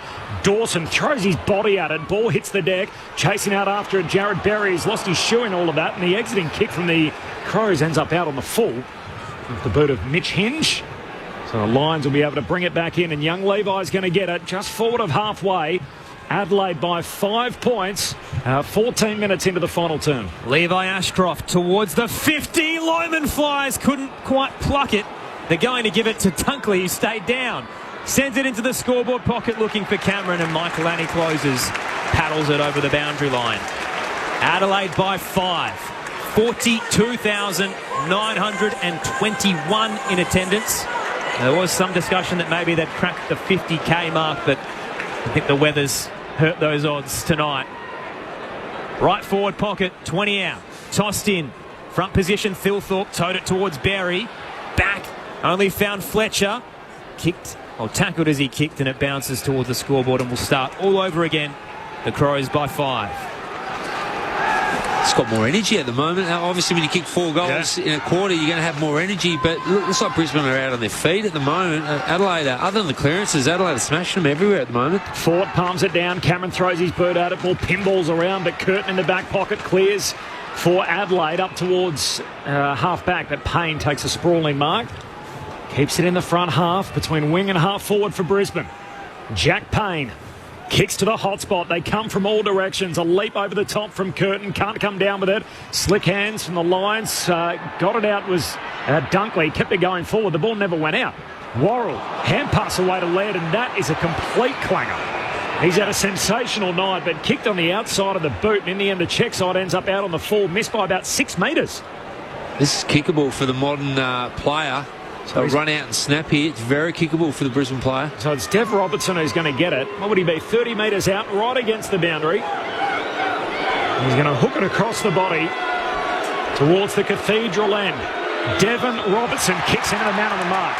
Ball ricochets back into the corridor. Dangerous spot. Will Ashcroft takes on the tackle. He's caught. Holding the ball. Rory Laird. Yeah, he'd be breathing a sigh of relief. He was instrumental, obviously, in that tackle there. He was outstanding, but his decision to kick by foot previously with lacking composure was unlike Rory Laird. 42,000 riding every moment. They know what this means for the Crows' credibility.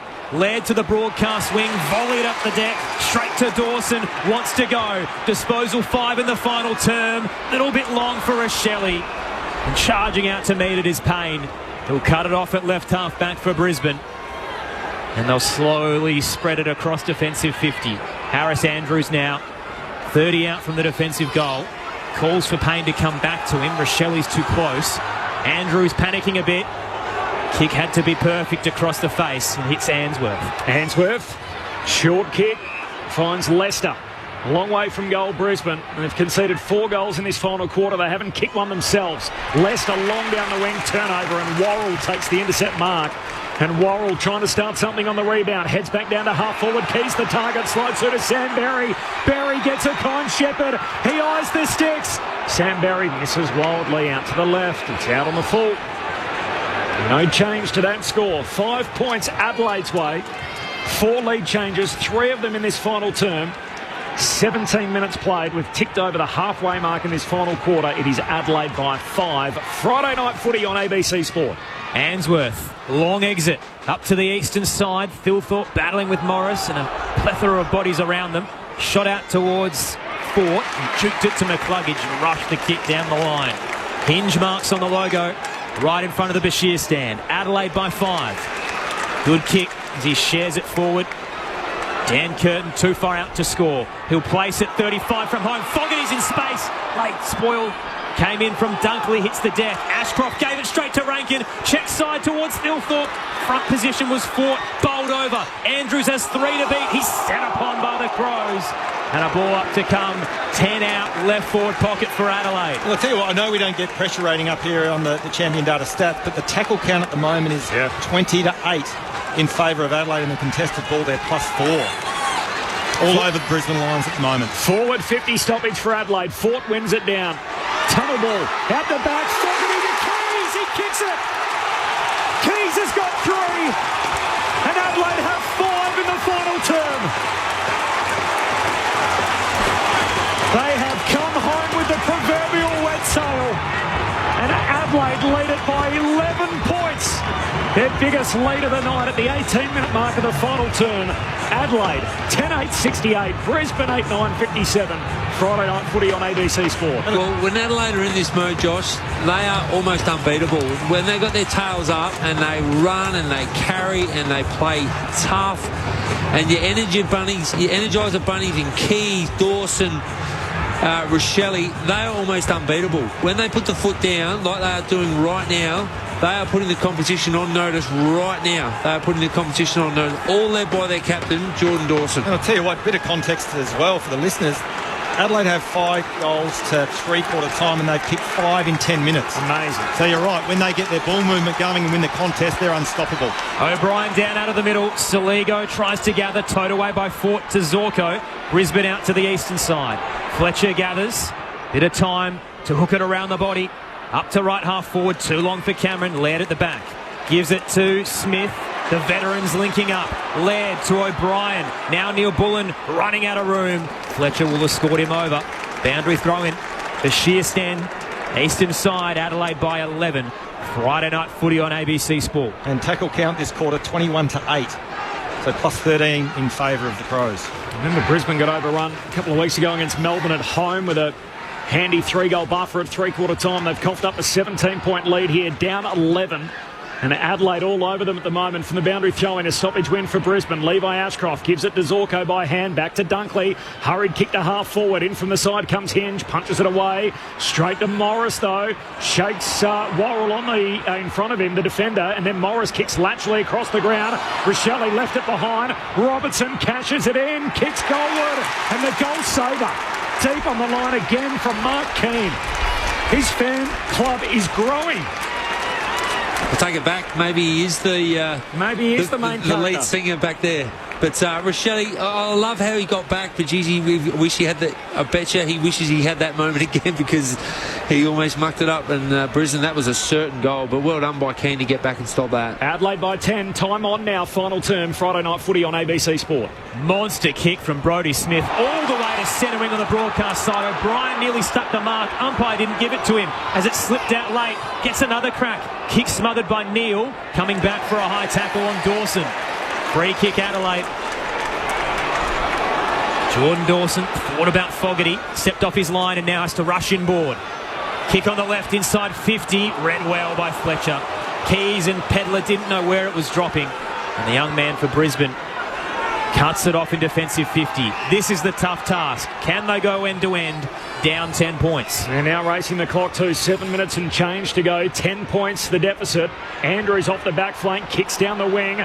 Picked up by Rayner, who's been good tonight. Handball to Bailey, steps his way around O'Brien. Gives it to Ford, sweeping hand pass forward to Lohman. Needs the kind bounce, gets it. Pursued by 4. Lohman kicks to the goal square, backpedaling, and a critical touch from Laird. Into the post and another minor score. So Brisbane in this final term, they've got 4 behinds. And you compare that to Adelaide, who have kicked 5 straight. 22 gone final term, Crows by 9. Momentum shifting. It's now Adelaide hanging on to their lead as Brisbane keep pressing. Millerer sends it towards the broadcast swing, and Andrews only had eyes for the footy. Totally lost Walker and cuts it off. The co-captain inboard on the 45, just the required 15 to Zorko. Spears it towards the 50. Cameron got in front of Lohman, who lost the footy. Bounced off him. Hitting the deck, he slides in on top of the footy, wrapped up by a couple. The crowd thought it might have been holding the ball. Instead, it'll be a ball up. True centre-half forward for Brisbane. Down 9. As Josh said, 5 goals in the final term after only 5 goals in the first 3 quarters for the home team. O'Brien down to Neil Bullen. Hurried kick up to the middle of the ground. Rochelle knocks it down, but straight to Wilmot. Got a hand pass out to Fletcher. Controls it eventually. Hurried handball to Levi Ashcroft. Links up with Zorko. Pulls the trigger inside 50. Turns it over. Poor kick.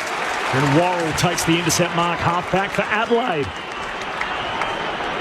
And they are roaring their approval now inside Adelaide Oval, all 42,500 of them. Kick up towards the eastern side, and Fletcher again too good. He's positioned himself well on the exits. Takes it in front of the Odie stand against Saligo, and will retreat with his kick to Andrews just behind the logo. Andrews desperately calling for options. There's nothing ahead. He'll go wide, back to the boundary line. Answorth, true centre wing.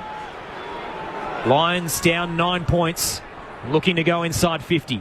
Answorth places it on the arc. Millerer comes late with a double fist. Lohman tracking it, 3 to beat. It's paddled over the line and deemed deliberate. Free kick to Brisbane. Levi Ashcroft has it. On the pain of 50. He'll set it up top of the goal square. Kicks a little long for Morris. Had to wheel around Keane and just couldn't get to the drop. Knocked through for another minor score. Adelaide up by 8. Friday night footy on ABC Sport. I don't reckon that long kick inside 50 is working for Brisbane at the moment. They've had 13 inside 50s this quarter. Just need to find another avenue to try to hit a target inside their forward 50 because the long bomb ain't working. Smith with the long exiting kick up to Thilthorpe. Ordinarily a good idea. Slips off hands to Wilmot.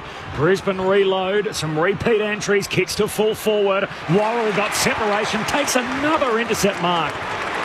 And Josh Worrell at fullback for Adelaide. And immediately sends the kick back to the outer corridor. 2 Crows fly. Ball hits the deck. Here's Wilmot again. Long sweeping hand pass out to Zorko. Runs his way around Rankin. Zorko kicks inside 50. Leaping for it. Rayner trying to complete the juggled mark. Not to be. Becomes tackler on hinge and a ball up. Forward pocket for Brisbane. They are down by 8 points. It is Adelaide by 8. They've kicked 5 straight to 0-5 in this final term. The Crows reversing a 17-point three-quarter time deficit to lead. Tossed up, fought down. Nutmeg Berry head over the footballs. Yeah, they are pressing. Free kick. There is a high tackle laid. Mark Keane threw his body in. And a free kick to go to Brisbane. 20 from home to Zach Bailey. And he really milked it for all it was worth. Put his head over. Copped the contact. And collapsed to the turf. I think even just looking at the replay, almost a swinging arm from Keane as well, so the umpire would have seen... Just a bit sloppy, wasn't it? Yeah, well, just like a little bit of composure there from Keane. Man on the mark, 20 out. Zach Bailey to break the drought. Casual, and it curls its way across the face and out on the full. Started straight, and gee, that swung. Something that Mitch Stark would love to see out in the middle of Adelaide Oval. It's been a tough pocket tonight, hasn't it? A left forward pocket. The Cathedral and Millerer takes the free, goes long up the wing, trying to punch it away. Payne in the end whacked back by Ford. Down to half forward, Lohman knocks it back inboard to Neal, collects 60 out, pokes it inside 50. Morris, fair piece of it. No mark, spills to Robertson. He's tackled. And the umpire says, I'll have that. So a ball up here, out wide. 30 out from the Brisbane goal. Underneath the scoreboard at the Cathedral End, it is a 8-point lead for Adelaide. 5 goals to zip in this final term. The Rucks share it down. Peatline had it, lost it. Still no clean takeaway. Neal ushers a hand pass to Fort, retreats back to Fletcher. Extra handball to Levi Ashcroft. Has to kick off the left, back inboard. Punched away by Laird once, then coming into the path of McCluggage. Somehow got it out. Saligo had it, lost it. Archie to make something happen. Oh, bless him. Kel Archie from the tight angle under pressure has kicked a sensational goal to make it a 1-score game. And the goal umpire at the Cathedral End wants to check it. The soft call is a behind. Okay, that changes things. Archie liked it off the boot. The goal umpire a little nervous, as you would be officiating an Adelaide game at that end of the ground. And now we're headed to the arc, and this is one of those ones where the ball's going to be higher than the post, and the soft call is going to be hard to overturn. He's in a good spot to adjudicate that. Oh, we can't tell from here. No, I'm not sure those television... Looking at these angles, there is insufficient evidence to say whether the ball has passed over the post or not.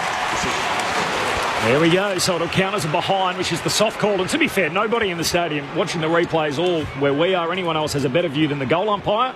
He thought it was a behind. And that's the way that it's come back. So a minor score. It's Brisbane's 6th behind of the final term. Adelaide by 7. 27 and a half gone. Final quarter. Friday night footy on ABC Sport. Here we go. Brodie Smith to the broadcast swing. Flying across. What a mark. Michael Annie got in front of O'Brien of all people and clunked it.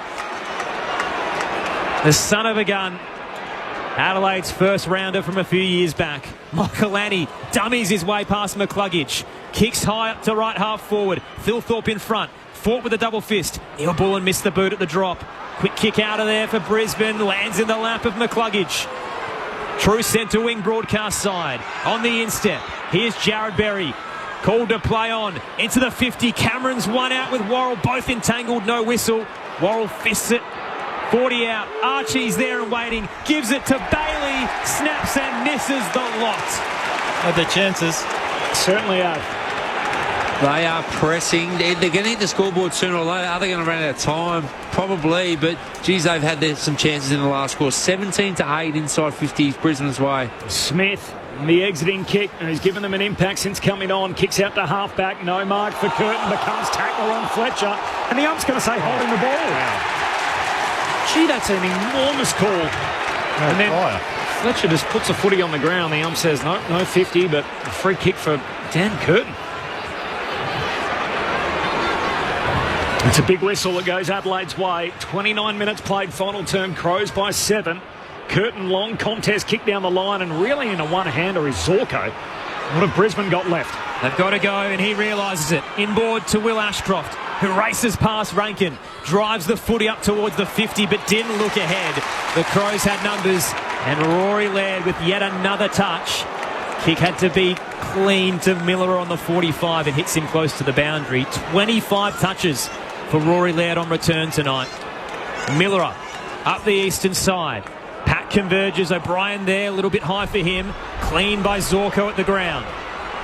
Kick towards the corridor. Little wide of Robertson, and now the pressure comes. Steamrolling is coming. Robertson did well to hand it back to Lester. Kicks to the broadcast swing. Full stride. Jared Berry slides in and releases Robertson into the 50 for Brisbane. They converge. Loman nearly plucked it. Front square Rayner gets it back to him. Kick smothered central. Berry there. Lockie Neal. Too good. Too great. Kicks for goal and misses again. Wow. Adelaide by 6. Wow. There's a minute to go. Brisbane cannot find the answer. This is set up for a draw. That is 8 behinds or 7 behinds in the final term. Plus, if you add on top of that, the one that went out of bounds on the full. So an incredible final quarter. The Lions have had their chances. Adelaide by 6. Kick heads down the line off the boot of the Crows, and the ump says deliver it. Big play this. Rankin with the Ball trickling forward, and the ump says that's insufficient intent. The Lions to take it. McCluggage looks back inboard with the kick. Oh, no out. mark for Berry. Spills to Wilmot. Kicks across the centre square. Fletcher now with the forward 50. Kick for Brisbane to Bailey. Bailey marks it right half forward. It's a 6-point game. Too far out. 31 minutes gone. Tick, tick, tick, tick, tick. Zach Bailey from outside 50 drives it all the way to the goal line. It's punched through by O'Brien. Is that the game-saving spoil? Adelaide by 5. 17 ticks left. It is Adelaide by 5 points. Brisbane have put one out of bounds on the full and had 8 behinds in the final quarter with the game on the line. The last 6 scoring shots as well. Brisbane wasteful. Adelaide thankful. Long kick to the broadcast wing. Clears the pack and rolls over the boundary line. And the crowd rise again. They know what this means. 7 years in the wilderness, the Adelaide Crows. And finally, they're going to knock off a contender. Tossed in. Adelaide by 5. Fort knocks it down. Maybe one last roll of the dice. Andrews can't pull it out. Silent. To be the best, you've got to beat the best. And Adelaide has ticked the final box for its premiership credentials. They beat the reigning premiers by 5 points.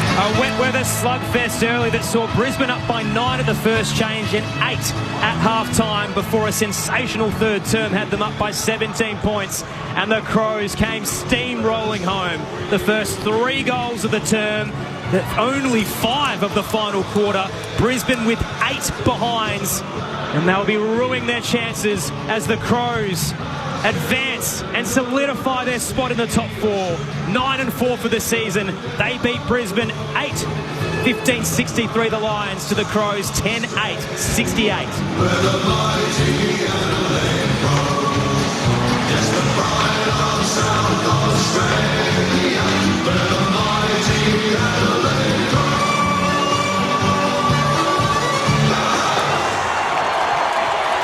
It was a statement win for Matthew Nix's team. There's no way around that. Not just for the team that they beat, but the way they did it. Only 5 goals to three-quarter time. They kicked 5 unanswered goals in the last. And the Brisbane Lions, 8 behinds, not a single goal, 1 out of bounds on the full. The last 6 scoring shots in the game were all Brisbane behinds. An incredible finish after Adelaide went 11 clear. The last 6 scores, all Brisbane behinds. Adelaide by 5 points at full time. They get themselves a big scalp. They wanted to know if they belong or not. And they get it answered tonight with a victory in front of a huge crowd who were plugged into the electrical socket in that final term and able to ride the home team to victory. Josh Franco and Dean Brogan. Friday night footy on ABC Sport. Adelaide by 5. Well, Briggs, I don't really know what to make of that from a Brisbane perspective. I'm looking at these numbers in the last quarter. So disposal count 97-69. These are all Brisbane's way. The contested possessions 41-32. The uncontested 56-28. Ground ball gets there in front. The clearances, they were +7. The inside 50s, they were +12. And they kicked 8 points. And it was probably that 10-minute avalanche where Adelaide kicked 5 goals, which started at the start of the last quarter when they kicked 2 goals within the first 2 minutes, and some magic from Dawson, as we spoke about in that final term, really turned the game and got Adelaide the 4 points. Yeah, Adelaide just went whack for 10 minutes. Yeah. Put the foot down and played out of their skin what they're capable of in dry weather, so to speak, and their good players stood up when it mattered. Like Dawson's been quiet all night. He just said, we're not losing this game, and they just turned it on for basically 10 minutes of footy, really, and then Brisbane just kept coming and coming and coming. Just a bit inefficient, obviously, going forward, which led to their shots, but they had some... Look, if you're Brisbane, you walk off the ground going, we should have won that. Yeah. But it's an amazing game in the footy. Like, Brisbane were probably the better team for 3.5 quarters tonight. Adelaide had a crack. Like, they were thereabouts all night, but Brisbane just had all the answers. But just for 10 to 12 minutes of that last quarter, Adelaide just played probably some of the best footy I've seen, really. Like, we've all seen them in dry and it's nice and they go, but that 10-12 minutes of footy was sublime. That was out of this world footy, and they're up there now. Like, that was a game. They just hung in all night, hung in, and then all of a sudden they just went whack and kicked 5 goals in a blink of an eye and got in front and just held on. That's a finals type football game tonight. It's hard to see who your best player was. I mean, Laird and they had good nights, but everyone just had their moments when it mattered, and what a game. What a game. Well, I think the thing for me, from Adelaide's perspective, that I'm most pleased about for them is their ability, and you mentioned it, Brogues, their ability to hang in the game. I reckon there were periods in the second quarter, even the third, they were gone, didn't we? Brisbane looked like they were going to blow the game right open. The 5-goal avalanche in that 10-minute period, that's what they're capable of, and that's a big tick. We know they can do that, but the fact that they could hang in there to be in a position where they're within touch on the scoreboard and then blow it wide open. And look, Brisbane did miss some goals late, but to Adelaide's credit, they were able to hang in there, play their brand, which eventually got them over the line. So again, I'm looking at the overall numbers, and if you didn't know the score, you'd probably say it was an easy Brisbane win, but well done, Adelaide. Goes like that sometimes, doesn't it? Yeah. In arm wrestles, It goes like that, and that's how finals are played. Like, they're not, very rarely in a finals it gets to 100 points. There's scraps all night. It's hard, it's contested, and you have your moments. And Adelaide just had a better 10-12 minutes over the course of the game. They've been on the wrong side of history too often the last few seasons. You look at 10-point losses, 10 points or less, 4 wins, 1 draw, and 12 losses. Against top 8 sides, they were 9-1 and 19. On the road, they were 6-18. And they're just starting to get over the slump now in all these categories. They're beating good teams. They're winning close games. They're getting it done on the road. And now they belong in that conversation.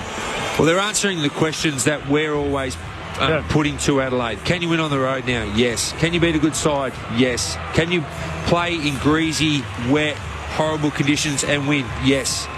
I mean, they would love to say too that's a media narrative. We're a different team now and everything else. But surely, as a former player, that the players would be feeling that as well, wouldn't they? Because they would hear exactly what we're talking about. If, say, the result goes the other way tonight, imagine you'd be waking up tomorrow thinking, we can't get it done. And they know. They talk about it through the week. Like, there's KPIs you've got to tick as a team that you want to tick before you get to September, and they're all the ones we're talking about. And Adelaide are just slowly but surely ticking them off.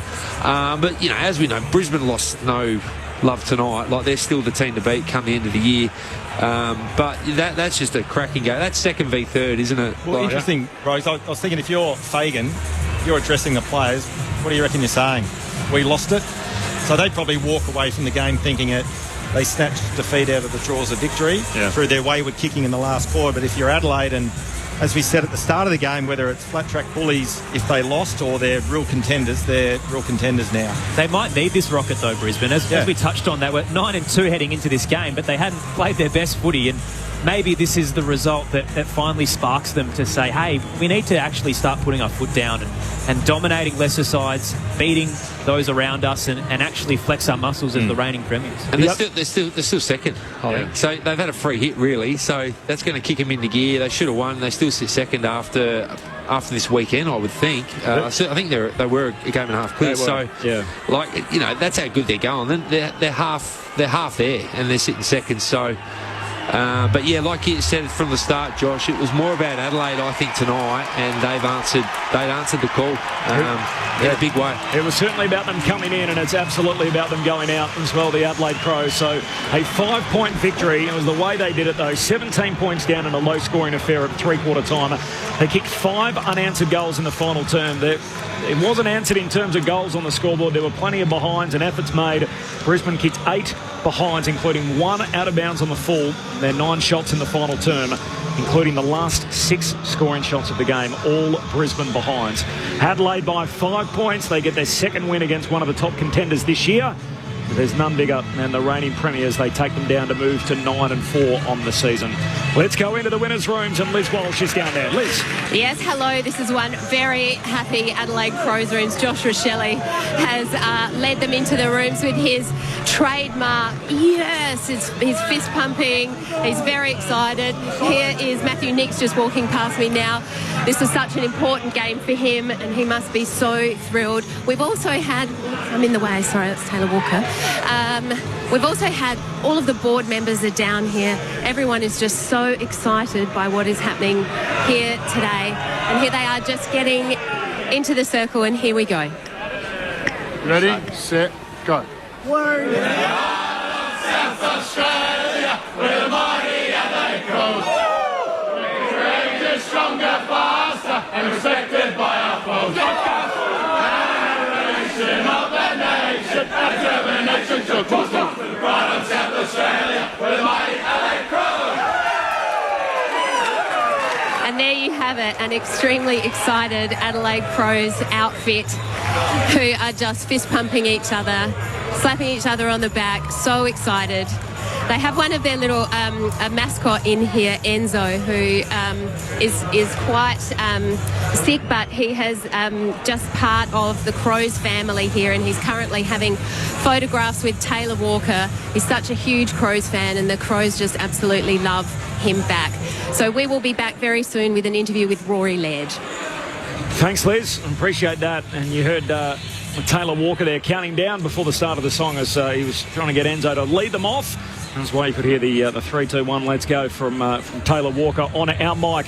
Adelaide by 5 points, the pride of South Australia. It's a result that'll be heard much broader than these borders, though. It'll ring bells across the competition. Adelaide now 9-4 on the season, while the Brisbane Lions are 9.5 wins with the 3 losses. So just the third time that the reigning premiers have been beat this season. Just to paint a little bit more of a broader picture for you, Adelaide led the game early on before either side had kicked a goal, and from that point on, Brisbane led from really the time on stage in the first quarter all the way through to the 7-minute mark of the final term.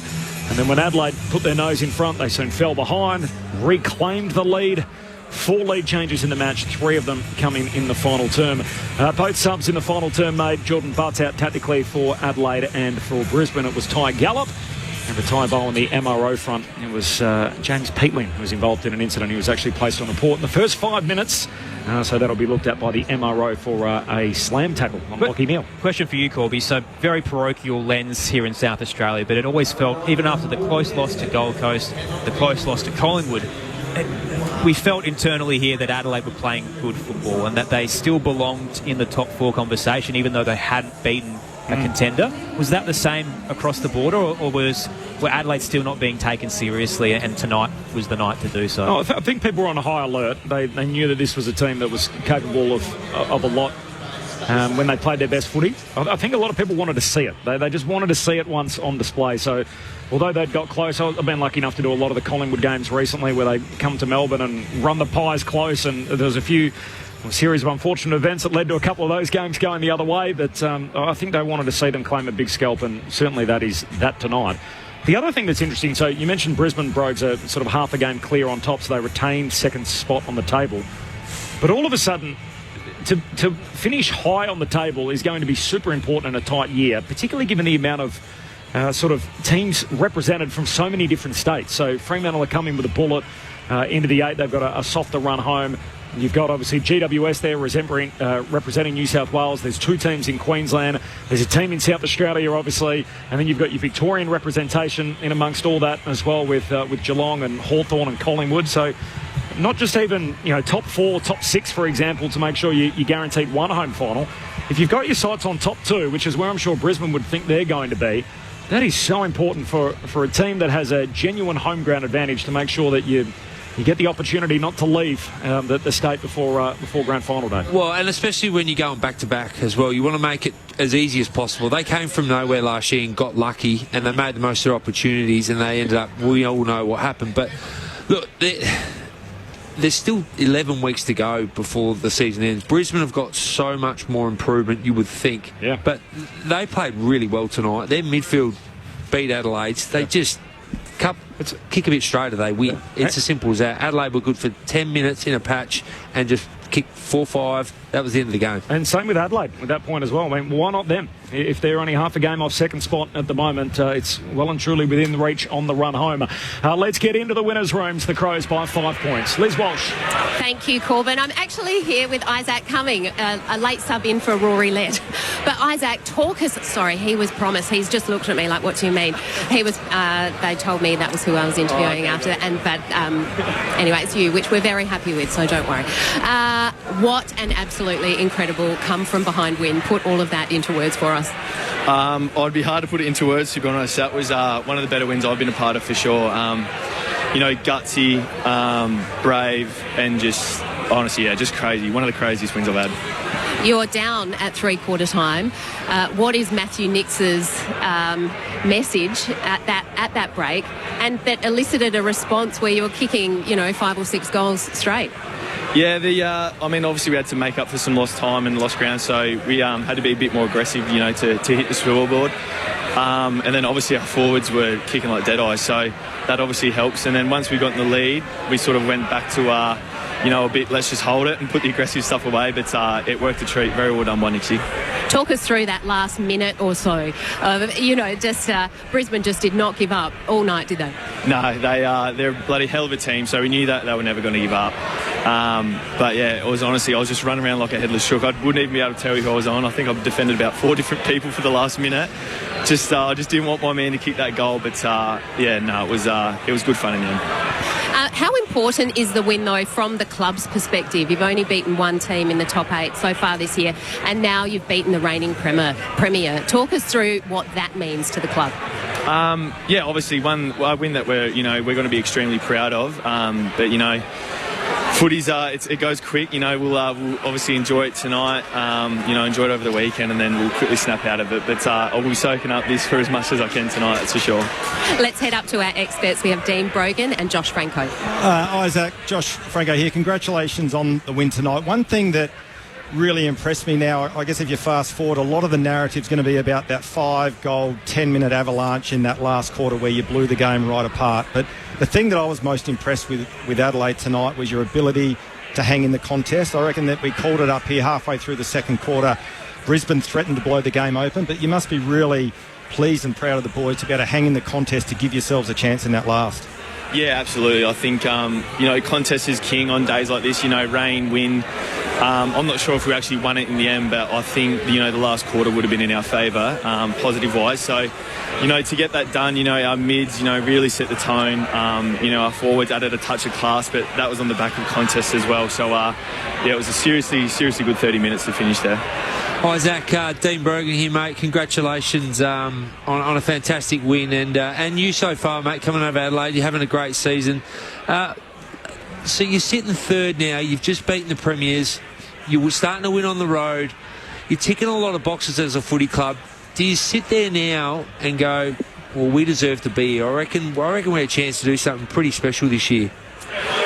There's certainly got to be a bit of feeling about that. Knocking off the Premiers, that's going to come naturally. But obviously we've got to keep a lid on things. Like I said, we'll enjoy it tonight. I cannot wait to review this one because even though we did get the result in the end, that first half's going to have a lot of learning from it. But it's a very special win and one we can be proud of for sure. And it's bloody good to hear from you too, Brogues. You too, Cheese. Good to hear from us. With a couple of your mates last week. They said to say good day. Did you behave yourself? Always. Isaac Cumming with us on ABC Sport after the Crows' 5-point win over the Lions. Hey, Isaac, I got to ask you about the mantra this season. So it's been very much heads down. We're not going to mention the F word. We're just going to focus week upon week on how we're going.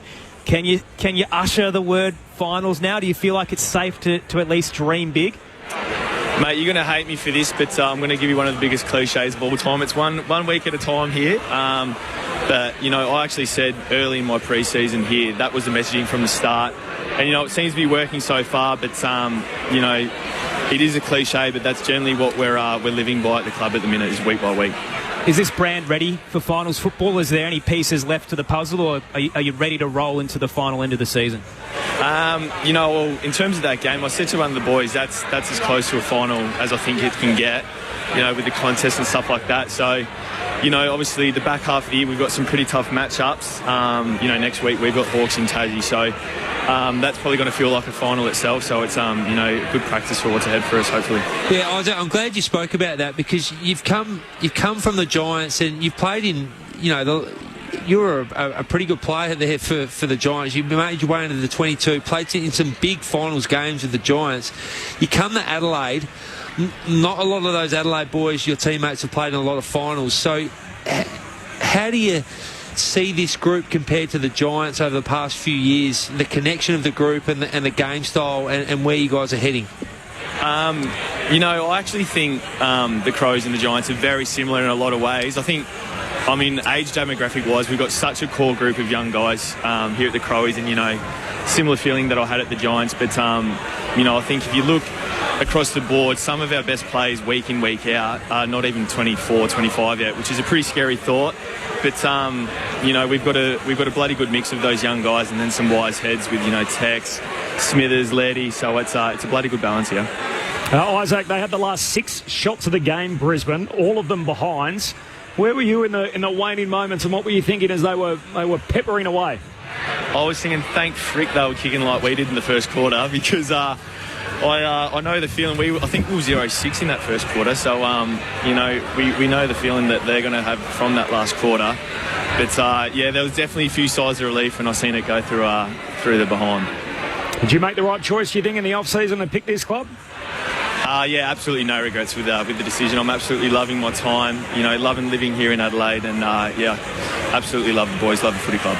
Isaac, appreciate your time. Go and enjoy it. Good work, Cheese. Thanks, Thank you, gents. Thank you, guys. Isaac Cumming, unrestricted free agent at the end of last year. He had a few suitors, must be said as well, after leaving the G-Men. It's a great kid. He's a great kid. Tell us about him. I was with him at the Giants. He came on as a rookie.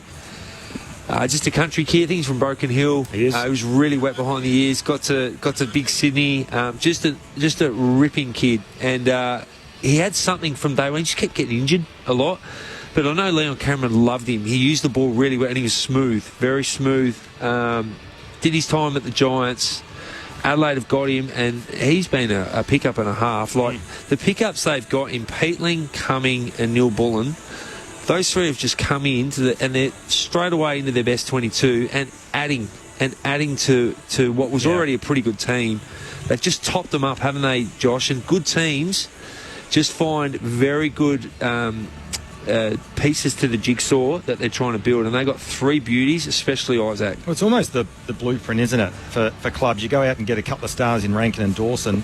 You don't need to go and get any more stars. You need to get good, solid citizens, and they're that. And that's probably selling a bit short, because they're better than just solid citizens. They're good players, but you don't need to go and sell their house and add one player when you can get those 3 who have been absolutely outstanding. We heard the footy manager at the Crows, I forget his name off the top of my head.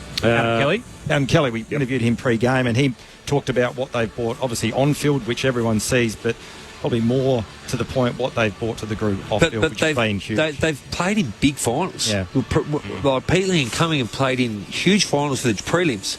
And Cummings might have played in the grand final in 19, but anyway, they play. And Neil Bullen's won a flag. You bring in those 3 players into your club, your team, their off-field training habits, their professionalism, what they do, game day, even, Cummings saying that was like a final, boys, just things like that. They didn't have that last year. No. Do you know what it reminds me of? I don't want to go too big on a statement here, because it pump the brakes, as Adelaide said.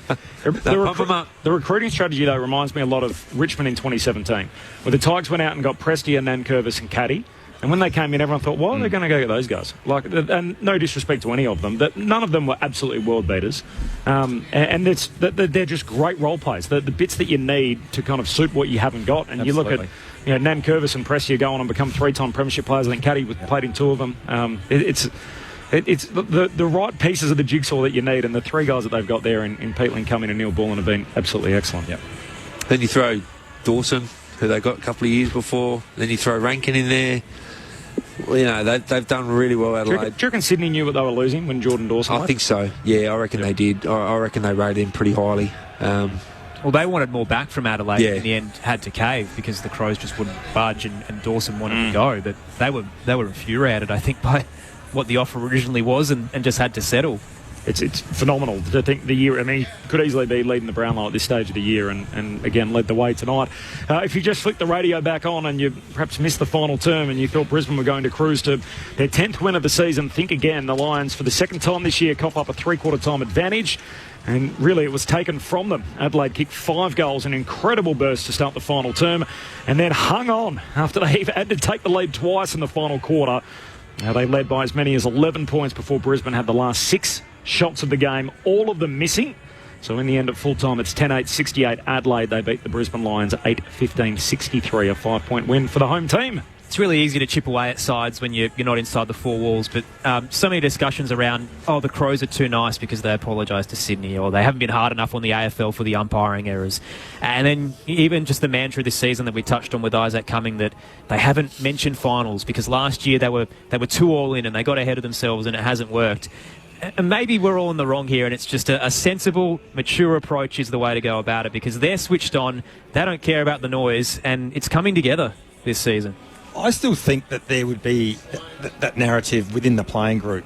They'd be starting to sniff finals and start to, sniff September action. There'd have to be talk about it. The last 6 weeks now, averaging 63 points per game against Adelaide, and they conceded tonight. 63 points, 68-63, the full-time score, Adelaide by 5. Let's head into the Premier's rooms, the Brisbane Lions. Liz Walsh is down there. Thank you, Corbin. I'm here with Lockie Neal. Lockie, a tough loss tonight. How do you sort of process that one, put that one into words? Yeah, not obviously disappointing not to get the result, but I'm not displeased with the way we went about it. I thought for 3 quarters we played some pretty good footy, some honest footy. It was a tough contest all night. They got on top for that 7-8 minute period in the last quarter at the start of that quarter, but our resilience to fight back and give ourselves 20 inside 50s, about 11 shots at goal. I think it was 0-8, 2 on the full, and Dev kicked one into the man on the mark, so he sort of had 11 shots there and definitely had our chances. So we walk away disappointed not getting the result, but I think our method and the way that we played tonight in a hostile environment against a really good team, we can hold our heads high. Looking back in that last quarter, that 7 to 8 minute period that you just talked about, can you kind of, sort of understand what happened there? Was it the Crows? I think as defenders probably let it over the back. We didn't win contest to get it into our front half in those first few minutes, and then their forwards sort of kicked some pretty clutch goals. Still Thorpe on the boundary. A couple of contests didn't go our way. Noah and Fletch on the half-back flank, and it spills out and they kick a goal. Forward 50 stoppages were an issue for us. So our D50, they kicked a couple from there all night. So that's something to work on. But yeah, I think sometimes teams are going to get a little run on, and I thought we halted it pretty well and turned the tire back our way, but we just couldn't finish our work. How difficult were conditions to play in tonight? Yeah, they were difficult. I think the rain was sort of stop-start. Sometimes it was wet weather footy and then it dried up. The ground seems to drain really well, so we probably could have shifted the ball a bit better as well and changed angles, but it was quite blustery too. So, tough conditions, but it is winter, I think. We're in winter now, so it's what you've got to expect. Let's head up to the experts. We've got Dean Brogan and Josh Franco. Hey, Lockie, thanks for joining us. Bad luck on tonight. It's interesting you say that you could have shifted the ball and moved the ball a bit better than what you did tonight. Were conditions, they were bad, but you felt like it was dry enough to do that? I think so. Definitely periods of the game was dry enough to change the ball, and we probably didn't change our tact quick enough to change angles. It felt like we were sort of positioned to go long down the line, which helped us defensively. I thought we defended pretty well off turnover and off those long down the lines, but we know we can move the ball really well when we explode and change angles and test out the open side, and we probably didn't work hard enough to do that in the middle part of the ground as well, but lessons to be learnt. Lockie, Josh Franco, commiserations on the loss tonight. Did a lot right but didn't get the 4 points. Just be interested to get your take on Adelaide, and are they the real deal? Yeah, I think they're going to be at the pointy end of the season. I think they're almost a lock now to play September. They're a really tough team to play against, really honest side, like inside playing in the midfield. They're very one-on-one, back shoulder, just a really honest group in there that make you scrap and fight for everything, and they're a little bit similar down back. I thought they intercepted quite well back there. They're a pretty courageous group, and then their forward half is really damaging. They've got some guys that can get a hold of you, so I thought we contained them pretty well defensively for the most part, other than that 10-minute patch like I spoke about. But I think they're going to be right in the mix. They're a really good team, and we've had some great battles the last couple of years with them, so we know that they were coming. Lockie Neal with us on ABC Sport. Lockie, it's Corbin Middlemass here. Hey, congratulations on 150 games for Brisbane. The kid from Kybe Bowler comes back, reaches a milestone now with a list of accolades as good as anyone in the history of the game. 2 Brownlows, 4 All-Australians, MVPs, Coaches Awards, Gary Ayres medal, Barassi medal, the whole nine. Do you get a moment to reflect when you come back, and particularly to do it in your home state?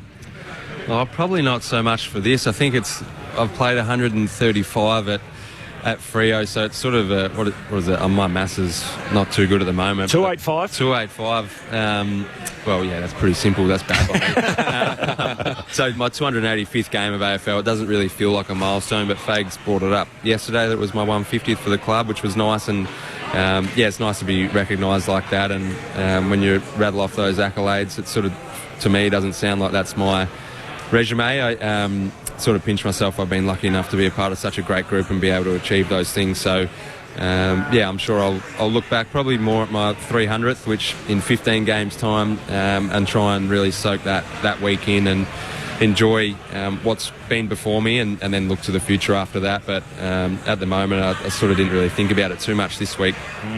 Lockie Neal with us on ABC Sport. Lock, in the first 5 minutes of the game, you were tackled by James Peatley, and he was placed on report for that dangerous tackle. Have you got a view on it as to what happened as the man that was actually being tackled?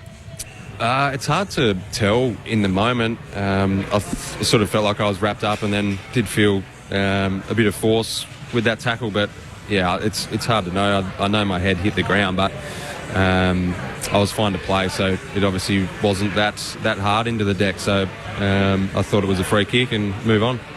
You were also obviously tackled by Callum Ward going back a couple of years ago, and there was a bit of backlash from the footy community about, Lockie tried to exaggerate for the contact. You weren't too happy about that at the time, were you, as to thinking that you would be the kind of player that would play up something like that?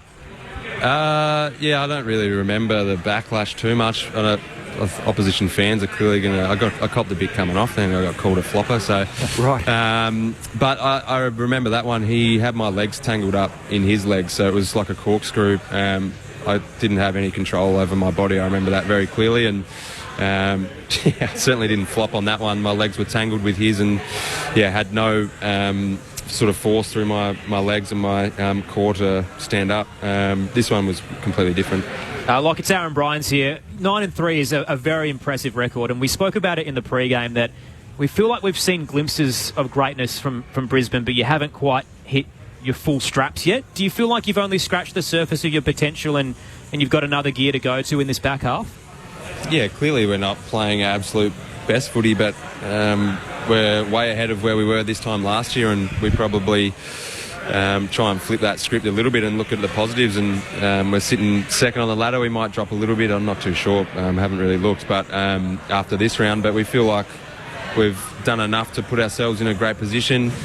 This competition's really hard to win games of footy, it's so even, so we're trying to look at the positives and obviously improve and get better, but look back and go, we're beating some really good teams, we've been in some really good form in patches, and we just got to try and get more consistent as the year goes on. But it was all doom and gloom this time last year. We were sitting probably 13th, and everyone had written us off, and we know what happened from there. So we're staying really positive about where we're at, and we can't wait for the second half of the year. Lockie, good luck the rest of the way. Always appreciate your time. Thanks, guys. Appreciate it. Lockie Neal after game 150. Didn't end the way the Lions would have hoped. They certainly had their chances, and as he put it there, 11 shots if you count the 2 out of bounds on the fall, the 8 behinds, and the 1 that hit the man on the mark. That's an incredible finish to the game. Yet should take nothing away from the winners. Adelaide, too good, finishing over the top. They had to take the lead twice in the final term. They came barnstorming home, kicked the only 5 goals in the last quarter to win by 5 points. The votes in the ABC Footballer of the Year. I'm looking at Brogues. He's looking at Josh Franco. you want me to give you another couple of minutes? No. I've got 3 here, but here we go. You might need to remember. It was really tough to pick out the 3 tonight. I've given 3 to Rory Laird. I thought his name was called a lot throughout the call. He had an influence on the game. He had a kick in that last quarter where he kicked it out in the full, which you'd like back. But other than that, he was pretty solid. I've given 2 votes to a forward for Adelaide in Keys. I thought he was outstanding in terms of pressure. He hit the scoreboard, kicked 3 goals. Exactly what I had, Josh. Yep. Laird 3, Keys 2. Brilliant. I've also given another small forward at the Crows a vote, Rochelle, with 3 goals, 1. I thought he, when it counted, kicked some critical goals. Oh, he changed the game. He did. That goal he kicked in the pocket here, 45 out. Like, they're very hard to kick, as we know. That actually sparked Adelaide into gear. That's what small forwards are there to do, and you don't need to have 20, 25 possessions. You just hit the scoreboard when it's your turn. You give the team energy, you tackle, you pressure, give the team a bit of flair, and that's what he does. I'm really liking where Rochelle's going with his career.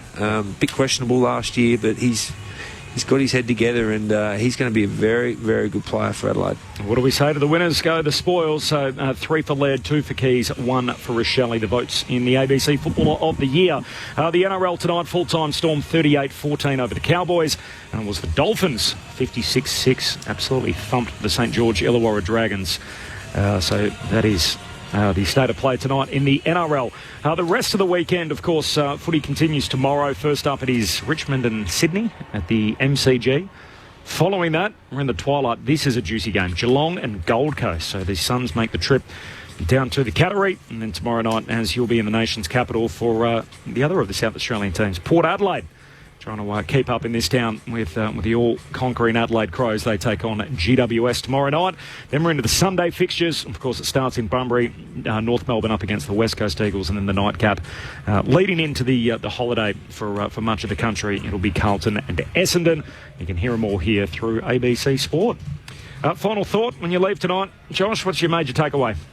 What I liked about Adelaide, I spent 4 years at Sydney. Sydney was set up so well defensively that when they didn't have momentum and they were up against it, they were able to hang in there on the scoreboard. And then they had big number 23 up the front in Buddy Franklin that could turn the game on its head. I'm not saying it's the same, but similarities with Adelaide tonight. They were able to hang in there. And I keep saying I'm really bullish about where they're going to end up at the end of the home and away, but also what they're going to do in September. We've seen it tonight. When they're on, they've got the most electric forward line in the competition. We've done well. We've kept the lid on it. The Hawthorn glory days, the Richmond glory days. There's a few parallels to draw tonight, but I like it. I'm picking up what you're putting down, Josh.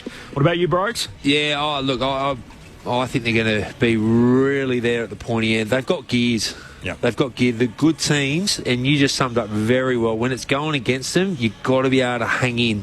There's other teams out there in the competition, when it's going against them, they let 6-7 goals through and the game's over.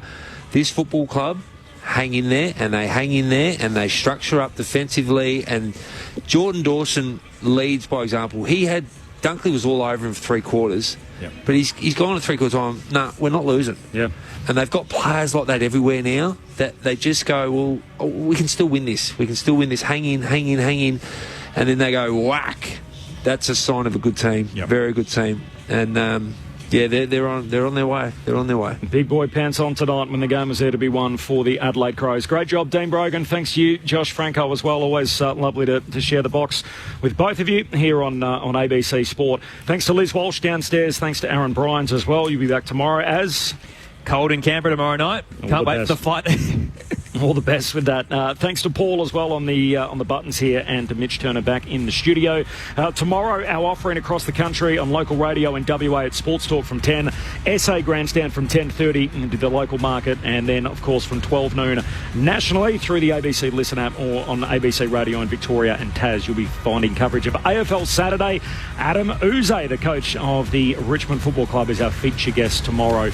Signing off here from Adelaide tonight. It was a thrilling night at the footy. The Crows pull it out of the fire to win by 5 points. Good night.